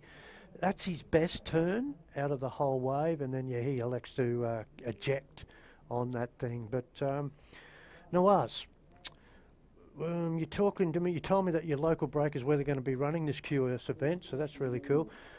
Where's your best secret spot? Ooh. It's a secret spot for a reason. Yeah. You don't have to tell us. maybe we'll discuss it off camera. I like that. I like that. That was the right answer. You got to keep some things hush-hush. All right. And do you surf regularly yourself, Nawaz? I try to. I try to whenever I can. I've had some injuries recently, so I haven't. But apart from that, nothing compared to what we're seeing here. But you know. Oh, have you had waves since you've been here, or are you busy just looking after the troops? Mostly looking after, and also not able to surf because of this knee right now. But apart from that, just happy to be in the water. It's just such a nice environment, isn't it? And everything feels good when you're warm and you've got waves and water that looks like this. And unbelievable. Food's been really cool. And sand between your toes. Yep. And the fact that you've been here for the first time, man, there goes Team Chinese Taipei. G'day, gang. Yoo-hoo. Chinese Taipei. We've got to hear from these guys over the week as well. We haven't had them in the booth yet, so we'd love to do that. Where have you boys mainly been surfing? Have they just been focused on Cokes, or have they got around and surfed elsewhere? I believe they went down to Sultan's yesterday. Yesterday or the day before, I think. But the training pre-event was at Cokes. We have our coach, Samai, who's made sure that they've been focused on the spot that the competition is going to be at. But yeah, I think maybe after the competition, they wind down and try out some of the other spots. All right, now obviously to pull off a big QS event, 3,000, there's a lot of organisation that goes into it. I'm sure there's some people at home watching these two surfers in the heat. Would you like to give some shout outs to the men that count in India? Yes, in fact, a big shout out to Arun Vasu. He's the president of the Surfing Federation of India. He's actually just on his way here. He's on a connecting flight. And he's been a primary supporter of surfing for the last 10 years, pretty much the backbone of it, and made everything possible. The development we've had. Apart from that, we have a very strong team. Our entire committee is all committed in it for the passion. And yeah, we're nervous, but we're confident about the upcoming event and hope to pull off a good one. I like that, nervous but confident, Mel. Here we go. Let's see if Shivaraj Babu can surf confident to get his way back into at least a second position. Huge hits going on here. Shivaraj Babu, come on right out of this thing, please. Oh, my goodness. My goodness, but he teed off on two moves, Mel. Well, let's have a look at this. I'm really loving this bottom turn, top turn, first turn, but look at the money turn. This thing here now, that has hammer time all over it, and all he had to do was finish this wave, and he was on his way to a huge score with that mark. What did he need to go up a spot? Okay, let's have a look. Blue, needing a 5.25 there, mate. All right, yep. Okay. Wow, had he ridden out of that end move, I could see the number. He's going to get the number, but geez, he's knocking on the door too with those two quality turns, so... Ooh, nervous times, Nawaz. This is really nervous, brother. I think it's the worst time to be in the commentary box when your team is out there. You're lost for words half the time. I know. It's wow. Sometimes I think you get more nervous watching someone you're invested in than actually surfing a heat yourself. So, Team India. Bang! Siraj in the lead now. He's gone. He's got a 6.23 for those two turns. So I like the fact the judges didn't penalise him, Mark, for falling. All right, good stuff. All They're the work rating those first two hits. Done. That's so cool. So we've just seen White have a go at it. Now Zihao Wu is in third spot. He's charging hard to take down one of these Indian surfers. A nice slap in the pocket. Another tidy move there. He's looking really confident. That was a strong finish to that wave. Oh. Three really good moves in rapid succession. And the math is in, mate. He needs a 3.73. Oh, well, I think he's got it. He's going to get it. I think he's got it. We hate to say Nawaz, but we're pretty sure he gets the number he needs, mate. I'm pretty sure he got it too. Yes, nice second turn's nice. If anything, the only thing is the wave size compared to Sivaraj is probably a little bit down on size, but it's not a big requirement. Yeah, exactly. So for sure, he's going to delete Ramesh here. unless he can answer back. So blue now trying all he can. This is Sivaraj Babu. This might be a replay of an earlier wave. Didn't quite see it. He's 20 years of age. His favourite local spot is Mahab's Point. Is that a good wave? Yeah, that's the one we're having the QS at. Woohoo! That's his local spot. Oh, well, he'd be looking forward to competing on home soil. Absolutely. I think hopefully there'll be a good advantage for some of the local surfers there from Mahab. And I'm going to do this little shout out as well, because Ramesh, I can see one of his boards in his 2-board quiver is an Ernie hand shape. Yes. Yeah. All right, so we were talking about him last night, Ernie, and in the scene there, making surfboards for the local riders. He's got a 6-time national champ, is Ramesh. Yes, he is. Yeah, Ramesh is one of the best surfers we have. Like I said, he's also been surfing since he was, I think, 8 or 10 years old, and we've seen him come through the ranks and really come through as a class surfer now. One of the best we have. Well, Zihau's gone to first, Mel. Yeah, last wave in for Red, came in at a 5.27, so boom, he's back in first place. Sivaraj waiting for a score to come in there. His last was a 3.97, so he's holding down second spot. Ramesh now needs to do a little bit of work here. Ramesh needing a 5.4, guys. A 5.4 time check, 2 minutes and 20 seconds. We've got enough time in the clock. Where is he? He's in, Ramesh is in first position priority. He's more than capable of pulling off Here you go, Nawaz. 5.4. I mean, just got to keep it together. What's he got? 2 minutes. Ooh. Send him your mojo, Nawaz. No, but it's amazing how much of surfing is the mental aspect. I mean, in competitions like this, you realize now at the business end, anyone is capable of pulling off what they need. It's just about keeping it together, the mental aspect of it. And just performing under pressure. So Ramesh is a tough cookie mentally? He is, yeah, he is. Good. And he actually has a habit of pulling off buzzer beaters. There you go. Yeah, Right, he's buzzer beater Ramesh, he is. 6-time national champ for a reason. Yeah. He knows what he's doing when he's got the rash vest on, so it's now crunch time. Does he have first priority, did you say, Mel? Yes. He does? Okay, that's good. There's 90 seconds. Yes, definitely. And oh, look, we're starting to see a few little lumps here on the screen. Oh, this thing could be a nice tapering Wow. wall. He's surfer in green. He didn't like it, or he does like it. No, He that's doesn't like good. it, or he may lose priority there as well, Mel. He's Yeah, having a paddle for that wave. Let's keep have our a eye on the look. priority listings. You watch the screen, I'll have a look at this. For me, there wasn't a real paddle. It was just a sort of a sniff. So the priority judge here, ooh, I'll keep watching because it's important that I get this to you in time. With 45 seconds to go, Mark.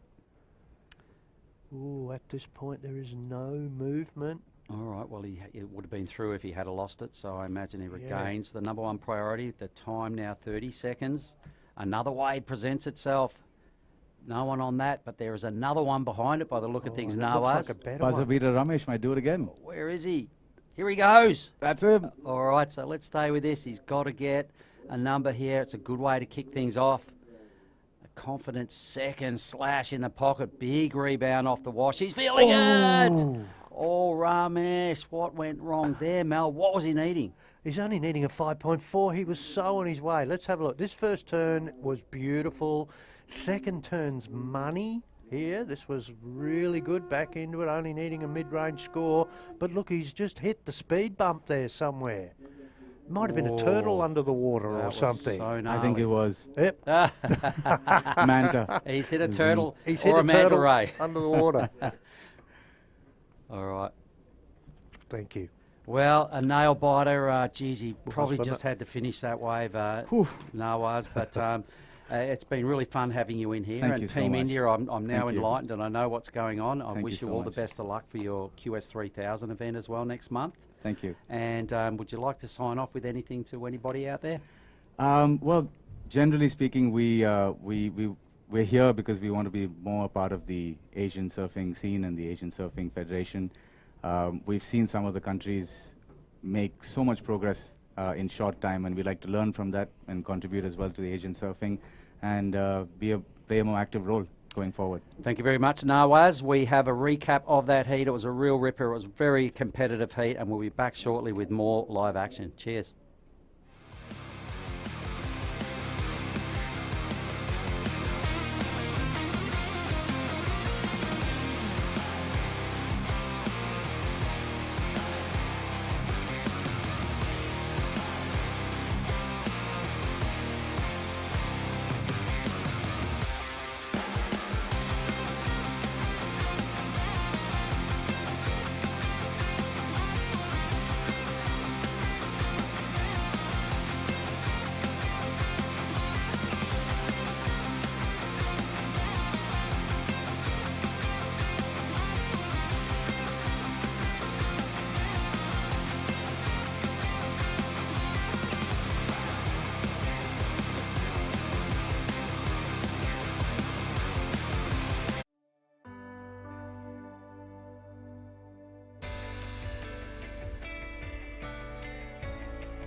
Supercharge round 4, heat number 1. Winning the heat was Team China in red, Zihao Wu with 11.44 points.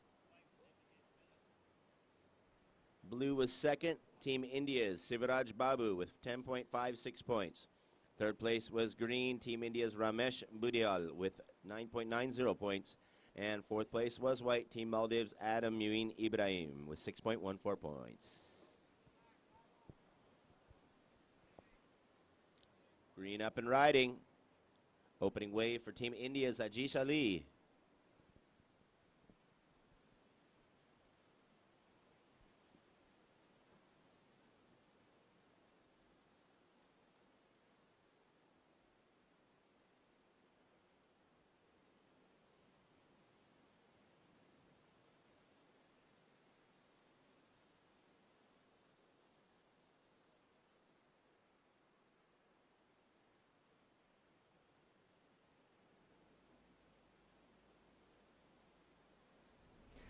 Welcome back to the action here for the ASF Asian Surfing Championships. Shannon Hughes alongside Afrimu Adun from Afghanistan, and it has been great to be able to call the action with you, as well as to just be able to see some of your surfing earlier this week, and now to be graced with your presence commentating for the rest of this event is really fun.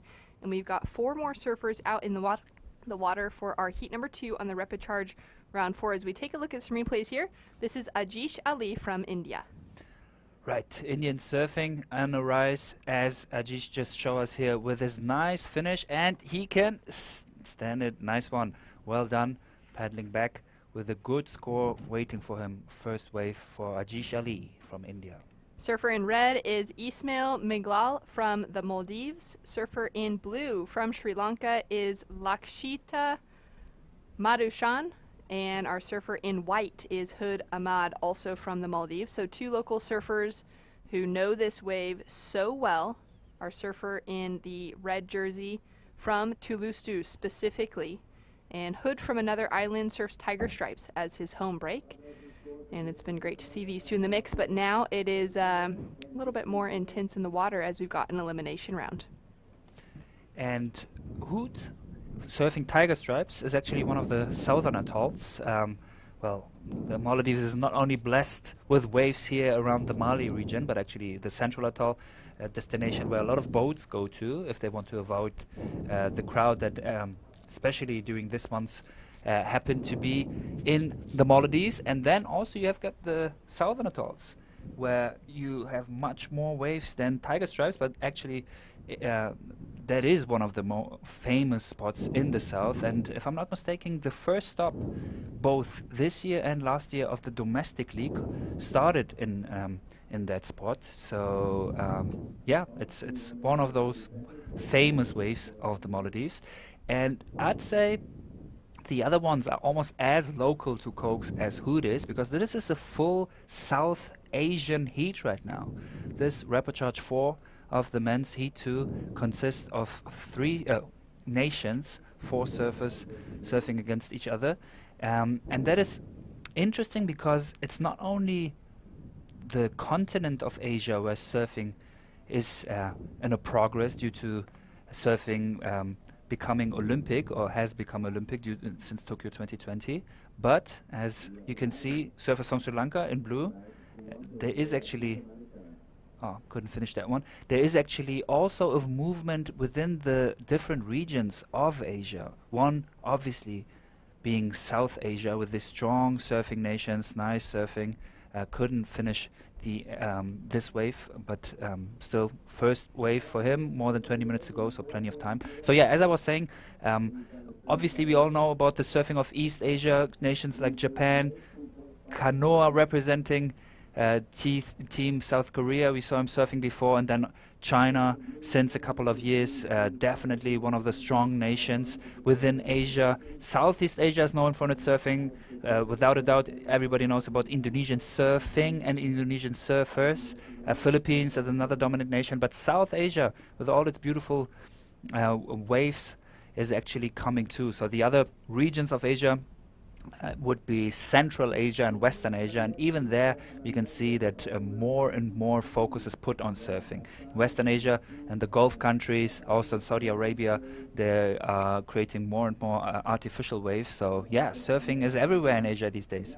It's been great to see the growth of that. And two surfers that did well in that last heat coming out of India. We're going to go down to the beach to catch up with Kayla Moore and one of them now.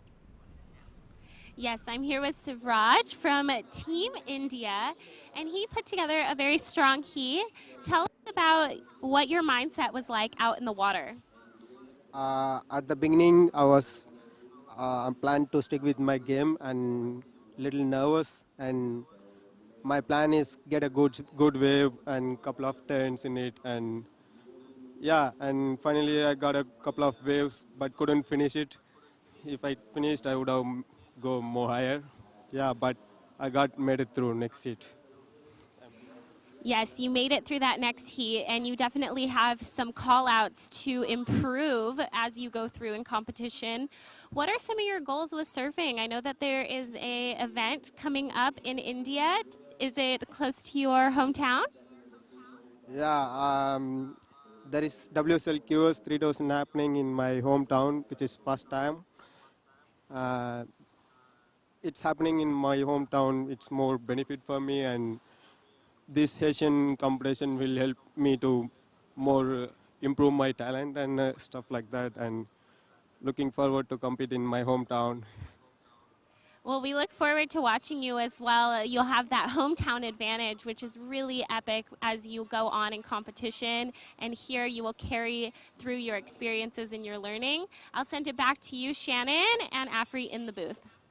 Thanks so much, Kayla. Great to hear from Team India, making it through for Sivraj Babu, and he's going to be locking himself into another opportunity as we take a look at the left here from Lakshita. Yeah, going for the left, something you don't see too often here, but it was actually quite a nice left for him, and was even almost able to send his layback there, but didn't really work out for him. Still plenty of time, so normally on a right-hand point break you might not want to go left, but again, since there's plenty of time and yeah, not too many good waves so far, it was probably an okay decision for him to go for that wave. Scores in for the first wave of Ajish in the green jersey, a 4-point ride, and Lakshita dropped into 2.5 for his opener. We're now going to have a second wave to roll through off the left, and it's been really a beautiful place to be able to spend our time in this week here in Thulusdhoo, to be able to see so much of the local community coming together. I know tomorrow night we've got a special Maldivian dinner, which will be held right here. Actually in the where we had the open ceremony in the tent, but I believe it's even tonight. Oh, my bad. It is 7 tonight. p.m. You're local correct. time. So that's going to be really fun tonight to get to see more of the local community coming together, and really to just know that we've been welcomed here, and they're, so excited to be able to have this many surfers from around the world and around this Asian region here competing together to help grow their local surf community. We had Che Soba, who is the chairman of MSA, of the Maldives Surfing Association, in the booth with us earlier today, and he was sharing with us how he'd had so many of the local school kids that had come down yesterday, got to do some tours around the site. We've got some of the girls that are volunteering around the site today as well, I noticed, and it's been great to be able to see that, that the local community being poured into as well. As we take a look at Hood on his backhand, couple quick whips, and he goes down. Yeah, right, going on his backhand for this, wider wave. It's interesting to see because Hood, he tried to land with the lip. If you see this wave, you think like, okay, wasn't too bad, but if you see him surf a barrel, that's a whole different story. Hood is an incredible barrel surfer. Like some of the deepest barrels we've seen in the free surf, this guy was actually surfing, so definitely a lot of experience and hollow waves like we see here in Cokes. And just to get back to Che, you mentioned him, we talked with him, the chairman of the MSA before. I didn't want to start giving all the compliments to him while he was here in the booth, because he's such a humble guy.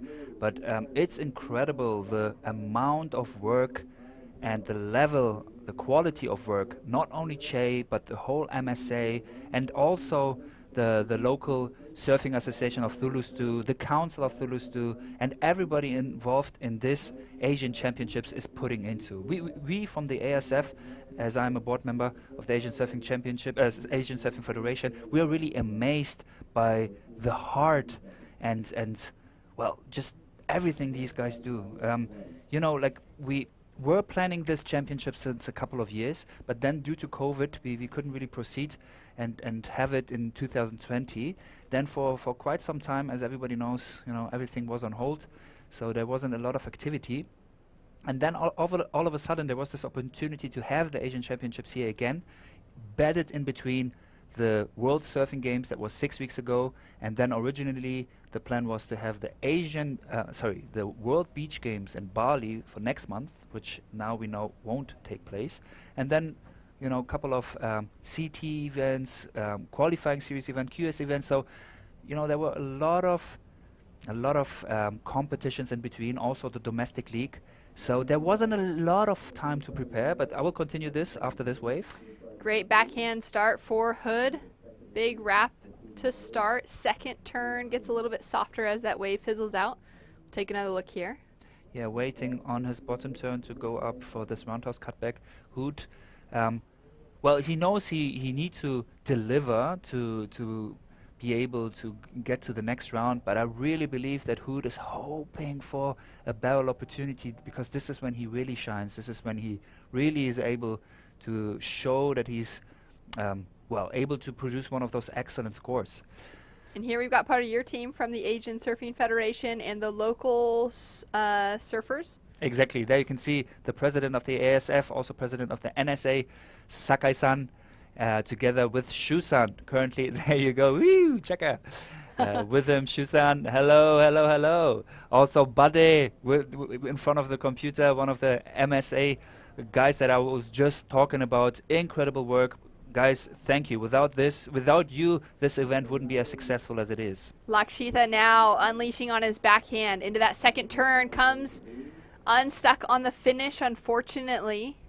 Surfer in red now up and riding in front of him. Ishmael, quick connection with the lip, now wraps it around for that second turn, and he'll go down. Yeah, there we go. Surfer from Sri Lanka going high. A lot of spray there. Tries it again and successfully tries it again for the second one, but then too radical for the amount of speed that he has, so couldn't really finish that wave. But yeah, let's see if that was enough to drop his 2.5. Still on the first position, a surfer from Sri Lanka in blue, followed by Hood Ahmed in white from Maldives, and India and Maldives, the third and fourth respectively. Now, you were sharing with us before some of what the Asian Surfing Federation has been working on in the lead up to this event, which has actually been years in the making. Unfortunately, due to COVID, it had to be postponed for a while, but we're so excited that it was finally able to take place. What other things is the Asian Surfing Federation working on behind the scenes when it comes to the development of other nations and their maybe national surfing federations or other events that you guys would hope to be running? Team China.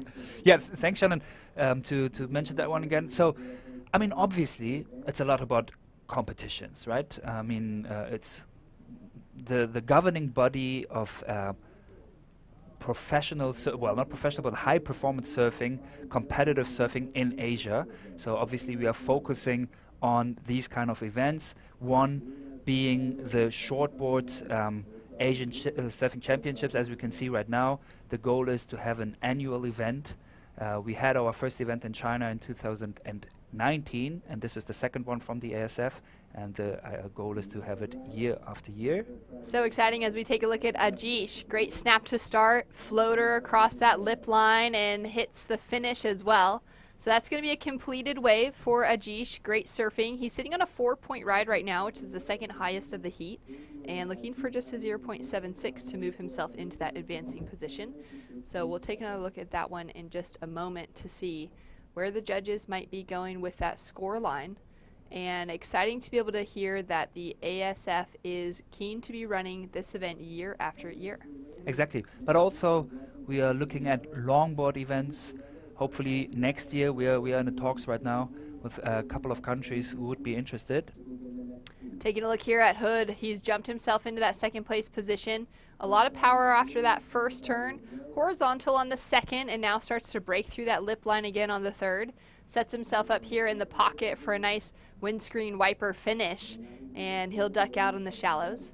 So a couple good waves back to back for team, for the Maldivian in Hood and for our Indian competitor Ajish, as we've got scores to drop. A little more action out in the lineup as well, as our heat leader for Sri Lanka is now up and riding. Quick combination of maneuvers and seamless transitions as he finishes off the last two turns on the inside. Yeah, right. And while we're waiting for the replay, also stand-up paddle is another area, another discipline that we would like to have our first event in Asia for next year. So these are a couple of the goals of the ASF, but it's not only about that. And another thing that is as important for us is obviously the overall development of surfing culture, surfing heritage in the Asian region. And that doesn't only mean to focus on the athletes alone, but also on the region. So we heard it from Che, what happened to chickens, unfortunately, the last section of it being affected a lot by the construction, since back then apparently there was enough knowledge, enough awareness to, well, construct in a way that it doesn't affect the wave, and we don't want this to happen to other places. So actually another area here in the Maldives that is constantly being demanded to be constructed, like to have a resort there, is Sultans, one of the very famous waves here, and right next to it Honkies. So the goal, one of the goals of the ASF, is to make sure that that place stays as beautiful as it is, and maybe eventually becomes a surfing reservoir, like a natural heritage. Like a World Surfing Reserve. There's quite a few of those around the world at this stage. Exactly. As we take a look at the replays here from Ajish. Nice finish, nice wave selection, and nice reading too. It is a little bit difficult right now to get the right wave here. Also, Hood shows us that he's not only about barrel surfing, but his backside turns do produce a lot of spray. Nice technique, powerful surfing from our surfer in white from the Maldives. Oh, there you go, almost the whole board is sticking out there, and then kicks out before he hits the reef. And then our power surfer from Sri Lanka compresses a lot, goes down, and whoosh, all the energy goes out with the white water. Nice hit there. So strong wave from the currently first position surfer from Sri Lanka. So yeah, as I was saying, it is really a holistic attempt of the ASF to be able to, you know, promote and also show the beauty and all the different aspects of surfing in Asia. But having said that, we are still comparably a young association or a young federation. It only really started with well, surfing acknowledged as an Olympic discipline, and that obviously gave us some momentum due to all the different nations starting to put more focus on surfing. So I think there's still a lot of opportunities and a lot of possibilities for our continental federation to grow. Sounds like an incredibly well-structured system running behind the scenes, and the idea to create the Asian Surfing Federation to host big events like this, to host regional championships, but also to really support the national surfing federations for all those nations within Asia, as we see an incredible two-turn combination from Ismail Miglal of the Maldives. Let's take another look at this one, beautiful. Afri. One of the faster waves. He really goes for critical maneuvers there, right next to the portal with the lip. Wow, that was beautiful. And he could even finish that wave, so big scores for him. His second wave, so that was a good thing for him to go for this wave even without priority. But yeah, as you said, I mean, obviously, I'm lacking a better word right now, but I would say having a strong lobby for Asian surfers is another reason why we really want to grow within the ASF, because Asia is the biggest continent in the world. Asia does have probably the biggest coast in the world, having all Asian countries in mind. But Asian surfers aren't really represented in the international surfing industry, international surfing culture as much as we hope they will be in the future and should be in the future. So yeah, having a strong Asian federation within the umbrella of the ISA is something which probably is beneficial to all Asian surfers. Yeah, it's so true. I mean, we're now seeing Rio Waida for Indonesia as the very first Indonesian to qualify for the championship tour, out of the strength of, you know, the generations that had come before him to really empower him as an Indonesian competitor, I believe. And then, of course, Kanoa Igarashi representing Japan, and Amuro Shizuki, who had the startup. She had a few events, on the Women's Championship Tour back through the 2021 season, where she got that replacement opportunity originally through Carissa Moore, but then through Lakey Peterson getting an injury. She also won the bronze medal at the Tokyo 2020 Olympics. So you got a few names that have kind of worked their way into that conversation on a real global scale, or at least to the most elite of professional surfers being the championship tour. But now it's amazing to hear, you know, the thought that's going behind the scenes to grow the region so that there can be that many more surfers with an opportunity to continue to push their skill levels, to get them access to better coaches, to better waves to be training on, to be able to support the national surfing federations for 18 of them, you know, at this event specifically, 18 countries from the region represented, and that's not even including everybody. But to think of the growth that could come through this region as, you know, the future of professional surfers is really incredible. And in no time at all, we could be seeing other nations like China, like the Maldives, like India, getting surfers into that elite conversation, into those, you know, Challenger Series seats, as well as those championship tour seats, and taking away medals at the World Surfing Games, which is a lot of that conversation in the road to Olympic qualification. Absolutely. And Shannon, you mentioned all those high-profile Asian surfers that are out there already, and the potential for future Asian athletes to really, you know, surf at the highest levels. And this is definitely one of the goals of the ASF, to promote this. But having said that, it's for us not only the very best, you know, it's also about having this platform to bring people together. You know, Asia is a huge continent, from, well, Lebanon in the very west to Korea, Japan in the very east. There are like 10,000s of kilometers in between, and we are creating a platform where everybody can get together, get to know each other, understand the other, see the beauties that exist all over the place. And that for itself, I think, is a good thing. And yeah, the ASF allows us to do things like that.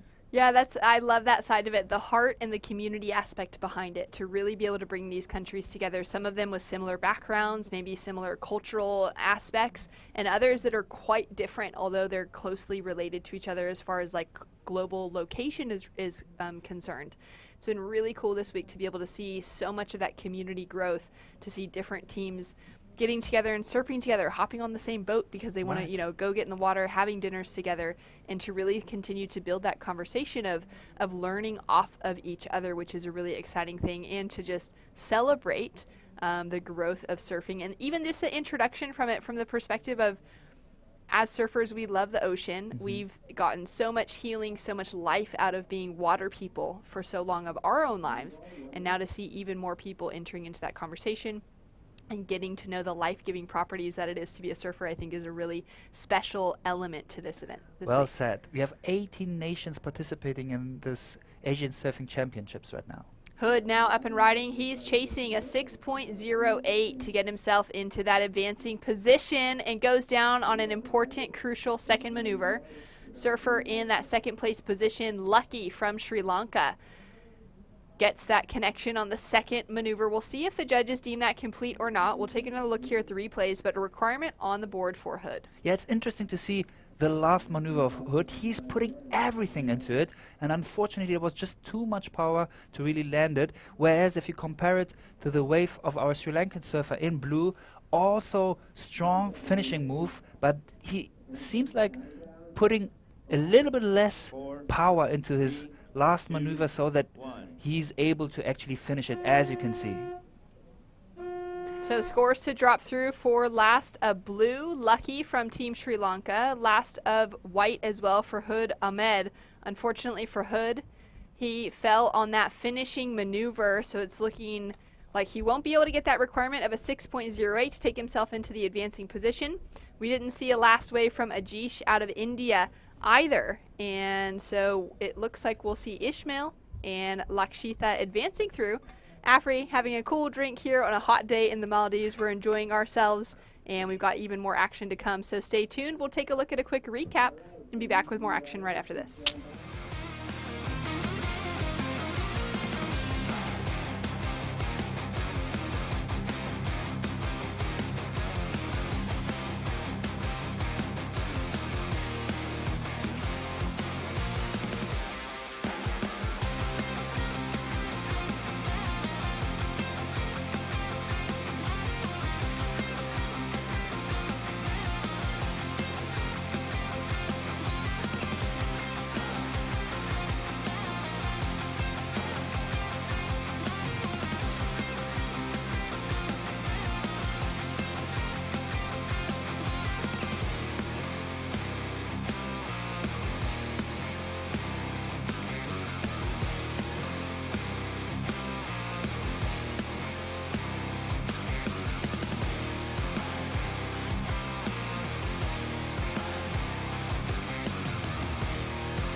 Welcome back to the action here for the ASF Asian Surfing Championships. We are on day 7 of competition, and we've got a lot of men's heats running through today. Currently in heat number 3 out of men's repechage round 4 with Hassan Nasi for the Maldives, Kanapathe Hailar for Sri Lanka, Ahmed Agil for the Maldives, and Abdullah Arif for the Maldives. So 3 local competitors in the water up against the lone Sri Lankan, Shannon and Afri, to call the action. Yep, but since also the Sri Lankan is a South Asian surfer, you can almost consider him as being, well, sort of a local here. It is such a short flight over from Sri Lanka, just about an hour from Colombo, which is just across the water. So not too far for these surfers. A lot of them getting to surf and train back and forth between the Maldives here and the beach breaks and point breaks of Sri Lanka. And if I'm not mistaken, though having different last names, Amade in green and Hassan in red are actually brothers, both being locals here in Thulusdhoo. I mean, we've seen Amade getting incredibly barreled in this event already, but also his brother has quite a serious battle game here, so interesting to see the brothers competing in this heat together, repechage for men's event. Love seeing that, love seeing those, you know, a lot of teams that have come in with their siblings competing together. Team Singapore has siblings on it as well. We've been seeing Julian and Camille compete. We had Camille in the booth earlier on with Mark and Mal. Great to hear some more insights about their life behind the scenes and, you know, what they've been doing to try and help grow surfing within Singapore, another nation that's investing heavily in wave pools being built there to be able to give some great high quality waves to their local community. And also Abdullah having a brother competing here, which is Ibu, the goat of Maldivian surfing. So yeah, there are definitely a lot of sibling surfers here. And I mean, it's not too much of a surprise, right? Once one of your family members, often the older sibling, is doing something, you really want to do the same, right? It's your hero, the older one. So why not do the same? Why not learn from all the knowledge your siblings have? It's probably one of the best ways to get good into something. I've often seen that, like in families of 2 or 3 siblings, it's more often than not the younger one who's actually the best, because they can build up from all the mistakes and all the knowledge that the older siblings do have. Yeah, they get to just watch from that younger perspective and see how things go growing up in that kind of environment. Abdullah, as you were talking about him, we'll take a look at some live action here, though. Oh, there he is, up and riding on his backhand. Nice snap to start. Sets that line, quick second snap, and the wave just closes out. So smaller size wave, but he's looking to just build that score line. It is a little bit slower between the sets today, so sometimes these smaller waves are nice to just get something going. Yeah, but I love the transition of body weight. You can see it, how he puts all his weight on the top turn in his front foot and pushes with his back foot to generate that kind of spray in a small wave like this. You can see some sets rolling in and rapid charge round 4 man heat number 3. More than 20 minutes left and 2 waves ridden yet from surfer in white and surfer in red. And the surfers from Sri Lanka and Maldives in green. Amade are still waiting for the first wave. Surfer in white, Abdullah, is waiting for a score to drop through. He is the 2005 national champion, and he is a fiber. He works on building the fiber speedboats, and the speedboats are what you may have seen rolling through in the background here. We've had some of the local crew that have been trying to keep the boats a little bit farther away from the break here at Cokes actually through the week, because the wake comes through these waves and it really just messes with the face of the wave and the surface of them as that wake comes across. But so many speedboats around, so a great industry for Abdullah to be working in here in the Maldives, being that there are far more boats here than there are cars. Right, true. But luckily the water patrol, Maldivian water patrol, they're helping us to keep the boats away to really produce the best waves and, well, keep them the best waves so that the swell hits the reef properly and these surfers are able to show what they can on clean waves. And you know what? Abdullah Reef is not only a good surfer, but he's also a very talented bodyboarder. And not only that, I remember a couple of months ago when we were here, we actually traveled to Mule, one of the islands in the Central Atolls, which also have incredible surf, F1 and Mushrooms, 2 of the best spots over there. And he was taking care of the barbecue. He was the man feeding, I believe, like 50 people, and he knows how to work with fire too. That is awesome. Great to see some skills behind the scenes. And I think what I've drawn away from you so much through this event is the amount of time that you've been able to spend here. You've really been able to get around and to be able to experience different parts of the Maldives, to be able to surf so many different waves around. Has it been a really nice trip for you, being able to have your family with you this time around to be able to show them some of your favorite spots as well? Yeah, without a doubt. Look, it's always great to be in this country as a surfer, but even if you're not surfing, there's just so much beauty around and so much other activities that you can do. Snorkeling, diving, just enjoying the beauty of nature, the good food, the nice people. So I'm really glad that I'm able to show this to my family. All right, we've got some live action. It looks like our surfer in red had priority. I'm not sure where green was sitting on the priority board heading into this wave. Great looking turns though. I mean, incredibly well served for Ahmed. We'll have to wait from the tower to be able to find out how priority was sitting. So what happened here, I will tell you after this wave. Kanapathe now up and riding on his backhand. Couple snaps. Nice drift of the tail for that third. Slides straight past Ahmed and bends the knees, tries to hold on to the finish and can't quite get there. So since Red was already surfing a wave, he had third priority, whereas Amade in green had a higher priority but wasn't ranked as, you know, having first priority because he didn't have a wave yet. But that means that Amade was allowed to drop into that wave without having an interference. Oh, thank you so much. I missed that as I was calling it live, but you're right. He hadn't actually fallen into priority rotation yet because it was still towards the early days in the heat and he hadn't caught his opening ride. Same with our surfer in blue, Kanapathe, who was not quite in the priority rotation. So we'll have a good score to drop through for Ahmed Agil for the Maldives. And still more than 60 minutes left in this rapid charge round 4 in the Asian Surfing Championship. And there we can see Red saw green and wisely decided to go away.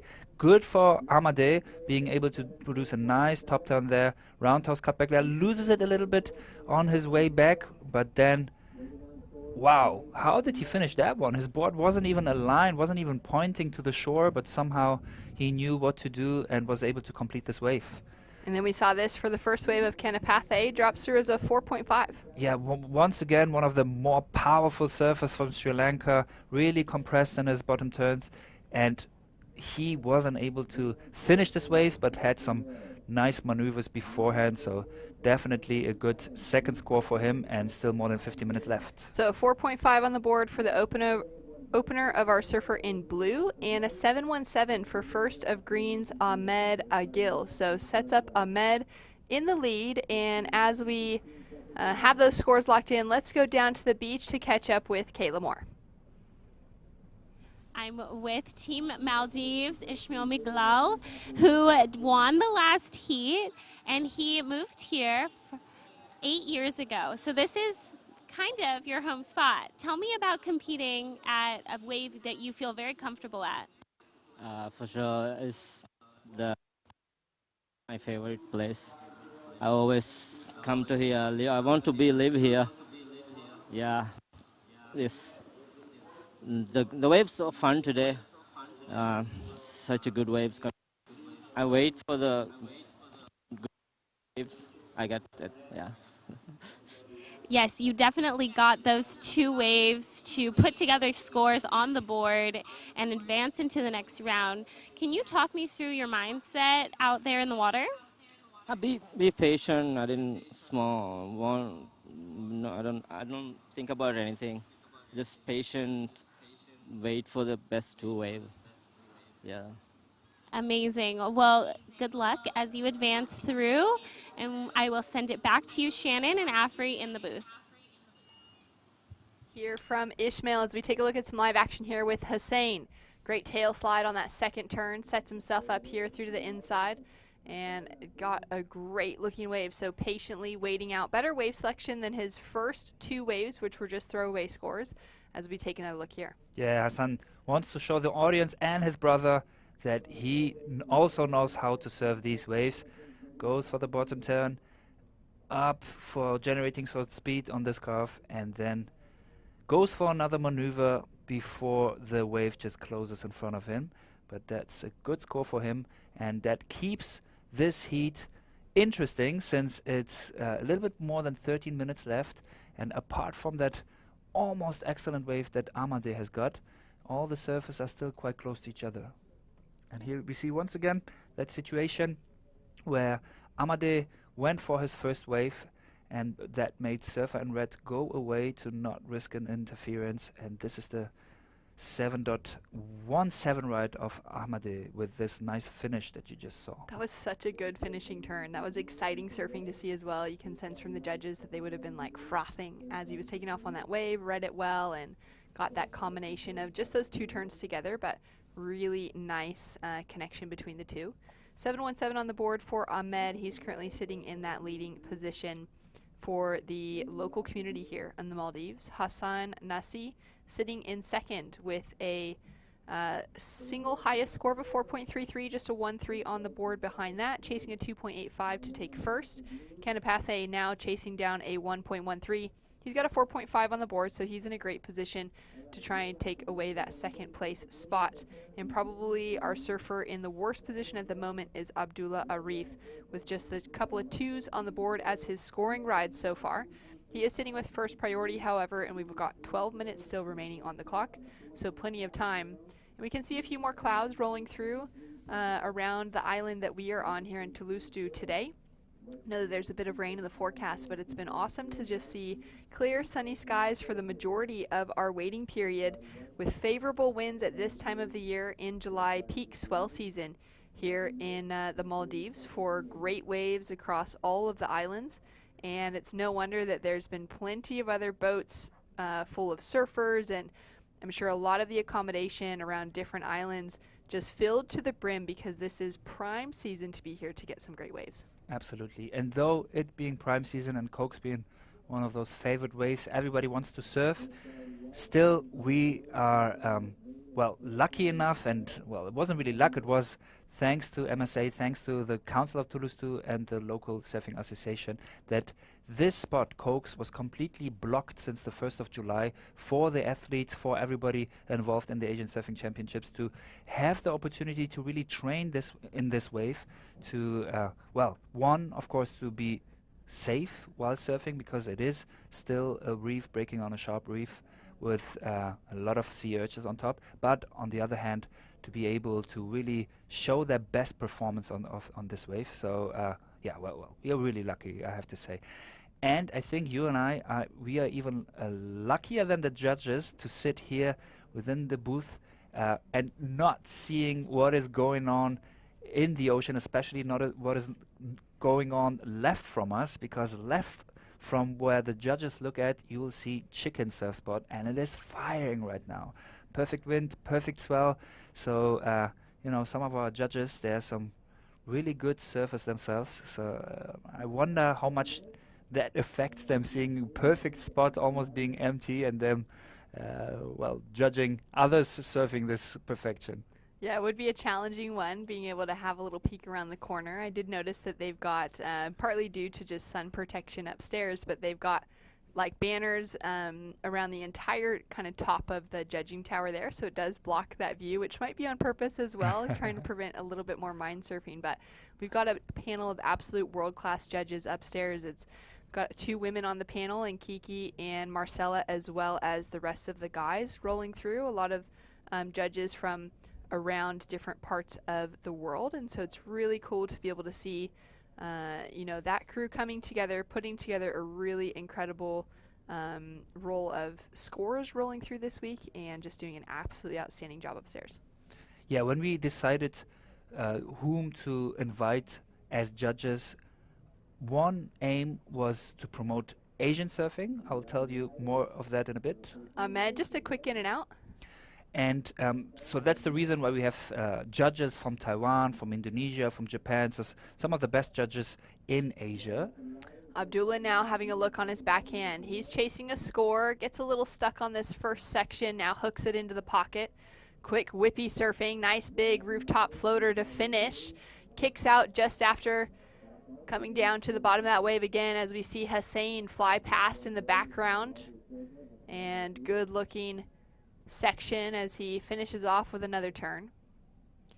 So we're going to have scores to come through for both Abdullah and for Hussein, but you were explaining to us, well, we'll get back to that in a moment because we got replays real quick. Yeah, that was a good set. We see 2 of the Maldivian surfers getting some waves on this set. Couldn't do a lot in the first section, which is normally the section that the judges maybe score best, but then is able to do a finish, and I wonder if the judges will score this one as a complete wave.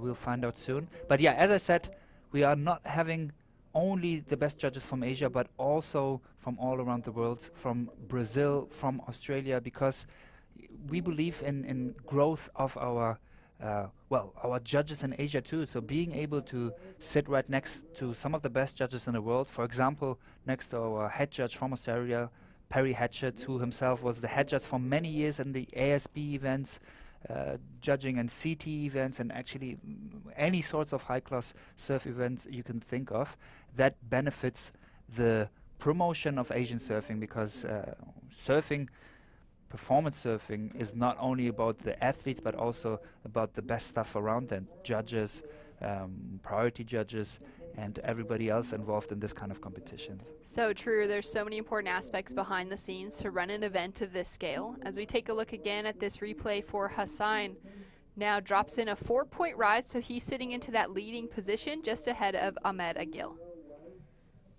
Yeah, interesting. The 2 brothers being one and on first and second position in this rapid charge round 4 men's heat. Still almost 7 minutes left in this event. Priority sits with surfer in blue from Sri Lanka, and Abdullah Arif in white still needs to paddle back to the lineup to get the 4th priority. Now once we finish out this round, this is the final heat of Rapid Charge Round 4 on the men's side, heat number 3. We're going to be rolling into our under 18 boys Rapid Charge Round 3, which consists of 2 heats.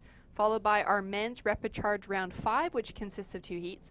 And once we get through those today, we're going to be in a really great position looking towards finals day, whether that be tomorrow or Monday as planned. We're going to have very few heats to roll through between all of our divisions, down to about 4 heats left per division in order to finish out for our finals day. Absolutely, and that gives our stuff that decides whom and when is going to serve the possibility to really focus on the best conditions. So the 3 people who are going to do this call each day is one, our head judge, I already mentioned him, Perry Hatchett, then Mr. Kato from Japan as the technical director, and Imoto-san from also Japan, a board member of the ASF and ISA, being the contest director here. So these 3 will decide. Kanapathe now up and riding. Nice start, 2 strong turns. There's a lot of spray after that second. You can see all the power and the flow coming through as he connects with the 3rd turn. Now green up and riding in Ahmed. He's trying to hold on to that 2nd place position. That was a really solid single maneuver. He's looking to replace just a 1.10, which will increase the requirements on the rest of the field. Ahmed does have the single highest score in that 7.17 that he opened up with. As we take another look now at Kanapathe with requirements to drop. Yeah, you can see he has got a really powerful style, compressing a lot in his bottom turn and then releases to go out and generates that extra amount of spray. You have to be careful if you're a powerful surfer like him to not lose the smoothness of your surfing, but he did just nice on his second wave, so let's see how that plays into his score. Abdullah getting one more chance in there as well. Still 4 minutes, 30 seconds on the clock. Let's see what got done at the beginning of this wave. Yeah, you can see the difference to the Sri Lankan surfer. Doesn't compress as much, which leads to less speed, less power once you go up. 3 soft maneuvers for the surfer in white here. Still less than 5 minutes to go. And this is Amade's last wave. Powerful finish. So he is just having a 1.1 as a backup score. So definitely this finish alone will give him more points to drop this score. And yeah, it seems like the brothers keep this heat interesting. Oh, that was actually the brother of Amade just falling on his last wave. Unfortunate for that opening maneuver. It's always hard falling on the first because it's all that risk, and if you risk it on the first maneuver and you succeed, you're looking at possibly some really good scores. But if you fall, then you miss out on the opportunity for surfing another perfect wave here at Cokes with 3 or 4 more turns in front of you. Yeah, that's true, but I'd say it's not only the case in surfing, but actually in many other sports where the beginning and the end are most often the most important things, because the beginning of your wave, for example, really sets the mindset of the judges. I mean, these men and women judging here are super professional, but nevertheless there is a psychological element to it. If you see somebody starting strong, and then obviously the last thing that we'll remember is the finishing move, so you really want to make sure that these 2 phases are good.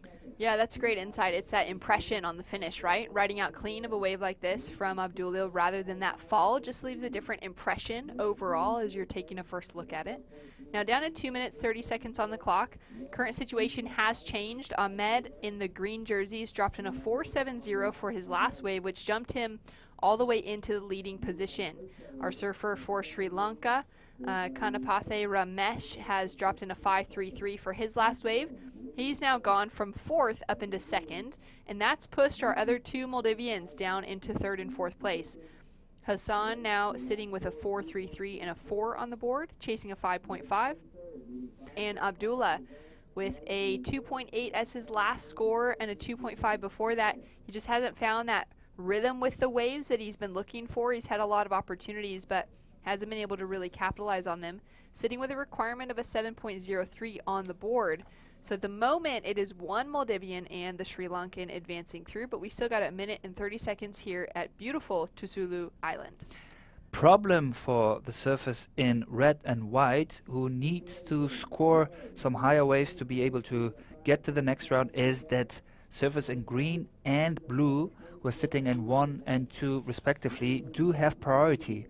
So having less than 2 minutes on the clock, that will be an interesting situation. And hey, let's not forget that Ramesh is still a sub-18 surfer, so good on him to surf against those locals and not even being above age 20.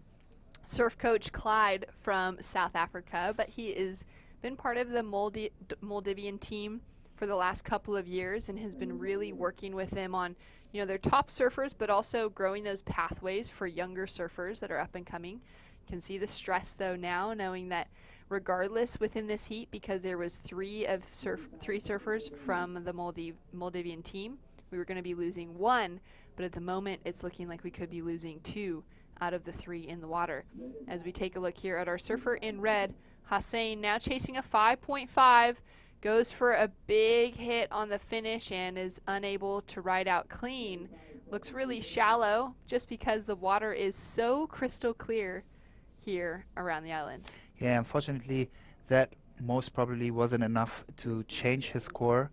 But at least I'm quite sure he won't get hurt on that reef because he is a local. He knows how to deal with this reef because it doesn't only look shallow, it is shallow. And there you can see the team manager from Sri Lanka being happy that his surfer in blue is able to proceed to the next repechage round 5 of the men's in this Heat 3 event, together with surfer in green Ahmed Agil, or as all his friends call him, Amade, being able to save the first position and also proceeds to the next round. That's right, so a Maldivian and a Sri Lankan through to the next round. We've got more action to come, so stay tuned right after the recap.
Okay, here we are, everybody. It is 1 o'clock Maldivian time. Welcome back to it. This is our boys under 18 repechage number 3. Heat 1 we will be looking at very shortly. We'll take you through the names. All right, Kanapathe Ramesh, we're just on hold momentarily. I think he had to swap over a rash vest, Mel. He surfed in the last heat in blue and got through. He'll be up against Kanoa Hijay Palmiano from Korea in blue. Wow, Kasai Adachi's out there again. It's probably about his 4th surf today. He's going to be in green. And Yasin Ahmad Nasid is the surfer in white. That's a matchup of our first of our under 18 boys repechage heats. Did you manage to get oh, look at the wow. So here we are on the right over there. The left is chickens. Look at that pass in between. A lot of boat activity goes on right there. Beautiful looking overhead drone footage. There's our judging tower out on the edge of that boardwalk. But how's the depth of the water, Mel? It goes from pretty shallow and light blue to dark blue and then back again on the other side. Yeah, well, that's the reason why this coral atoll nation survives, Mark. It's a coral reef system, as you say. You know, the highest elevation throughout the whole island archipelago is 2.4 metres. That's it. Sure is. So you're not even going to get a nosebleed on that, on the top of that part of the mountain. No, there's, you know, like if you're thinking of coming, we were saying this earlier, you know, it's under serious threat, the Maldives. They reckon by 2050 there's going to be a couple of hundred of the islands that will be uninhabitable due to the rising seas. So it's such a nice place. I'm glad I've been here a few times already, Mel, now and really got to witness, you know, kind of the best of it. And I'm glad I'm back, but it doesn't make for good stats when you hear what's going on with the low lyingness of all the islands here in the 26 atolls. Look at it. It's just almost like a real-life saltwater aquarium. Look at the vision. Look at the view. You can see the fishes. You can see the cracks in the reef there. And I was just sitting out on the veranda there before. You can actually peer down right beside us here, and there's sea urchins in the water, Nemo fish. There's plenty of little mini parrotfish just swimming around. The ocean's alive here in the Maldives. I could imagine if you're into snorkeling or spearfishing or whatever, you'd come here and you'd think you're in heaven. Look at this left-hander. Are you kidding me? Kanapathe now, the Sri Lankan surfer, being a goofy footer, hunts out a left on a right-hand point. That's what goofies do. So yeah, let's have a look at this. Sort of not anything going on here. This is almost a strange tactic for me. I don't really get where that one was at. But we'll see what happens with that. Probably only going to get himself a 1 for that. 17-year-old Grom, yeah. Kanapathe Hayla, born in England, lives in Aragon Bay. It's his favourite wave as well is the point there, the main point at Aragon Bay in Sri Lanka, the goofy footer. And we got the Koreans out there as well, so this is actually a bit of a multicultural heat, Mark. Sri Lanka, the Koreans, we've got the Japanese surfer there, Kaisei, a Dachi, and a Maldivian out there as well. So this not just a Maldivian, a 12-year-old Super Grom, Mel. That's right, eh? The youngest competitor here, so that was a quick up and down. Red's going to jump on the back end of this, so Kanapathe now gives us a look at his backhand. He's quite aggressive when he surfs. I like his theory. Didn't pay off big time that time. I think that other surfer may have been white. It was, mate. Yasin, the Grom. That was him. But yeah, as we sort of start getting to the end of the week, let's have a look at this. Look, oh, the poor little guy. Yep. That was double overhead for him then, that little wave. He's a little frother. I've surfed with him a few times, mate. He doesn't sit still on his board for long. All right, so let's have a look at Kanapathe. Yeah, that's a useful first turn. However, that's all she wrote. There ain't too much going on there. So probably going to get a 1-ish thereabouts for his first wave. That'll come in at a 2. So the judges will try and work with those whole numbers first. You know, that's where they get. Yeah. Trying to also get a minimum of a 1-point split between the first and the second wave ridden in any heat. And then once you sort of start using up your whole numbers, say in that range, between 3 if and 6, then you use your half points to split. Who have we got? He's up again, mate. Kanapathe, frothing. Wave number 3 already. We've only been rolling 3.5 minutes. So the goofy footer One left and two rights. Bam, down he goes. So that was Kaisi Adachi. Geez, I reckon I've seen him surf at least 3 heats today, Mel, in his 3rd heat now, Kaisi. So let's see how he holds up under the pressure of doing it in a blazing sunshine. Heat after heat, he wouldn't have had too much downtime today.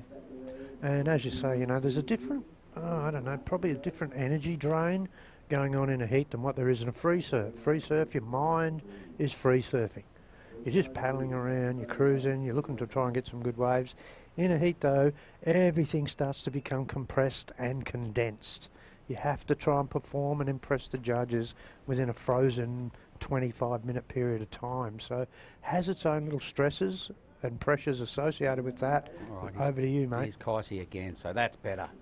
A real full whip into that move, and once again, he just loves to blow the fins, this fella. 3 big hits, really, really liked it. All well connected, all those manoeuvres, so there was very little downtime, Mel. He happened to jam in 3 real quality moves in a short space. Yeah, and I'm loving this. You know, I am a surf turkey. I do love my surfing. And that first turn was to die for. That second turn was super nice as well. And this third turn is pretty well much a carbon copy of the first 2, Mark. So are the judges going to turn around and go, look, the variety was perhaps lacking somewhat Super there? Grom. Super Grom. Phew. Yeah, look, I get it as well, and there's been better surfing than that today, but he does surf fast, he does hit critical sections, does like to spin the wheel, so I really like his approach. I think we are going to go down and hear from Kayla Moore. So Kayla, who have you got on the beach? Hi guys, I'm with Ahmed from Team Maldives, who won the last heat. Walk us through your 7.17, the first wave that you caught out there. It was my plan. I planned for get a solid score and stay as long as much to get a second best wave, but I didn't get that good quality wave. Well, that's definitely something that you can use going forward in the event to really build on those scores. And you are a local here at Thulusdhoo. And tell us about surfing your home break during this competition. It's something special for me. It's been a long time. I'm waiting for a competition here to surf international competition. So I'm so happy about this competition.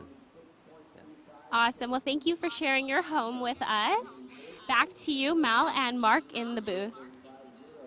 Well, thanks very much, Kayla. Well, Super Grom's got a double overhead wave, Mel. Let's see what his attack looks like. Just a little bit of a semi-lazy turn there for the little young Grom, but look, he's only 12 years of age. Let's go through his stats here. Loving what he's doing here, though, Mel. That's on the replay. This must have happened during the interview with Kayla. 12 years old, he's riding a 4.6 Chile. His favourite wave is Pudam in the Maldives, and he's the local ambassador for a company called Sea Sports. Cool.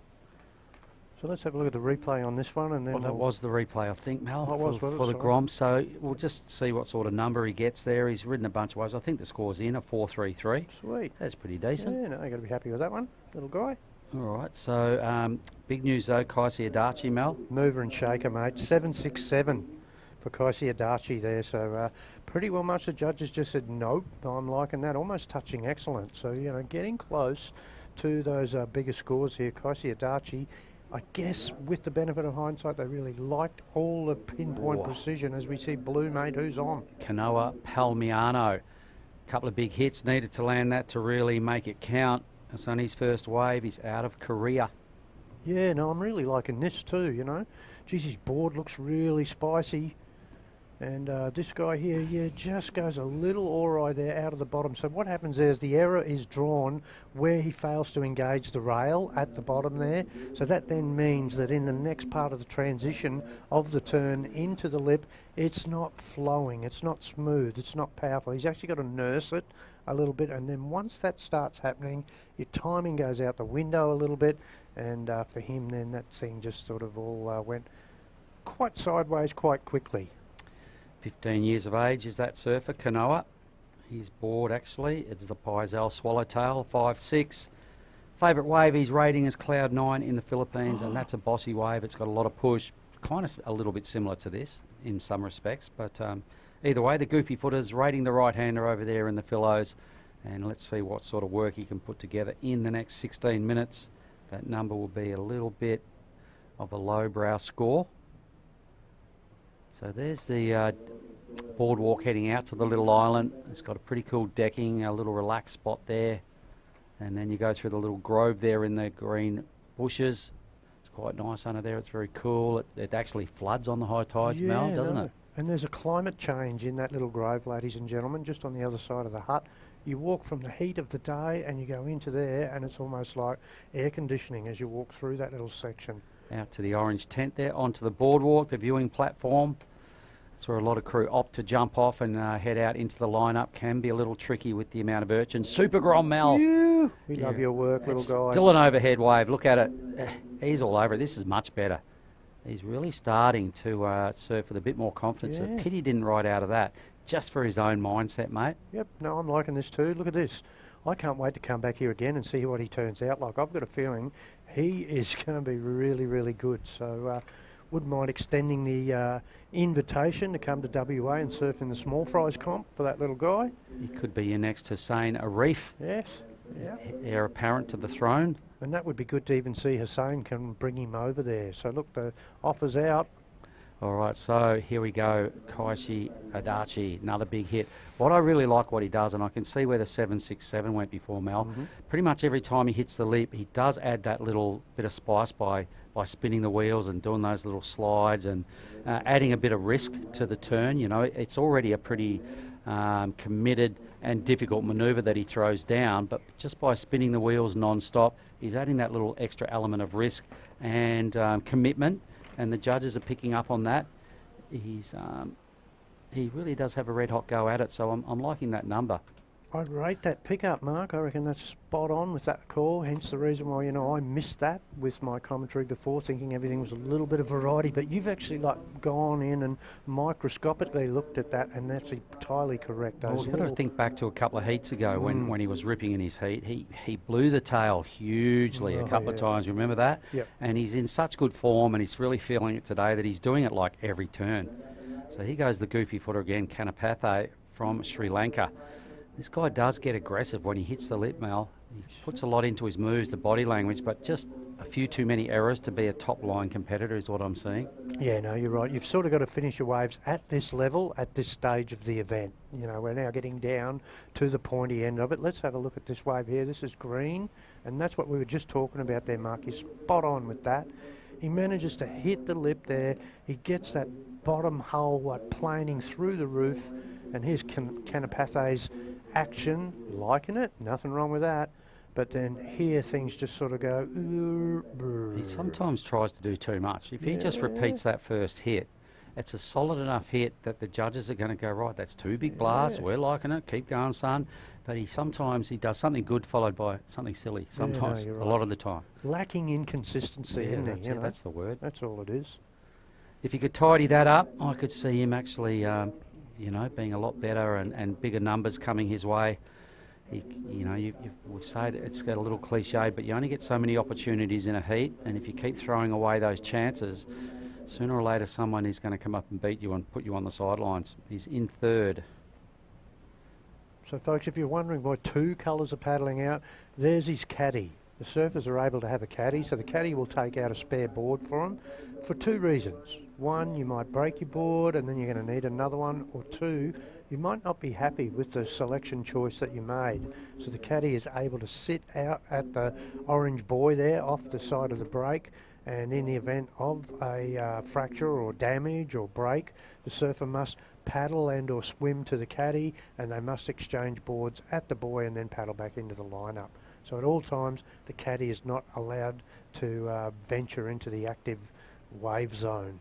Geez, it's a good turn. I'm liking how they've replayed that twice. It is. He's a really quality surfer. Kaishi Adachi, Team Japan. He's already sitting on 13.3, two-wave total. There's a great-looking wave, mate. How come no one got that thing? Oh, here we go. So green. Let's see what Taichi's got for us this time. Second nice hit. Good quick high spank in the pocket. A third manoeuvre. Good solid wrap. He's still got a little bit of work left here. Times it really well again, Mal. Surfing with confidence and speed. There was no tail slides that time. It was pretty basic, strong surfing. Meanwhile, Blue, Kanoa. He's out of Korea. He's getting a little funky with it as well, but stick to the fundamentals is probably the best advice for him right now. What do you like about this one? I like everything about this, to be honest with you. The first turn is probably the first time he's just got a little hung dog there. Not much, but, you know, judges will pick up on that. This turn here, slightly hung dog again, but now look at this. Good carving, full rail cut back, and then the finish that he just does every single time. It's rare. It's a rare bird that he actually then dumps that thing at the end. So a lot of times there, the finish is completed, and he just then gets the judges thinking, well, I have to give points here because, you know, this is really good surfing. So Kaisi Adachi in the lead with the score to come. He's got a high 6 and a high 5. 13 plus points, looking pretty solid. Everyone else is just hovering around the 6-point range, or Blue even less than that. So Yasin and Kanapathe are kind of having a little shootout for second.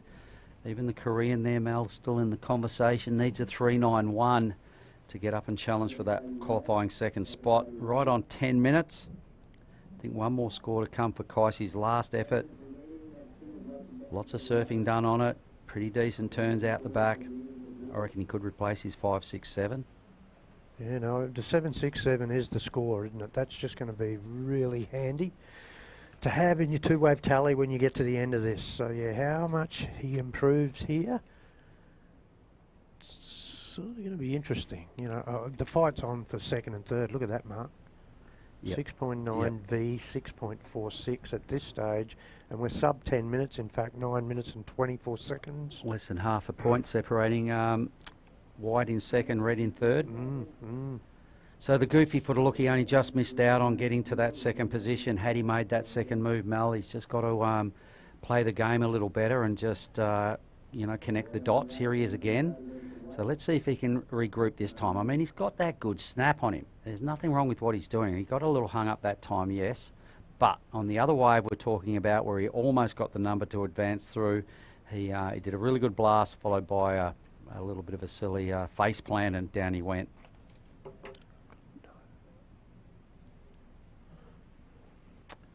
All right, let's have a look at some replays now.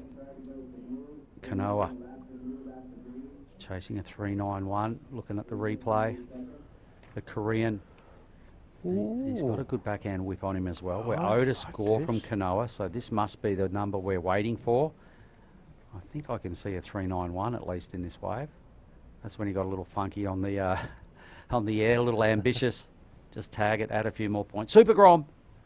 We love you, Super Grom. Oh, Doe, I put the mocker on him. He's just slipped on the bar soap. And yeah, he's only a tiny little tacker too, but geez, he rips. Who have we got here again? No, this is the replay. All right, so let's see. He's needing a 3.91 out of this. This second turn here is pretty good. I reckon he gets that just on that turn. Oh yeah, I like that. So he probably didn't really need to try this air at the end of this wave, but he did. That was his choice. Didn't ride out, but you know, he's feeling in the groove. He goes. Number is not coming through yet, but I reckon he goes at least to second. Yep. He'll go to second for sure. There he does, a 4.33. So by almost half a point, gets the required number, goes into the 7.33 two-wave total over Yasin, the Super Grom, by 0.43. Kanapathe, the goofy footer, has dropped all the way into fourth now. Mel, what does he need? 3.81. Oh, it's so achievable. Yeah, still wide open for second here. Look at Kaisi. He's extended the lead. What's that? An 8.63? Wow. Wow. Judges are loving Kaisi Adachi. Well, as we said, you know, he makes the judges think, doesn't he, by finishing. Every time he finishes that ride, if you dirty your ride up a little bit by not finishing the ride, judges aren't counting turns, but they look down at, oh, hang on a sec, I'm really liking this, and they'll think back to how it got to that point. If you fail on that last turn, and yes, they only score manoeuvres up to that failed last turn. If you put a good impression in the judge's mind, instantly that'll flavour the score for them, and you'll find that you'll get a little bit of, you know, targing on with some of those scores. No, he's in red hot form today, mate. I haven't seen him do many things wrong. He's surfing excellent heats, putting up big totals, convincingly advancing. He hasn't fluked through any heats today. A big old wave out the back. Check out the size of this thing, biggest I've seen for a while. Just stretches out. So Red, the goofy footer now, who's in fourth. So Kanapathe out of Sri Lanka. He just kind of gets stuck up a little bit too often. He's got a ripping backhand on him. I reckon he just needs to settle a little bit in the skin. He's like he's jumping out of his skin all the time. Spot on. Check it out. Look at this. Everything's good there, but look, jags that thing. You know, he's just sort of getting hover time, not really penetrating back down the wave face. And again, the same thing happens. He's sort of hanging the washing out to dry a little bit up there in the top and not really powering back down into the bottom. I reckon he's going to move ahead. He needs a 3.81. The judges may penalise him with that hang-up time, but a couple of moves there, 3.81. I can see him maybe moving up in a second, but that was a costly little, stall at the top after that smash. That was a bit below the requirement. I do like what he does. He's just got to, play the game. When you're surfing a heat, you've just got to, do what the judges want to see and keep it clean. Well, he's got that strong bottom turn. I like watching him. He just makes a few too many errors, realistically, to be good with the Rashi on. Yep. He can still get out of this heat. He's got 5 minutes. Super Grom's ahead of him, and Kanoa is in that all-important second spot. He's moved up. There we go. He gets the number. What is it? A 5.33. So the judges are still rating, I guess, the power in his surfing. When he does turns, he kind of puts them tight in the pocket. Didn't get penalised too much for the hang-up, I'd say. 5.33, interesting number. Yeah, I'm not so sure. I could tell by the look on your face. Super Grom into fourth. Where is he? We haven't seen him on a wave for a while, so... Let's see, what does he now need? 4.54 mark. Okay, where's he sitting? Great looking wave over to you, buddy. He's got Look third at this. priority. Okay, so this is the Korean. Oh, he's ripping. He is. He's in second, Kanoa. No, he's in third. That was a good finish. He was in third. He needed a mid-4 out of that. I can see it. Oh, he's all over this. This is going to go up into the good. They're not going to count turns. Look at this, folks. That's a really good, strong first turn, but check this out. Yep, he's got a bit of that. And Green, we didn't see Green's wave out the back. Yeah, Green was a quick in and out, buddy. Okay, Kaisi, wave number 6. Wave number 5 for Kaisi won't factor in, but all importantly, Super Grom. Super Grom. Boo! Listen to the hooting coming off the little island out there. That all his team members, Maldivian surfer. Look at him going for a little punt, little mini junior punt. Super Grom free surfing there a little bit. You wouldn't be looking at that left at this point. But look at this. I like this replay. Yep. Geez, that's a solid first turn, and then straight into that. Bang! Airdrop. I'm tipping this is going to be a stellar high score. Oh, what does he need here? Kanoa, a mid-4. He's got every bit of that. He'll dislodge Kanapathe out a second. He'll put together his best score, I reckon. His best number at this stage is only a 4.33. Yep. So he does that. Yep. So right on cue, 2 minutes 40 seconds. Super Grom in fourth. Jeez, that Kanoa about to move up. It was the timing on that. Like the first hit looked good, and then just did not, no downtime, zero downtime going into a huge finishing move with an airdrop. It was pretty sick. Yeah, I think Great even read. in live time, that would have looked really, really good. The judges would have gone, Choo. He's in. What did he get? I think they throw on an 8. They have 8.0, so the second highest score. The judges not shy to throw big numbers at high risk surfing. Even for only, minimal amount of manoeuvres. Of course, that's the criteria. All right, Kanapathe with a 6.17 and a 5.33. He's got 11.5 points himself. He's probably thinking, what the hell do I have to do to shrug off this guy in blue? Can't hold on to a second placing for too long at all. So on the ropes with 1:40 to go, Kanapathe and Yasin, the Maldivian and the Sri Lankan, need to answer back. Team Japan doesn't have to do anything in the lead. Look at Super Grom on this left. Couldn't help himself, eh? A little goofy footer. Sees a wave, goes, I just got to catch it. Yeah. He's probably done that hundreds of times here too, hasn't he, Mark? I'd say. Yeah, he's a funny little dude, 12 years of age. I hope Kayla gets to have a chat with him. That'd be good. Yeah, she did the other day. It was pretty classic. So cool. Just over a minute. All right, surfer in question is, he goes green. Kaisi again. How many waves has this guy ridden today? How many fin busts has he done? Is there another one coming? Not that time, but a really nice slice. He's been in good rhythm today, mate. He'd be happy to surf another heat, I reckon, today because he's, he's killing it. He's really got the lineup dialed. Yeah, there's nothing wrong with this. This is pretty damn good surfing. There it is. Good carve there. But, this isn't going to go into his best two. I can't see it. Well, he's got a great outing. He's on 16.5 points. Really well 8.83, 7.67, throwing away a 5.67. Yep. All right, Red, last swing of the blade for the goofy footer. Can he capitalise this time? He's got that big hit. Geez, I'd like to see him on a better wave and do 3 of those things. Can you imagine this guy at J-Bay? Look at this. Boom. There is so much PSI then generated. He's a solid lad. He could do a whole lot better with just a smallest amount of tips if he took them on board and actually just changed his approach a little bit. Yeah, you're right. Love what he did, but he's going to have to sit on the sidelines. I can't see that one hit getting him up out of trouble. It doesn't. So he'll remain in third. It's going to be congratulations to Kaisi Adochi with a 16.50 total.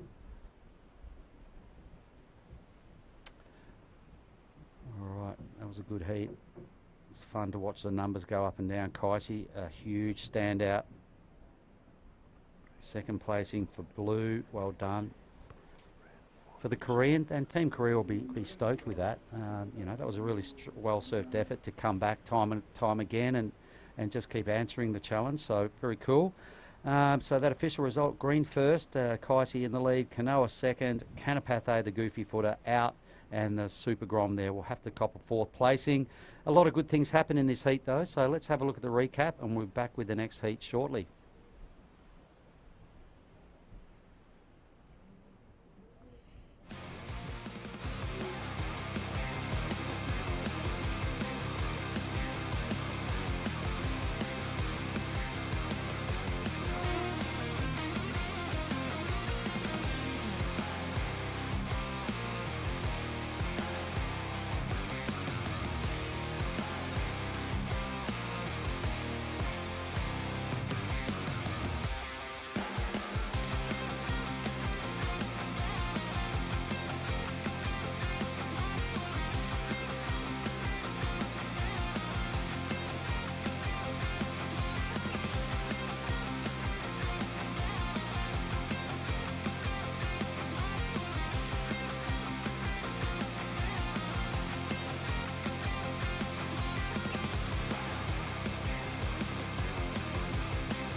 So here we are. All right, this is our next heat, Heat 2 of the boys, junior boys under 18 repechage 3. John Chan out of Chinese Taipei. That's him in the red.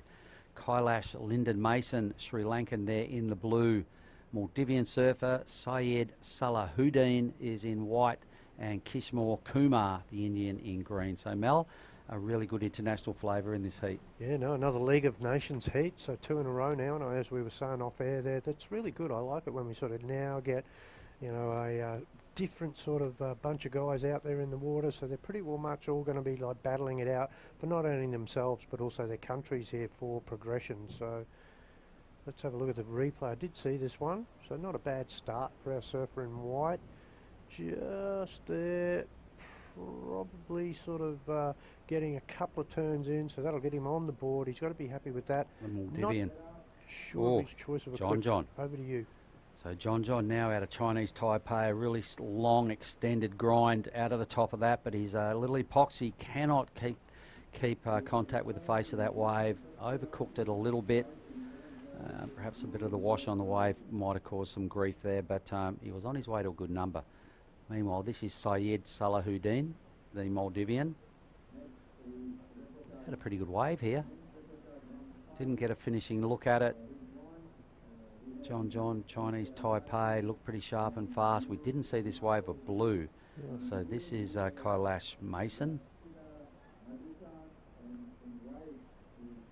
What did you see in this wave, Mel? I'm sort of liking where he's going with this ride here. He sort of knows that this is early on in the piece. He's getting some really good upper body rotation throughout those turns, which is then in turn, you know, giving him a fair bit of speed. John here, look at this. He lays on that rail for a little bit long. So often at times that's looked upon as being fairly, you know, vogue to be able to do. We saw John doing that at Margaret River, which then sort of rewrote the books as to how that can be served. So yeah, I'm liking the intent, but I'm not quite sure that that was sort of in the right spot to be doing that turn. And blue looking pretty good. He's kind of aggressive. I'd like to see his board go above the lip. Yes. He still keeps pulling those moves a little early. Yep. Maybe just try and come off the bottom and head a little further vertical would be maybe something he could work on. But either way, early in the heat, mate, there's only 4 minutes off the clock, so a completion is good news. So either way, well done, Kailash. So we're going to go down and have a word with Kyla Moore and see who she's picked up here as yet another surfer goes left. What's going on out there? But more importantly, Kayla Moore, who have you got? Down here on the beach with Kaisei Adachi, who won the last heat. He put together a really strong couple of waves. He had a high 7 and a high 8. Tell me about what your strategy was in the water. I was catching wave a lot and not wait too long. Yes, well, staying in rhythm with the ocean and having the momentum as you build through scores in the heat.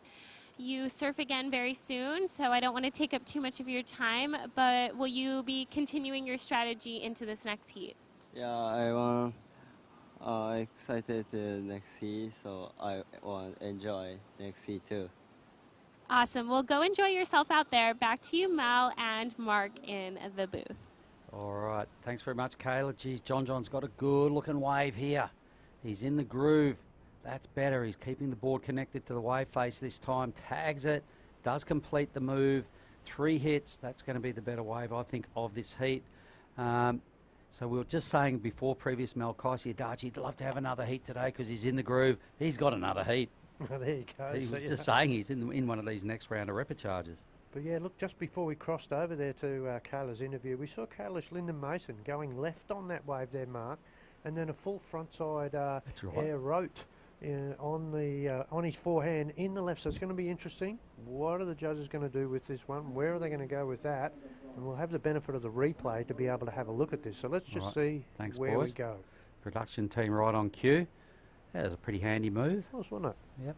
But whether or not, you know, they're, I guess going left, it's just a one Hail Mary type of manoeuvre, so whether or not they're going to dine out on that, I'm not really sure. But the better wave for me here is really tricky and really hard for me to be able to analyse. I'm sort of liking John Chan, but Mark, he's cutting down, not cutting back, if I can be respectful and say that.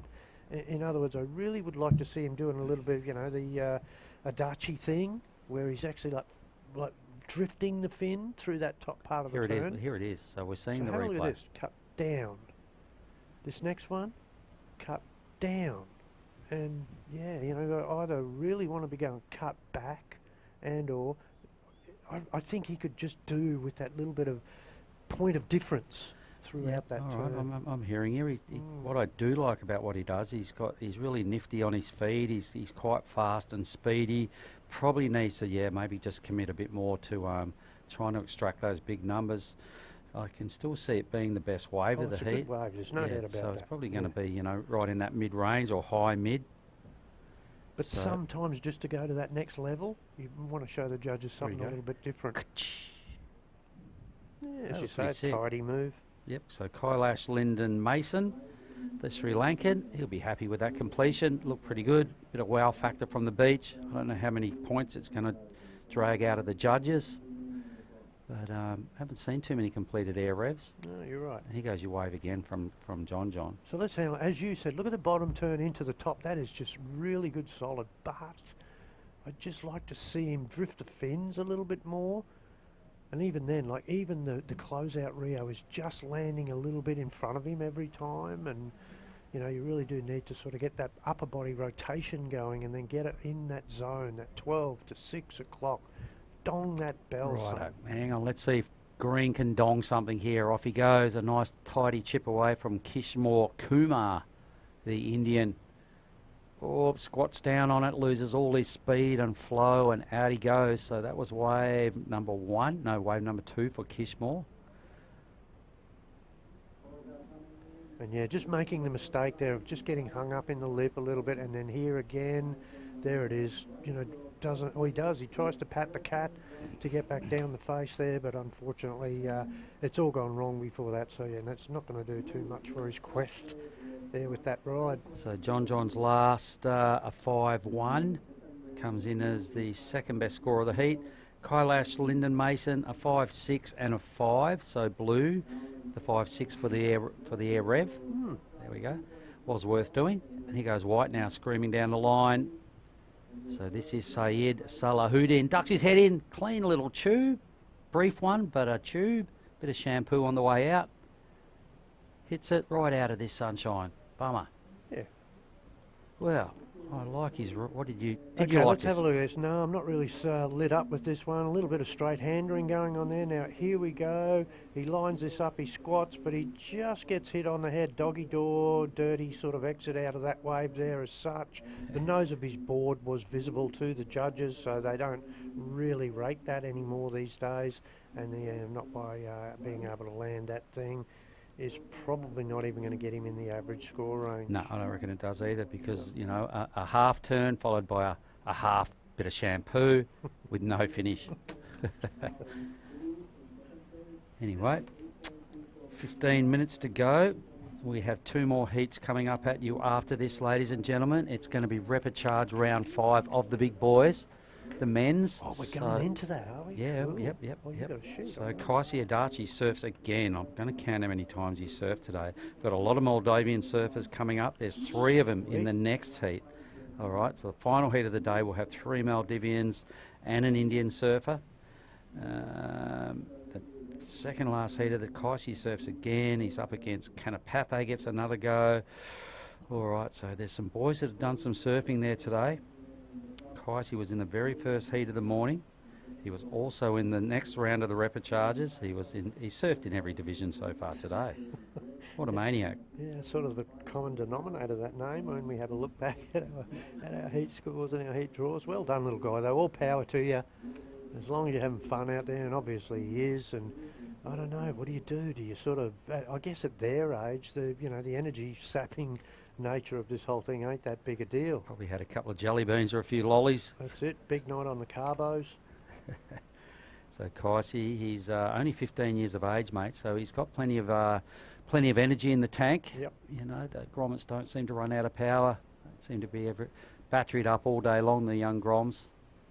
And when he's surfing so good, he'll be running on a lot of adrenaline because he's ripping, he's finishing most of his waves, he's doing these little crazy little finners at will and getting big numbers off the judges. I think he had a throwaway high 5 in his last heat. So Kaisi, as we stare into the next heat, into the future, he's got another opportunity to impress us here today. But this heat is all about the 5-point range. We have 3 surfers with 5s or thereabouts, and 1 surfer, Syed Salahuddin, a 417 as his best number. Leaves blue in the lead. Here goes the air rev. This is a 5.6. pretty tidy. Nice full rotation. So Kailash Mason in first position. That's his best score, the best score of the heat.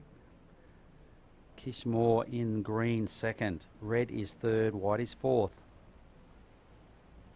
Haven't seen too many all-day wetty wearers, Mark. No one's wearing a wetsuit, buddy. Way too hot. I mean, even having a contest rashy on would be hard work. Yeah. Would be heating up.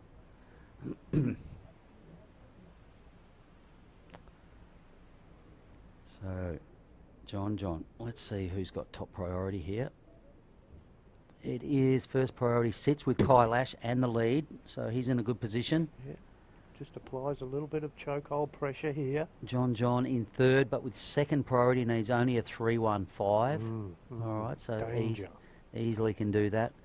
Syed Salahuddin in fourth, white a 4.08 needed. So a very nervous Kishore Kumar, the Indian in green, Mel. He needs a mid-5 to win, but he's got two guys breathing right down his neck, all within a point of him. So really, really close. But here goes John. Let's see if he can actually do a full direction change that time, Mel. That's better. Come on, little guy. There it is. Yep, this is a good ride. Boom, finish this thing right out. He does. He gets the completion. Mel, wow. Point of difference. Do you get it? Yeah. You know, that's what we're talking about here. Surfer in green, that's our Indian mate. Up and over, up and over. Couple of little funky moves for Kishore, which I reckon he's about to drop back into third. For sure, John moves up with this wave. He needs only a 3-1-5 for second. Probably not a whole lot more for first. He could go to first. Could do. You know, we know it's probably not that big a wave, but technique-wise, he's definitely improved with that. You could see the change, you know? Yeah, and he had good speed and good rail through all those manoeuvres. Probably needs about a 6 or something to go into first. Yeah. Can't see him getting a 6. No, he needs a 6.5 actually. Oh, okay. Yeah, he needs a 6.5 for first. All right. Only needs a 3 something. He'll go to second. He'll be having a look at the lead from there.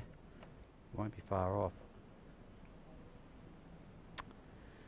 I'd go a 5.3 or a 5.5 on this. Right on. So let's watch it again, Mel. Yep. So here's the difference. Good bottom turn. He's got a great bottom turn. Bang. That's better. Flicking it round a little bit more out of the bottom here. So at least the nose of his board is starting to head back to where the power section is. But the wave's not that flash. So that could probably temper his score somewhat there on not one of the better waves to have come through, Mark. Well, I really like what he did there because he probably regrouped and gave himself a little slap around and heard the numbers and gone, right, I'm going to take a bit more of a risk on my next wave. And he did. That was Kishore Kumar just finishing up. He's the surfer in question. Does he remain in second? I think all numbers are in, and he does maintain second position, Mel. A 4-2 for John's last. There you go, see? So the judges didn't really like that, in inverted commas. I liked your pickup, though. At least he took more risk. The thing for me was the wave was pretty well much not really that good a wave. So judges would have just seen that, you know, sort of going a little bit dirty there with that wave. So, yeah, fair enough. At least the intent's changed. Kishore, the Indian, did improve his total. Yeah, I reckon he might have done He did, that. a 5.27. Oh, nice work, all son. scores are in. So it's still really close. John Chan still has a look at a second position here. He now needs a 5.34. He's about a point shy of what Kishore Kumar is sitting on. Kailash Mason in the blue is only 0.2 or 0.16 ahead of Kishore for the lead. Really close at the top end of the scale. Syed in fourth position. The Maldivian needs a 6.27. Wave of the heat to get out of trouble here. Gotcha. So there you go. What, 7.34 plays 10.6. So we're only 3.3 difference from first to fourth. Big set, mate. Big set. He goes green. So dropping into this thing is Kishore Kumar, the Indian. Nice, strong manoeuvre to kick things off. Gives it a little swivel in sort of the pocket. Has to eject. Things going pretty weird really quickly down there at the end. So yeah, this is sort of judges' nightmare at the moment now. There's so many scores in this 3 to 5 point range. And yeah, they're just wanting these surfers to bust out of that bubble. and try and give us something that, you know, then you can put your pen to paper and you can lay your name to that score. But at this stage, I'm starting to see a common denominator here. A lot of scores in that 3 to 5 point range, Mark. So hard. This will now start to get split between .2s and .8s. And yeah, Keesaw, look, that wave looked really good when he took off on it, but he did a reasonable first turn, then a little flick, and then had to eject. So and the whole wave just went numbers there. in, it's 3.6. Yeah. And like, that's the thing. Judges really want to throw good scores. That is the thing. That's what, when you're sitting on the panel and you're there all day, it's the best thing that you can do, is that you just see excellent surfing and you just straight away, boom, put your score in, and that's what they want to do. At this point on this heat at the moment, yeah, a little bit of mediocrity sort of starting to creep into the scale at this point, and yeah, it's a tricky one. Let's see who's up and riding here now in white. All right, white is the Maldivian. He's in fourth. He needs the wave of the heat. It's got to be just over 6 points. 16 years of age. He lives in Malay, Mal. He's riding a 5.10. Here's the replay.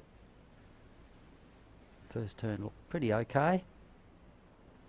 Mid-face cutty, a little bit of a bog squat going on there. The judges don't really like these little fumbles at this level. Can't finish with anything either, so effectively kind of one okay move only. Bit more of a set starting to wheel on through. Here we go now. So green, this is Keesaw Kumar. Looked like a nice big hit, and again just gets a little bit carried away, gets a bit excited. 15-year-old Grom riding the 5.2 DHD. His favourite and local spot is Kovalong Point. It's number 7th in the national championships there for India. All right, let's have a look at this. Yeah, on his backhand there, crunches the lip on this one, out of the bottom, and then just overcooks that thing and sends that thing into the moon. Try some sort of Superman out of the lip. Probably once again just didn't play the game well enough there. A completion would have really consolidated second spot. Yeah. All right, well, it's really close. Everybody's got some good numbers here. Thanks, my friend. Even Syed in fourth. He can get out of trouble here with a 6.27. John in the red, 5 minutes to go, needs a 5.34. Current priority is with John in the red, so I reckon he's biding his time, waiting for one more good wave. The yellow flag will be going up right now. 2 more heats to come at you guys for everybody in Web World. Quite a few heats today, 12 heats. I'm not sure exactly how many we'd have left in the event, but I couldn't see more than 20 heats remaining in our draw, maybe even less. Yep. We're starting to get up to like Repichards 5s and, you know, those high-end numbers. I know in the men's side of the draw we have 4 surfers sitting in kind of a preliminary grand final. All right, so those guys get out of one more heat. They're in the big GF, and then we go back and sort out some requals. Requal 5 coming up to finish the day, mate, in the men's event. So we're getting down to the real nitty-gritty sort of top 6 or 8 surfers only remaining in the open men's, which is our biggest division. So you can see we're really starting to make some headway through these repo rounds now. A bit of culling has gone on in the last couple of days, so to speak. Blue now winding up. Not much there for Kailash. 17-year-old Grom. All right, here we go in green, mate. Go to you. Oh, I thought that was a sick-looking... Oh, he has gone so close. Everyone's getting a bit excited here, Mel. They can't contain their energy and keep the board in contact with the wave. They're all pushing pretty hard. They probably don't realise you just stick together, stick some fundamental surfing together on a wave that is this good. It's a bit of a wasted opportunity there for green. It's easy to say from our angle, mate, but look at that wave. That was an A-grade wave. Bummer. Now, this is the surfer I like, John. Come on down. There's that nice swipe. Nice recovery as well. He's still holding a lot of speed. Really pulls the board back around again, Mal. Hit it again, son. He doesn't. He misses the end move. He was sitting in third, ladies and gentlemen. He needs a 5.34, Mal. I can't see it, Mark. Good surfing, you know, good turn. But then this one here, look, he's suffering from this wave selection. He's not getting the clean green walls on these waves. And then this thing, it just dies out on him like a donkey. And having the little epoxy under his feet, any opportunity, any time he sort of hits some fluffy, foamy stuff on the face, it kind of, his board doesn't seem to like it. It doesn't slice, does it? It's just got that super buoyancy look to it. And well, yeah, that's what the epoxies are. That's And, you know, when he got clean green face, he does surf really well, and the board looks really strong. Put some fluff on the wave towards the end of these rides, and he starts to look a little, brings him back to the pack, or even under. So John, a couple of wasted swings at advancing here. I mean, everybody's fumbled around a little bit in this heat, Mal. They're all kind of leaving the door open. Does John get another chance with just over 2 minutes? I think he does. He's pretty active when he's out there. Yeah, no, he's definitely sort of all over the lineup, and he's putting himself into positions. I'm thinking, and this is what he's going to do by the look of this, go and hang out wide, get a wave under priority, and hope you can get one of those big bomb sets that are just peeling off down the end of the reef, Mark. All Can't right. hurt Well, at this point. his score is in. It wasn't enough. It was only a high 3. Yeah, I so thought so he does have to ride another wave. He's got just over 90 seconds to do it. He's not even in the priority listings right now. So both blue and green will be able to fend him off here and use their priority to, you know, really put John on the sidelines for good at the event. Well, But two having heats. said that, this is it. Look, Here he he's going goes. to do it. He's got a wave. All right, last roll of the dice here. First turn hit. No, he needs more. He needs a lot more more out than of this that. wave. Second turn hit. Third turn hit, and that's all she wrote. He knows it. He's trying to sell that to the judges with a semi-little unconvincing fist pump. An unconvincing ride. He just made a couple of errors at the wrong time in this heat. Everybody has, but it's going to be a super close result nonetheless. Just 1.3 separating first, second and third. 0.3 or thereabouts, 0.2 separating the top 2 riders. Colour up and riding white. Syed Salahuddin. Can he come resurrect himself here with 25 seconds to go? He's done some pretty decent work on this wave, Mel. A third move, gets a little hung up. Needed to be really clean and convincing on that to have any chance of extracting a 6.27, so I can't see it. We're down to 10 seconds. Still plenty of nice waves out there, so it's absolutely play on for this next repo round of the men's.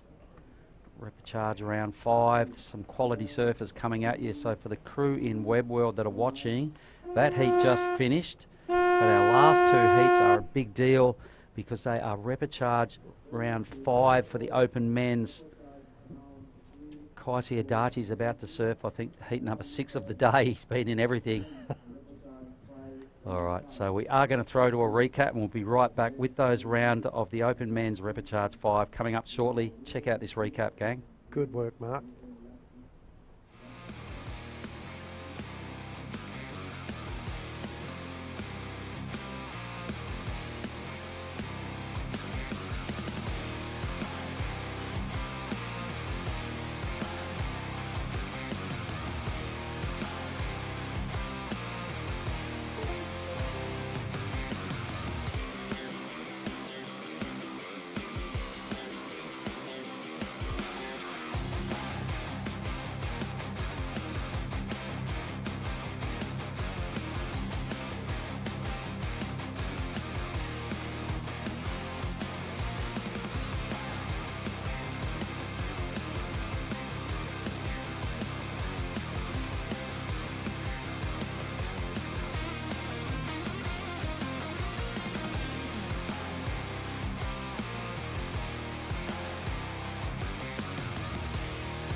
Welcome back to the action here for the last two heats of the day at day 7 of the Asian Surfing Championships presented by ASF, and we are into our men's repechage round 5 heat number 1 with one surfer from Japan, one from China, and 2 Sri Lankans in the water. Kaisei Adachi from Japan, Zihao Wu from China, Lakshitha Madhushan, also known as Lucky, from Sri Lanka, and Kanapathe Ramesh J. Hailar from Sri Lanka as well. Out in the water, top 2 surfers will be advancing through into the next round. Bottom 2 surfers will unfortunately be out of the competition, but that's been the name of the game today and for the last couple of days as we've been running through the repechage rounds. Shannon Hughes here alongside Afri Adu, and it is great to call the action with you as we take a look at some replays.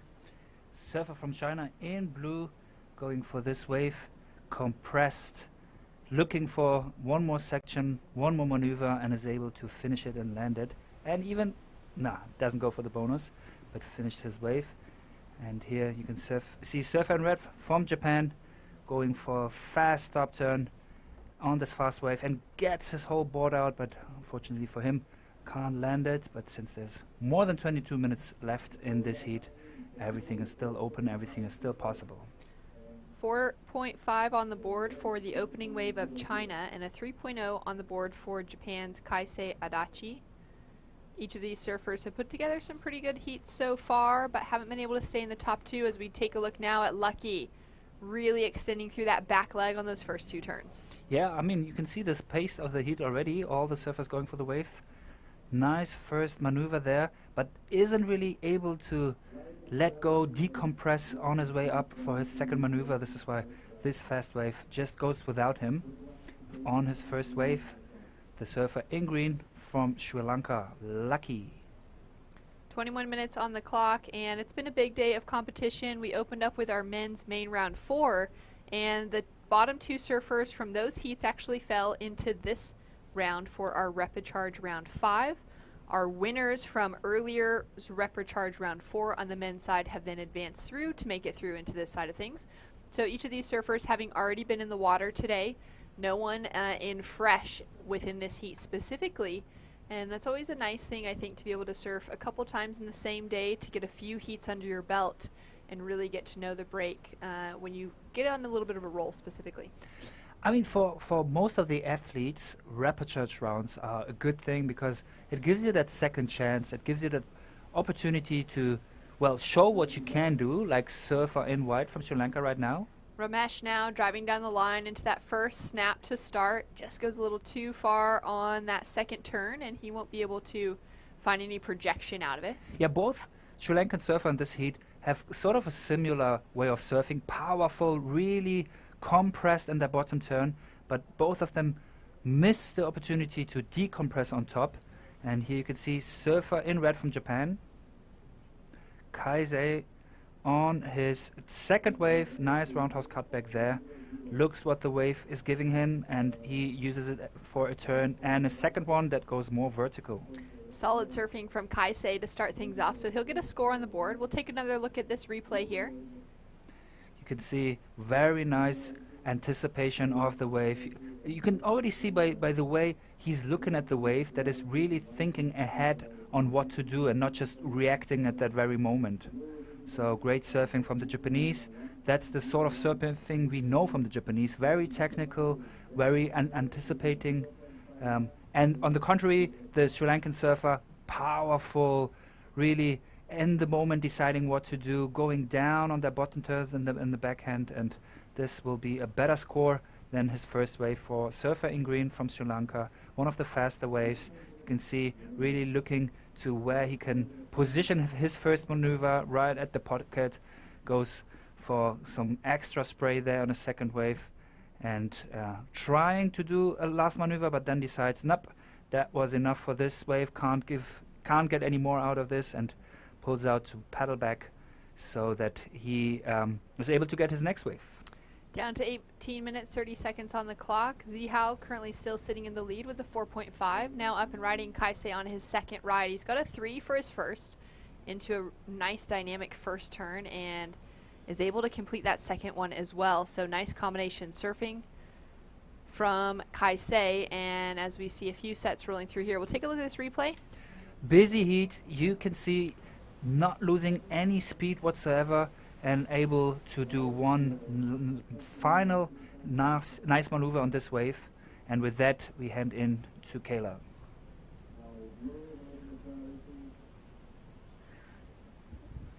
And we'll go down to Kayla now to catch up with Kishore from Team India. Yes, I am here with Team India, and he has made it through this rapid charge round in second. Tell me about what it's like to be surfing here at Cokes.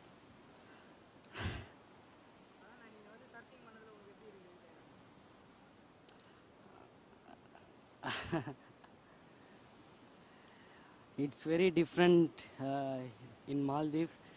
In India, they have in India only beach break is there.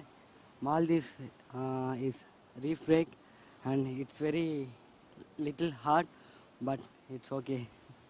Well, despite it being so different from your home, you are doing such a good job. And this was your second heat of today. How are you feeling with your energy levels through competition? I'm feeling very happy, and my energy level is good, and I'm very happy. Yeah. Thank you. And would you like to say anything to your friends and family back at home in India in your native language? Thank you for TT Group for sponsoring me, and Arunasu. Thank you for my family and my friends for supporting me.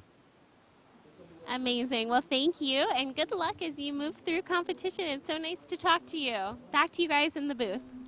Thanks so much, Kayla. Great to hear from Kishore, and a bit of a superstar back at home in India, so it's fun to have him down on the beach surfing and making it through his heats today. Absolutely. And what an authentic interview, you know.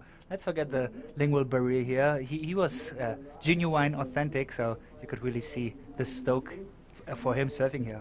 Lucky with a quick whip on his backhand. Nice 2 turns to start. Gets really a little bit of a better turn in a third as he rolls through to the inside section here. Finishes off well. So nice combination surfing. Just kind of punches through the lip on those first 2 turns. Now Kaisei sitting in the lead, driving down the line, looking for something exciting here as he enters into his first big turn. Wraps around and pushes through that tail. Gets fins free on that second turn and through into the third. As he drifts it around, he's looking to hold on, staying super low and compressed to try and show the judges he's got control of that last maneuver. Yeah, that's a skill that all competitive surfers should train. You know, often when we are out there having a free surf, we really don't care too much for the ending, actually even trying to, you know, not go with the finish to be able to paddle back easier back to the lineup. But it's an important stage of the wave. We talked about it. The very beginning and the very end is what the judges really focus on. Surfer in white now getting just so much energy on that last wave for Ramesh. Just pushes too hard on the finishing turn as he's trying to get a bit of work done. He's sitting down in that 3rd place position, a 3.6 as his high score, a 217 before that. Scores come through for last of Kaisei, but he's built on his score line. He opened with a 3. Then dropped in a 5.17 and now a 6.5 for Japan. Has him sitting in the lead. Score to come through for last of our surfer in green as well. Currently chasing a 6.35, but we'll see where that factors in with last of red.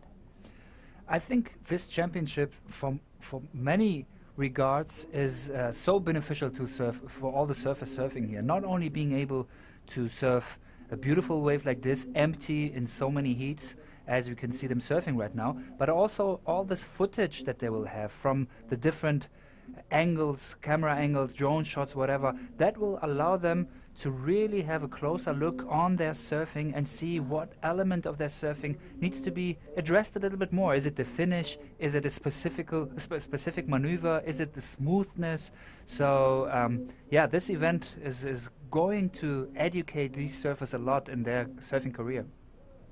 Yeah, it's been great to be able to talk to some of those coaches that have been coming in the booth this week to find out what it is that they're working on with their athletes back at home, what their training looks like behind the scenes, especially with a lot of these countries having surfers that aren't necessarily living in the same location, so they're not training together all the time, but they're back at their home breaks and maybe coming together for 1 or 2 trips in the lead up to an event like this.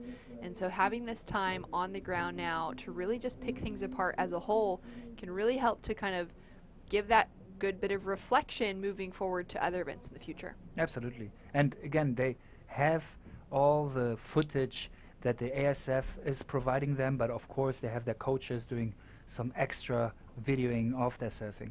A lot of action in this heat as we see the Sri Lankan in Lucky just come undone on his second turn, unfortunately. Started out looking really good with a nice looking face in front of him. He's chasing a 7.17. His last score was a 4.57. And Kaisei has dropped in a 6 to improve the situation. So he's just increasing the lead for Team Japan. And he'll be feeling good with that one. Maybe feeling a bit bummed falling into the repechage rounds earlier on today, and to be making it through these heats and trying to keep that flag flying for Japan. Yeah, we were talking about it. Repechage round, all in all, something most of the athletes are appreciating, not only because it gives them the opportunity to have a second chance, but for many, traveling that far away from well, almost the end of the continent, if you're thinking of Mongolia being so much further north than the Maldives. But the downside of it, obviously, is that they have to surf a lot. And having in mind that these guys also do their free surfs, their training surfs, that does mean that right now in Rep 5, some of them might be tired already. Live action now from Zihao Wu for Team China. He was competing for their team in the Aloha Cup when they took away the gold medal. Kaisei now up and riding, driving hard off the bottom, setting himself up with a big wrap for that second turn. Slides the tail, now sets up on the inside here, read that wave so well. Also gets that that push out of the final turn as well to show the judges that he's definitely ridden out of it.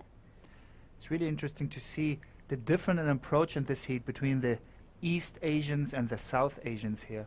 Team Japan and the Chinese team, very calculated in here, really, deciding on how much energy to put in their maneuvers, whereas the Sri Lankan, both very powerful, radical, almost even too much. You can see that in their finishes, they're putting so much energy to it. And if they can hold it, if they can land it, obviously the judges will score it higher.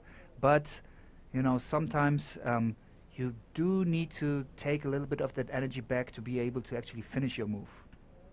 Yeah, really to be able to, read that wave well in front and capitalize on every section, whether it's kicking out a little earlier but showing it with that confidence, or making sure to finish off on the in section as well.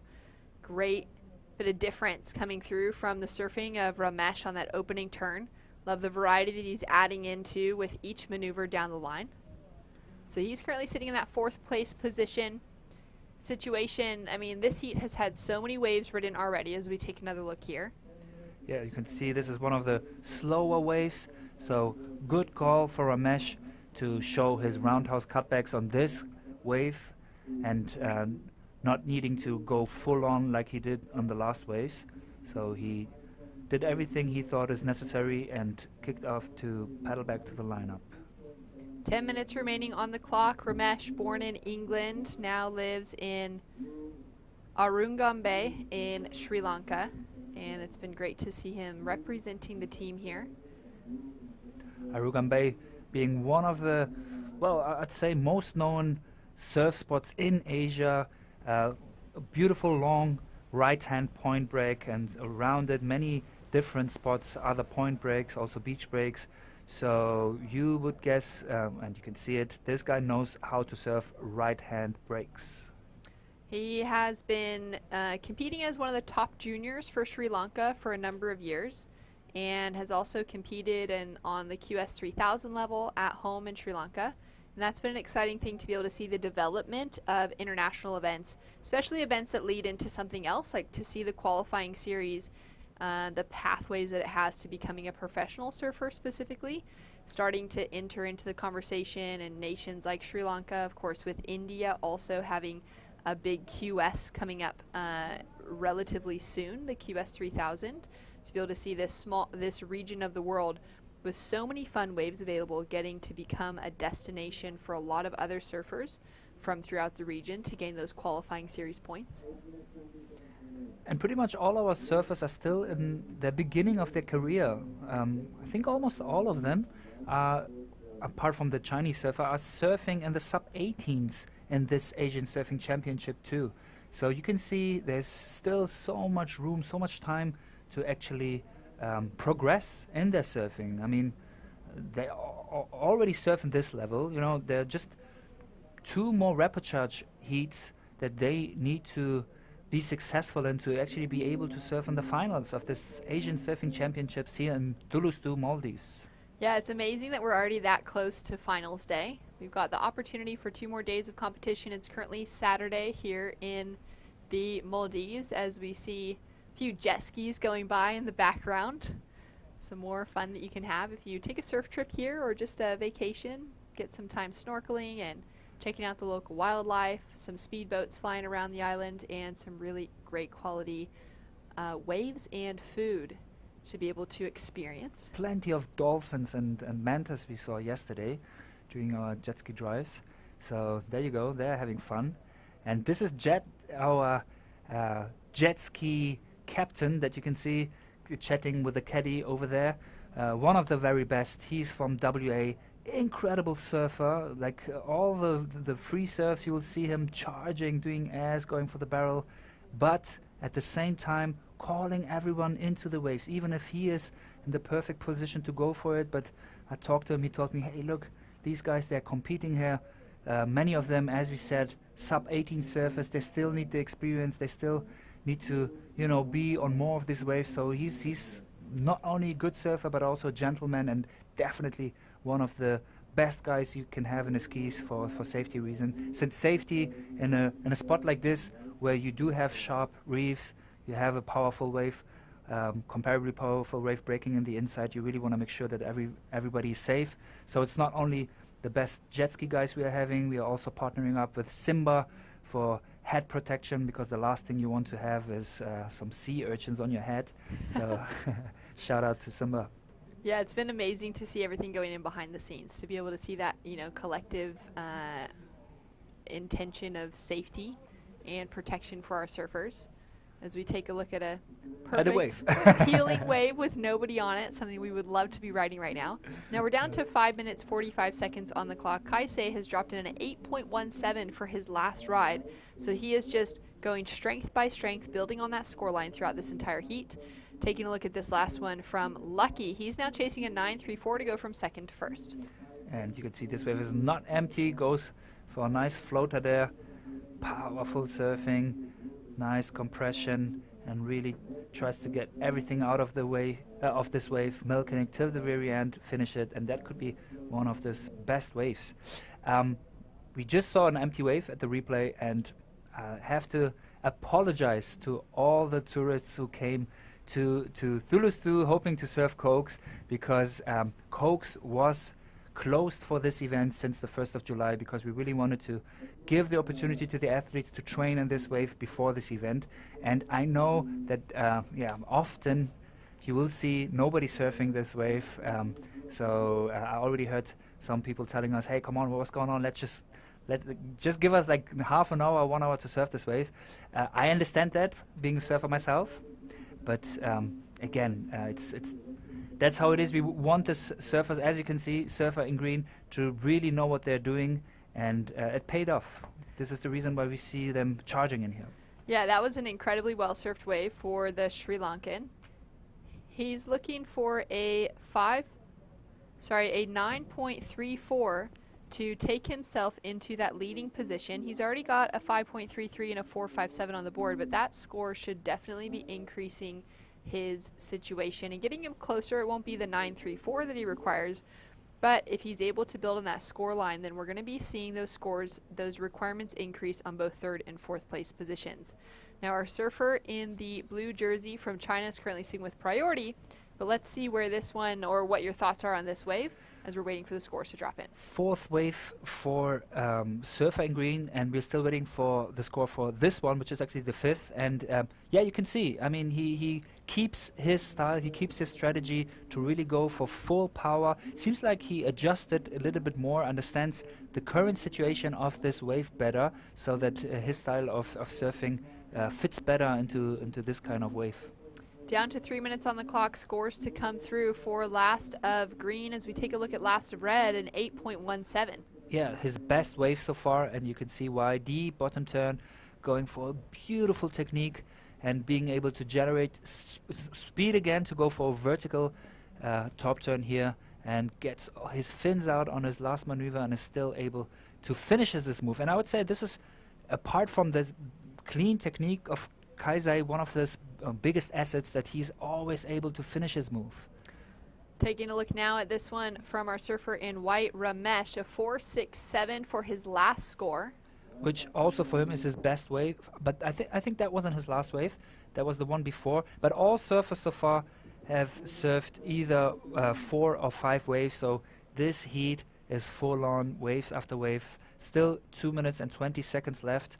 Here you can see probably his last wave, deep bottom turn, powerful push at the very end, but then the wave just, well, it's too fast for that choice of maneuver. So we've got a score to drop through for last of white and a score to drop through for last of red. Sorry, red now because he's kicked out of that wave, but also a score to drop through for last of green. So situation still kind of open for that second place position, although I do believe green's going to be increasing his heat total overall. And we've seen a bit of a push in the swell throughout today.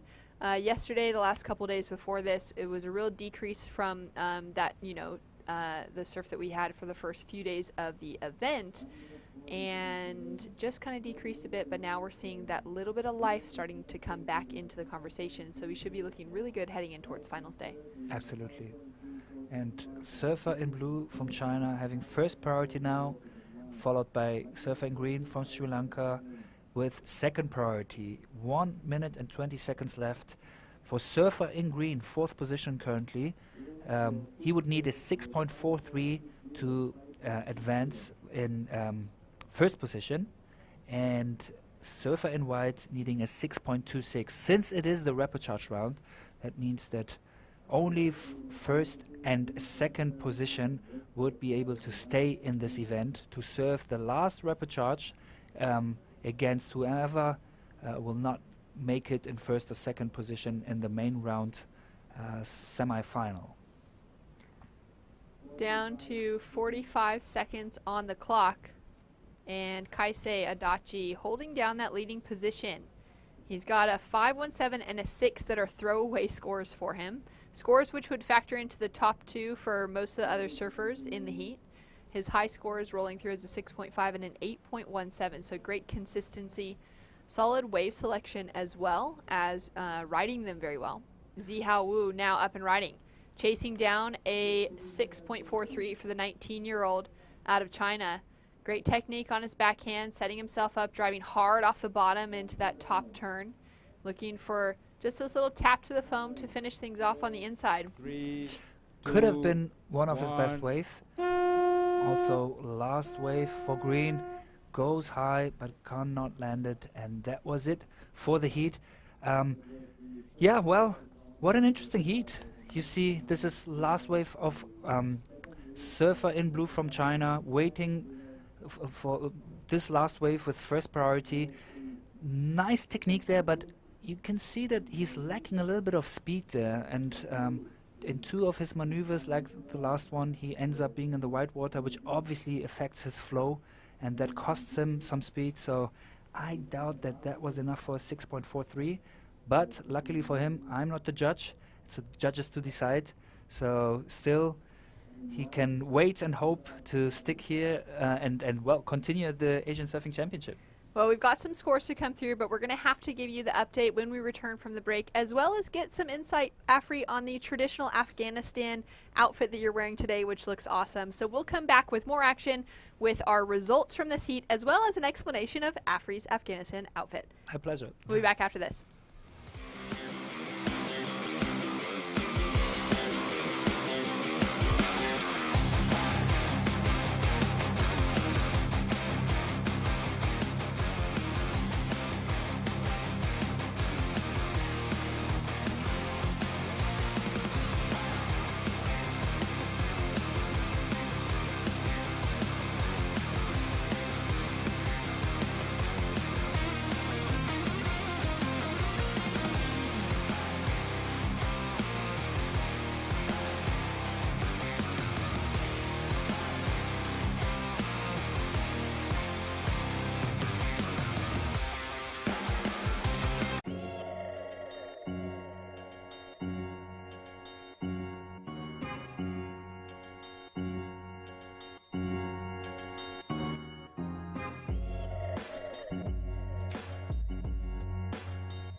Welcome back to the action here for the ASF Asian Surfing Championships. Now we've just wrapped up heat number 1 for the Rapid Charge round 5, and we're into heat number 2.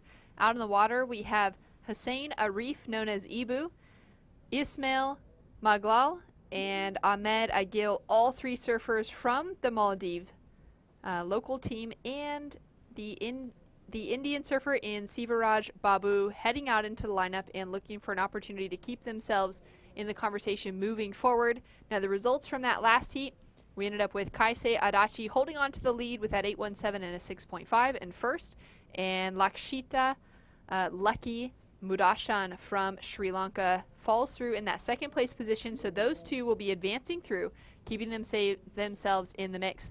As we see Ismail with a quick in and out on a solid size wave. Unfortunately, Ramesh and Zihao from Sri Lanka and China have been knocked out of competition, but put together some excellent surfing, so it was exciting to see them in the water so far this week. And I'm sure all the Maldivians who are interested in surfing will have a close look in this heat, because it is the remaining 3 Maldivian surfers in the men's round. As you can see, Amade on his second wave already, going for a nice maneuver with the lip. And Amade is definitely one of the favorites, one of the best surfers in the Maldives. And you can see behind him, Ibu surfing in red for Maldives. Hussein now up and riding. Great opening 2 turns. Little flat on those first couple, but finding that flow and rhythm as he rolls down the line. Hits that finishing section and bringing through some of his style as well. I've really enjoyed watching him surf this week, and just his actual style and approach to wave riding I've really enjoyed seeing. The Maldivian GOAT, not only because he's one of the most consistent for many, many years, but actually there's another parallel to Kelly the GOAT. What do you think? How old might Ibu be? Well, now sort of gave it away, but you take a guess. Is he in his 40s, early 40s? 46. 46 years but old still and surfs like riffing. this. Absolutely. So there's a reason why he is one of the favorites. As you can see, nice technique, reading the wave perfectly, and almost having a jump in every finish of his maneuver here. Very nice wave here, and then kicks off. So after this replay, I will tell you what the nice differences between Amade and Ibu. But you can see the Indian server Sivaraj also almost finishing it, but then too much rail of his left side in the water to really being able to stand it. So if you look at Amade and Ibu, the 2, I'd say, favorites of the Maldivian surfers, they surf so differently. So Hussein, also known as Ibu, it's all about consistency, you know, very clean, very sharp, calculating, almost like Japanese kind of surfing. Whereas Amade, you know, there are moments where you think, okay, what is he doing there? And then all of a sudden, he's the deepest and the biggest barrel. So sort of like a rock star of Maldivian surfing. Very different approaches. Also Ismail, let's not forget about him, made it to the Rapid Charge 5 round, so only needing 2 more heats to surf to be able to represent his country in the finals. And luckily for the Maldivians, at least one of their surfers will make it to the next Rapid Charge round, and whoever makes that Rapid Charge round will surf in the finals for the men's and the Asian Surfing Championships 2023. Yeah, awesome to know that we're going to have at least 1 advancing through. We'll see if it's 2 as we take a look now at power surfing from Ismail. Great opening gouge, looking to just race himself around that second section. Wraps it back, and really nice use of the rail as he pushes through to that 3rd turn as well. Now setting himself up for a little pop to finish. Unable to hold on to the landing on that one, but throwing a little progression on the conversation. Yeah, like him being creative there, but do not forget you need to try to finish your wave properly too, to get the maximum score that is possible out there. But still, Ismail doing nice fast surfing here, shows his repertoire of different maneuvers. Roundhouse, second roundhouse, and here he tells him, well, let's go for a little jump here. Well, since he completed a lot of maneuvers before, I think the judges won't be too unforgiving on that last maneuver, but there was a possibility for him to finish differently. Ibu on his wave, going almost vertical, 10 o'clock on his top turns, and even wow, how did he do that? Okay, let's see if the judges score that as a complete wave. But it was amazing to see that even though the wave already, well, pretty much broke on top of him, he was sort of able to put the nose of his board towards the shore. Now, he's opened up with a 7.17, so that was the opening ride of Ibu. He's backed it up with a 4.67 on the board so far. Ahmed Agil sitting in second behind Ibu with a 1.33 and a 3.17 as his scores. Sivaraj sitting down in that third place position with just a 3.5 on the board, and we do have scores to come through for our other three surfers. While we wait for those, let's go down to the beach to catch up with Kayla Moore.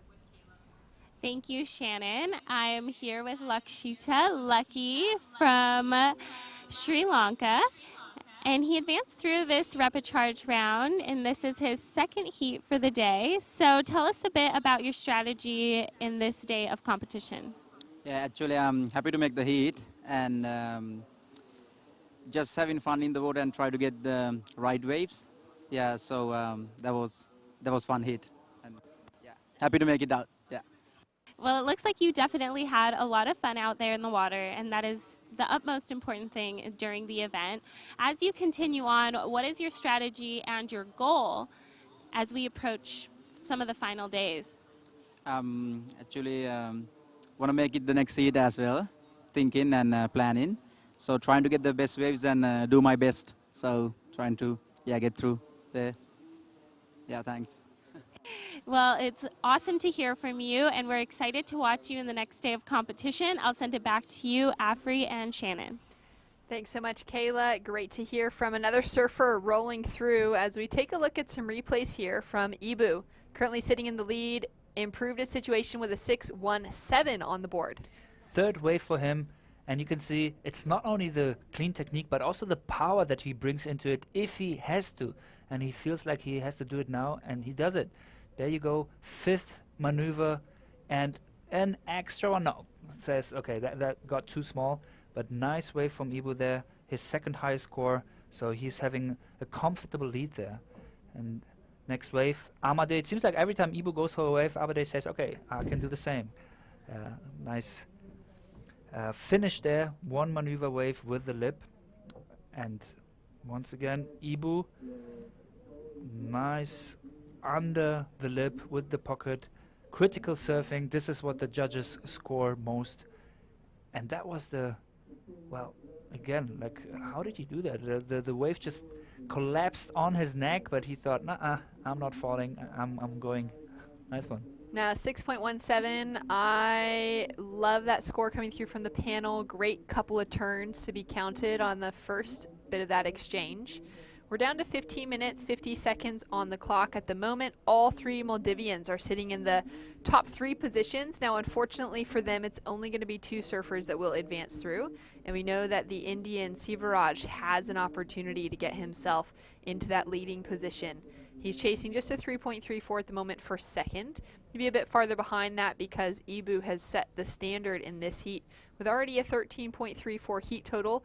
And generally when you get above a 12-point heat total, you're doing quite well. You get on a heat where you can get into that 15-plus range, then that's also obviously that much more impressive. But coming into the finals day conversation, that's where we'll really want to see those heat totals starting to hit into the, say, 14 to 16 point range, maybe even going a bit higher if surfers can get a couple excellent scores. And we discovered in the first few days of competition that it was not that, well, it's always difficult to get an excellent score because it requires excellent surfing. But given the quality of waves here, there were a lot of excellent scores being given. Yeah, and I mean, for sure, it must be intimidating for Sivaraj. Surfing against three Maldivians in this heat, one of them being a local, the other one being, well, the most consistent, best surfer of the Maldivian. But still, Sivaraj is in priority position right now, and he's not sitting on the outside, but actually still has one surfer in front of him, so he knows what he's doing. He surfed quite confidently in the last heats, so definitely he's got more than a good chance to proceed to the next repechage round 6. But yeah, it will be interesting. 15 minutes left in this repechage 5 round of the Asian Surfing Championships. All surfers coming from South Asia. Now, Afri, we were talking just before we threw to the break after that last heat about your outfit that you're wearing today, a traditional Afghanistan outfit. Can you explain that for us, why you're wearing it today? Sure. Reason why I'm wearing this is after I saw you and Kayla having the traditional clothes from Asia, I was so jealous. I thought, okay, let's go. I'll do something similar. This is called the Pirantumbon in Persian language, which is one of the two languages in Afghanistan. And in different forms, you will find this kind of dress in many different countries in well, pretty much Central Asia, South Asia, and the Middle East too. The good thing about it is, it really protects you from sunlight, but at the same time, it's loose. You even can wear it in hot days like we're having right now. So I love to wear my Pirantumbons, and actually, I don't know if you noticed, we were sitting with Che before in here. He had a similar pants like my Pirantumbon, so it is something that fits good in this kind of weather conditions. Oh, well, it looks awesome. It looks really comfortable as well, and I love that it's actually helpful when it comes to being in hot locations, protecting from the sun, but also a nod to your home where you grew up in Afghanistan. Yeah, I love wearing this. I've actually, I think in all the openings of the ISA games that I competed for Afghanistan, I was wearing different Pirantumbons because it is sort of representing my home country, close of my home country, and my main motivation to surf in competition, international competitions, is to represent Afghanistan and be able to, just show the outside world a different glimpse, a different aspect of Afghanistan than what is unfortunately Afghanistan most often reduced to. But as we are talking, surfer in white from India just got his second wave, and there you go, Amade on his fourth wave. All right, just goes a little too hard on that first section. Board flies out behind the wave, and we'll take another look at this one here. Highline pump, generate speed, goes for the floater, but the lip decided against him and throwed him off his board. Surfer in white from India, Sivaraj, on his second wave, but also that one didn't allow him to continue since he got too deep into the white water. So down to 11 minutes remaining on the clock. Ibu still sitting in the lead, Hussein Arif, and he's got, that 717 is the strength of his score line that he opened with, but able to get a 617 on the board as well has been impressive. Ismail with that 5.83, he is such a powerful surfer, and it's been great to see him in the event so far. Ahmed has just dropped down into fourth, though, as Sivaraj has gotten a score. 1.67, which backs up his 3.5, so very tight between third and fourth at the moment, not much dividing the two of them, and requirements being almost the same in that mid 3-point range to be able to get the advancing position over Ismail. So really very close between those bottom three surfers, as we saw this beautiful set rolling through here, and Sivaraj goes big. He tries to just ditch the tail out the back of that wave and can't hold on to control. Yeah, that was a beautiful wave with a lot of possibilities there. I'm sure he will be bumped after this wave. But talking about Amade, the first place right now for him, and it's exactly what we said. This guy, he drops those ones, but then all of a sudden he's capable to do an excellent score. So still everything possible for Amade. And there, once again, you saw the wave from Sivaraj Babu from India on a beautiful wave, but he went for quite a radical maneuver there and probably should have played a little bit safer to be able to drop his 1.37 and get a 3.34 instead to be able to proceed to the next round, because it's only 10 minutes left, and slowly I think this surfer's started to become a little bit nervous. Dreamy looking wave for Ismail. Great stall as he pulls through that first section. Now drives back into that down carve. Nice snap in the pocket, keeping it loose and looking in control. Now he was looking to improve on just a 1-point ride, so this is going to change the situation greatly for his second place position and really set himself up in a great position to be advancing over the other two. One of the bigger waves, going for the roundhouse cutback, but then didn't really go to the white water, so could have done a little bit more there. But again, he's only trying to get rid of his 1.0, and that we can say for sure happened with this wave. So scores to drop for Ismail. Ahmed sitting down into fourth. One of the kind of real hopes for the Maldivian team coming into this event to walk away with that gold medal or that win at the end of the week, alongside of Ibu Hussein Arif, who is currently sitting in the lead. But Ismail is keeping his name right there as one of those threats as well, putting together a really solid performance. He's been one of those surfers that's really stood out when the surf has had that extra punch to it. Yeah, I mean, his whole nation is looking at him. The president, the vice president, the minister of sports, all three of them were here in the opening ceremony, and all of them, I'm sure, are following the heats, especially the ones where the Maldivians are in. And this heat right now is the one where the three remaining Maldivian surfers are still competing in the men's round. And luckily for them, at least one will proceed to rapid charge round 6. But unfortunately for them, only 2 of the 3 will be able to do so.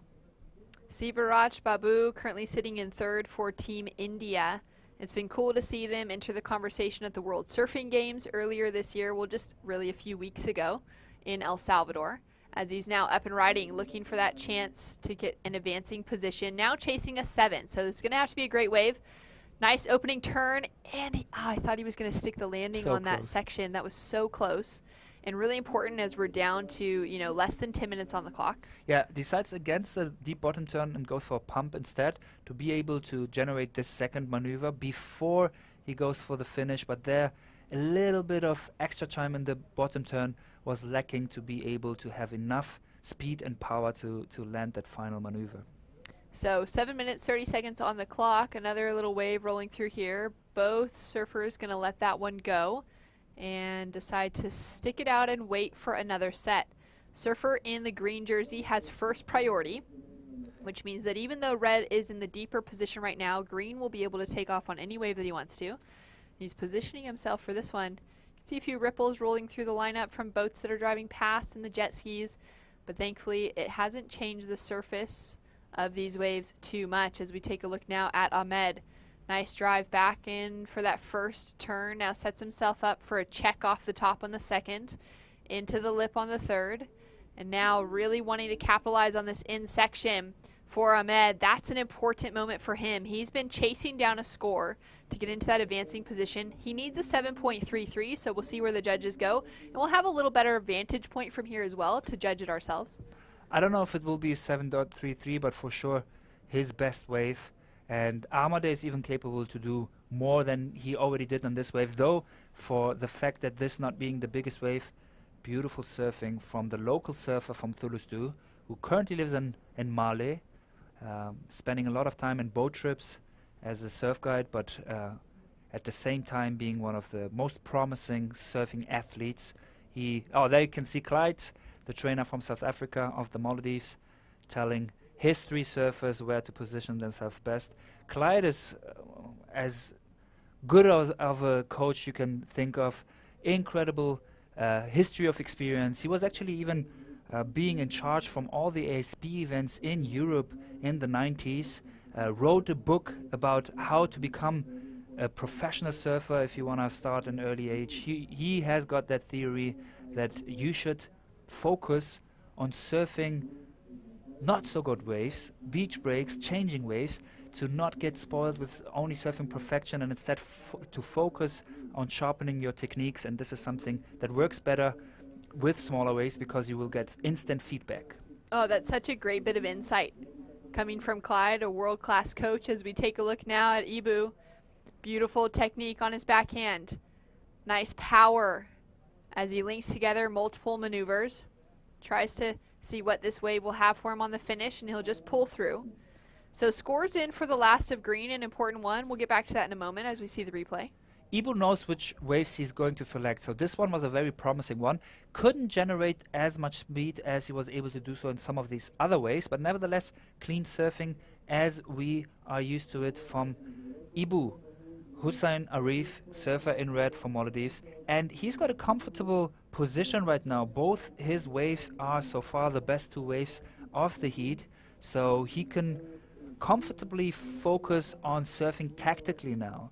That means trying to block out other surfers once he has a higher priority, or really, looking for the very best waves to be able to even go higher and maybe even get an excellent score on one of his waves. Ahmed drops through a 5.73 for his last wave, which moves him from 4th into 3rd and also greatly decreases his requirement. He's now chasing a 4.78 to take 2nd away from his teammate in Ismail Maglal, who's sitting with a couple of solid scores on the board, a 5.83, but just that 4.67 behind him has him sitting in a vulnerable position, as Ahmed's requirement is also below the 5s. So down to 3 minutes, 45 seconds on the clock. Surfer in white sitting at the top with priority, and 3 minutes, still enough time probably for another set to roll through. It's been fairly consistent today, especially through the afternoon. It seems to be picking up a little bit better. He's chasing down a 6.63 for the surfer out of India to be able to get himself into advancing position. He began surfing just recreationally, but it's now become one of the carriers within his career, which is awesome to see, especially with the introduction of the Indian team to the World Surfing Games, and to see the growth and progression that's coming through that nation, and the conversation around getting surfers into the Olympics has the kind of starting to get a grip on that conversation nationally, although they're still self-funded and they're one of those nations that doesn't have that government support behind them. So they're putting in all the work they can and getting as many surfers as they can to these events, but they haven't been able to fill out the full teams that they would like to, including women on the Indian team. So we'll hope to see that change in years to come. Ahmed now driving down the line, goes for the layback and snap in the pocket, 12 o'clock. Looking eager as he finishes off on the inside, chasing just a 4.78, so a smaller size wave, but he did get a lot of work done. Yeah, absolutely. So I think he did the best that was possible on that wave and of that size. Goes for a roundhouse cutback, loses it a little bit on his way back to the foam, but then compresses again, goes for a top turn, not losing too much speed there, which is good. Goes for the layback, and again decides to not go fully on it, to not lose the speed, and being able to do one final maneuver, gets his top of the board out. Let's see if that was enough to do the 4.78 that he needs to proceed for being able to continue surfing in the Asian Surfing Championships. Amade just came from the World Surfing Games as the only surfer, together with Hoot, who are in this event, who represented Maldives in the World Surfing Games 6 weeks ago in El Salvador. That was so exciting to see them included as one of the newer nations, and to be able to see the growth of surfing coming out of this region of the world. As we take a look at just a little tail slide there for Ibu, and he'll go down to 1 minute, 15 seconds on the clock. And our surfer in blue now up and riding, way up the point into the first section, hits the lip line on the second, gives a little claim back. You can see the power in that wave. He's really hoping to hold on to that second place position. Still waiting for a score to come through for Ahmed Agil. His last wave of a 5.73 put him into a much better position to be in that conversation to try and advance through, given that he'd be chasing less than a 5-point ride. We'll see here if the last of blue was enough to increase on the 4.67 he has as his backup score. Sivaraj now up and riding, just goes down on that first turn, so that's going to be a throwaway and won't help his situation. It will be a paddle battle between surfer in green and surfer in blue to get back to the lineup, to get another chance to hit a wave, to be able to proceed. But now scores are kicking in for green. All right, so we'll take another look at this one here for blue. 2-turn combination, critical and in the section. We don't have a score yet that's come through for last of blue, but last of green was a 4.20, which jumps into his top 2 scores, but it's not enough to take him into the advancing position, chasing a 4.78. And with that buzzer sounding, it looks like our surfer in green is unable to get himself into another wave. We do still have a score to drop through for Ismail, and it's a 6.93 for that 2-turn combo. Very solid, committed surfing, critical, and in the right section of the wave. So that increases his second place position and leaves Ahmed Agil and Sivaraj Babu from India to be falling out of the event. 2 Maldivians in Hussein Ibu Arif and Ismail Maglal advancing through into the next round. And you can really see with that last wave of Ismail, his best wave, and the second best wave of the whole heat, that the judges care much more about quality, about powerful surfing than just quantity. So yeah, nice surfing from Miswell, nice surfing from Ibu, and let's not forget about third and fourth position. Amade, we all know you can surf. Definitely everybody who saw you surfing the last day, especially the first big days, you could have done it. Definitely, he was even one of the guys in conversation for winning this event. But you know what? It's not the last Asian Surfing Championships. We will have another one next year. There will be plenty of other opportunities for him and also for Sivaraj to show their surfing. Yeah, great surfing all around. That was a really exciting heat to call. A lot of great action. We've had so much of that throughout the day. So let's take a look at the recap here, and we'll share more with you about what's coming up tomorrow.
Well, it's been an exciting day of surfing here in the Maldives at Thulusdhoo Island, and of course here at Cokes it has been firing once again. An exciting day of surfing from the boys and the men, and tomorrow we're going to have so much more action to come. In the Asian Surfing Championships 2023, we'll still see the sub-18 women. The sub-18 boys will continue. We'll have one more rapid charge round for the men, and also the women are competing, and the swell is just going bigger and bigger. I'm really looking forward for tomorrow. Well, it's going to be an exciting day. We'll see what it has in the morning when we show up, so we'll see you then, and tune in tomorrow morning.